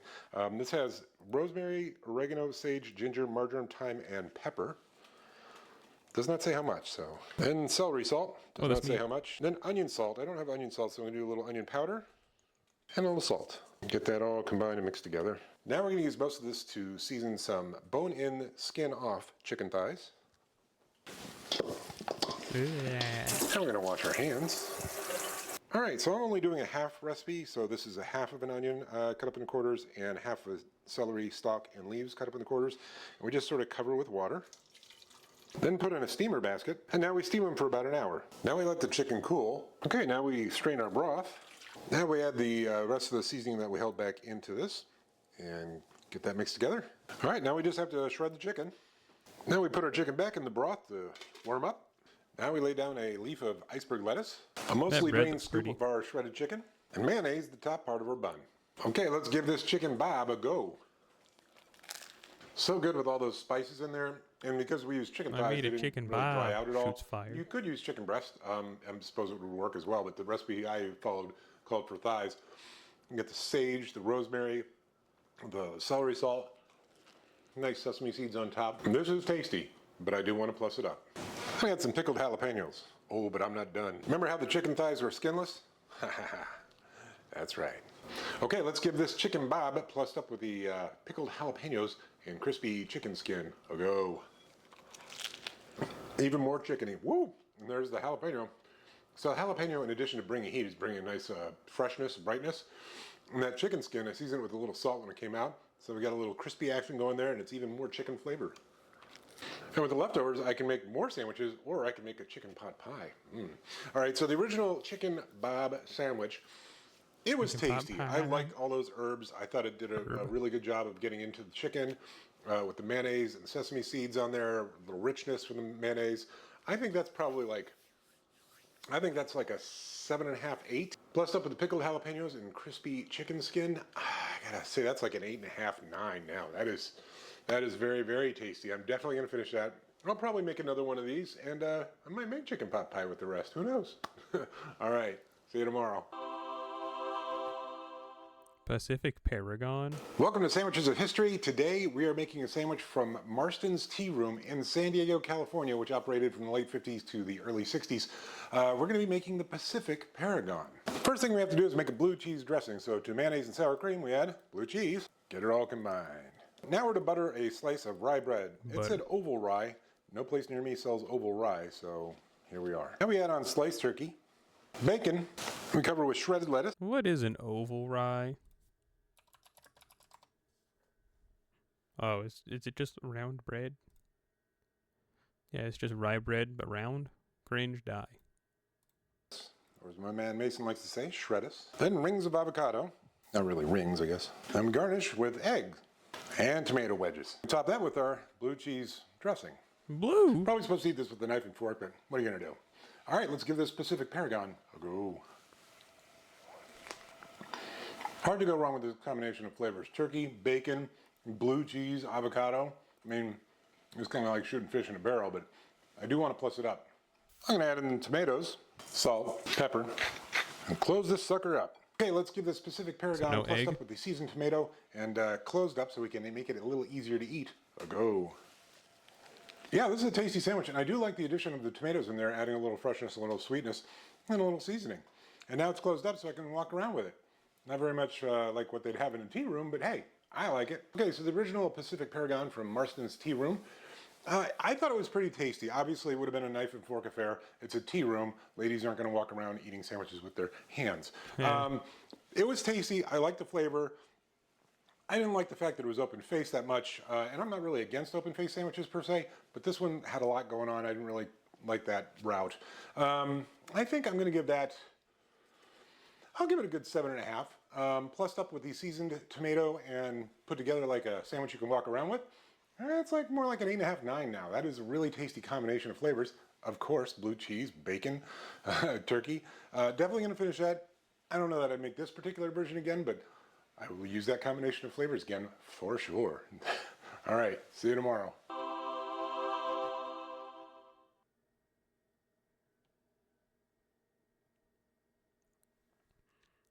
Well, I think this is where I'm going to call it for today.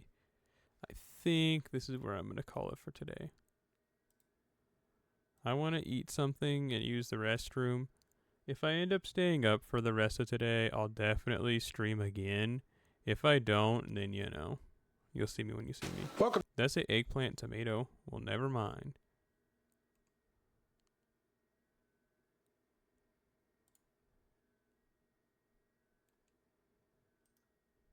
Welcome to Sandwiches of History. Today's International... Oh, hello there.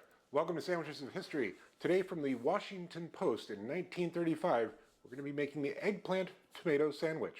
First thing we have to do is take eggplant that's about 1/4 of an inch thick and dip it into seasoned egg, beaten egg, salt and pepper seasoning. And we put that into fine breadcrumbs. I think you know what's coming next. Yep, now we fry it up in butter until the eggplant is tender. Okay, now we put on a slice of tomato, 2 3-inch strips of bacon, another layer of eggplant, and quote-unquote yellow cheese. I take that to mean this color as opposed to white. Then we pop in the oven until the cheese melts. Okay, let's give this eggplant and tomato sandwich a go. I mean, it's not bad. I do wish the tomato was a little bit seasoned, but maybe you'd use a different cheese, but it's actually not bad. You know, that was a mild cheddar, nice smoky bacon, a little sweetness and freshness from the tomato. And the fried eggplant's tasty. It's got a little salt and pepper in the egg coating. Yeah, it's pretty all right. I am going to plus it up, though. I need some of this Uncle Chainsaw's Scasa La Boca hot sauce. Uncle It's got calabrian Chainsaw. chilies, white balsamic vinegar, and garlic. Okay, it's cooled down enough that I can pick it up. Let's get this eggplant and tomato sandwich plus up with the Uncle Chainsaw's Scasa La Boca hot sauce. A go. A little bit of sweetness from that balsamic vinegar, white balsamic, and a nice savoriness from the garlic in there. And it's not super spicy, but it just made this a much more interesting flavored sandwich. And yeah, some fresh herbs would be good in there, some basil, some oregano. They said to use a yellow cheese. I just used a mild cheddar. It's fine. And I thought the original eggplant tomato sandwich, pretty tasty. I'm gonna go ahead and give that a 7. Plus, sandwich Sunday, and we're headed over to Ghana. Pretty straightforward. First thing we have to do is take some bread that's been buttered After and this, toast I it in think the we're done pan. for the day. Now we scramble up a couple eggs. She used 1 egg and 1 egg white, but she said it was okay to use 2 eggs, so I'm using 2. Then we add in scallions, chopped up tomato, and chopped up red onion. And now we just put it into our bread. And yes, all of it. Oh, that seems Okay, good. let's give this Ghanaian breakfast sandwich a go. I mean, what's not to love? It's tasty. You got the sweetness of the tomatoes. You've got the kind of light onion, garlicky kind of flavor of the scallions. And then you've got the sweetness of the red onion. I do want to plus it up a little though. I know what you're thinking. He's going to add cheese. And that would be good. But no, I'm going to add some of this AO Foods Tangy Dijonnaise. It's Dijon mustard, mayonnaise, and cornichons all in one go. I mean, you got me on And the no, they're not mayonnaise. paying I you to put do mayonnaise this. and Okay, ketchup let's on give that this bad Ghanaian boy. breakfast sandwich Oh, I plus can up already the taste it tangy now, Dijonnaise Johnny. from AO Foods. A go. If I had money, I'd make this. Yeah, that hits the spot. Creaminess, the richness of the mayonnaise, the little bite of the pickle in there, the cornichons, and then the bright tanginess of the Dijon mustard, and it goes really well with everything in here. Well, I gotta say, the Ghanaian breakfast sandwich was a pretty straightforward affair, but it was definitely tasty. I think it's about a 7.5, plussed up with the tangy Dijonnaise, with the Dijon mustard, mayonnaise, and cornichons. It's like an 8.5. That is a delicious breakfast sandwich. I'm definitely gonna finish that, and yeah, I'd make this again in a hot minute. All right, see you tomorrow. First thing we gotta do is toast some bread that's been buttered in a pan. In a pan.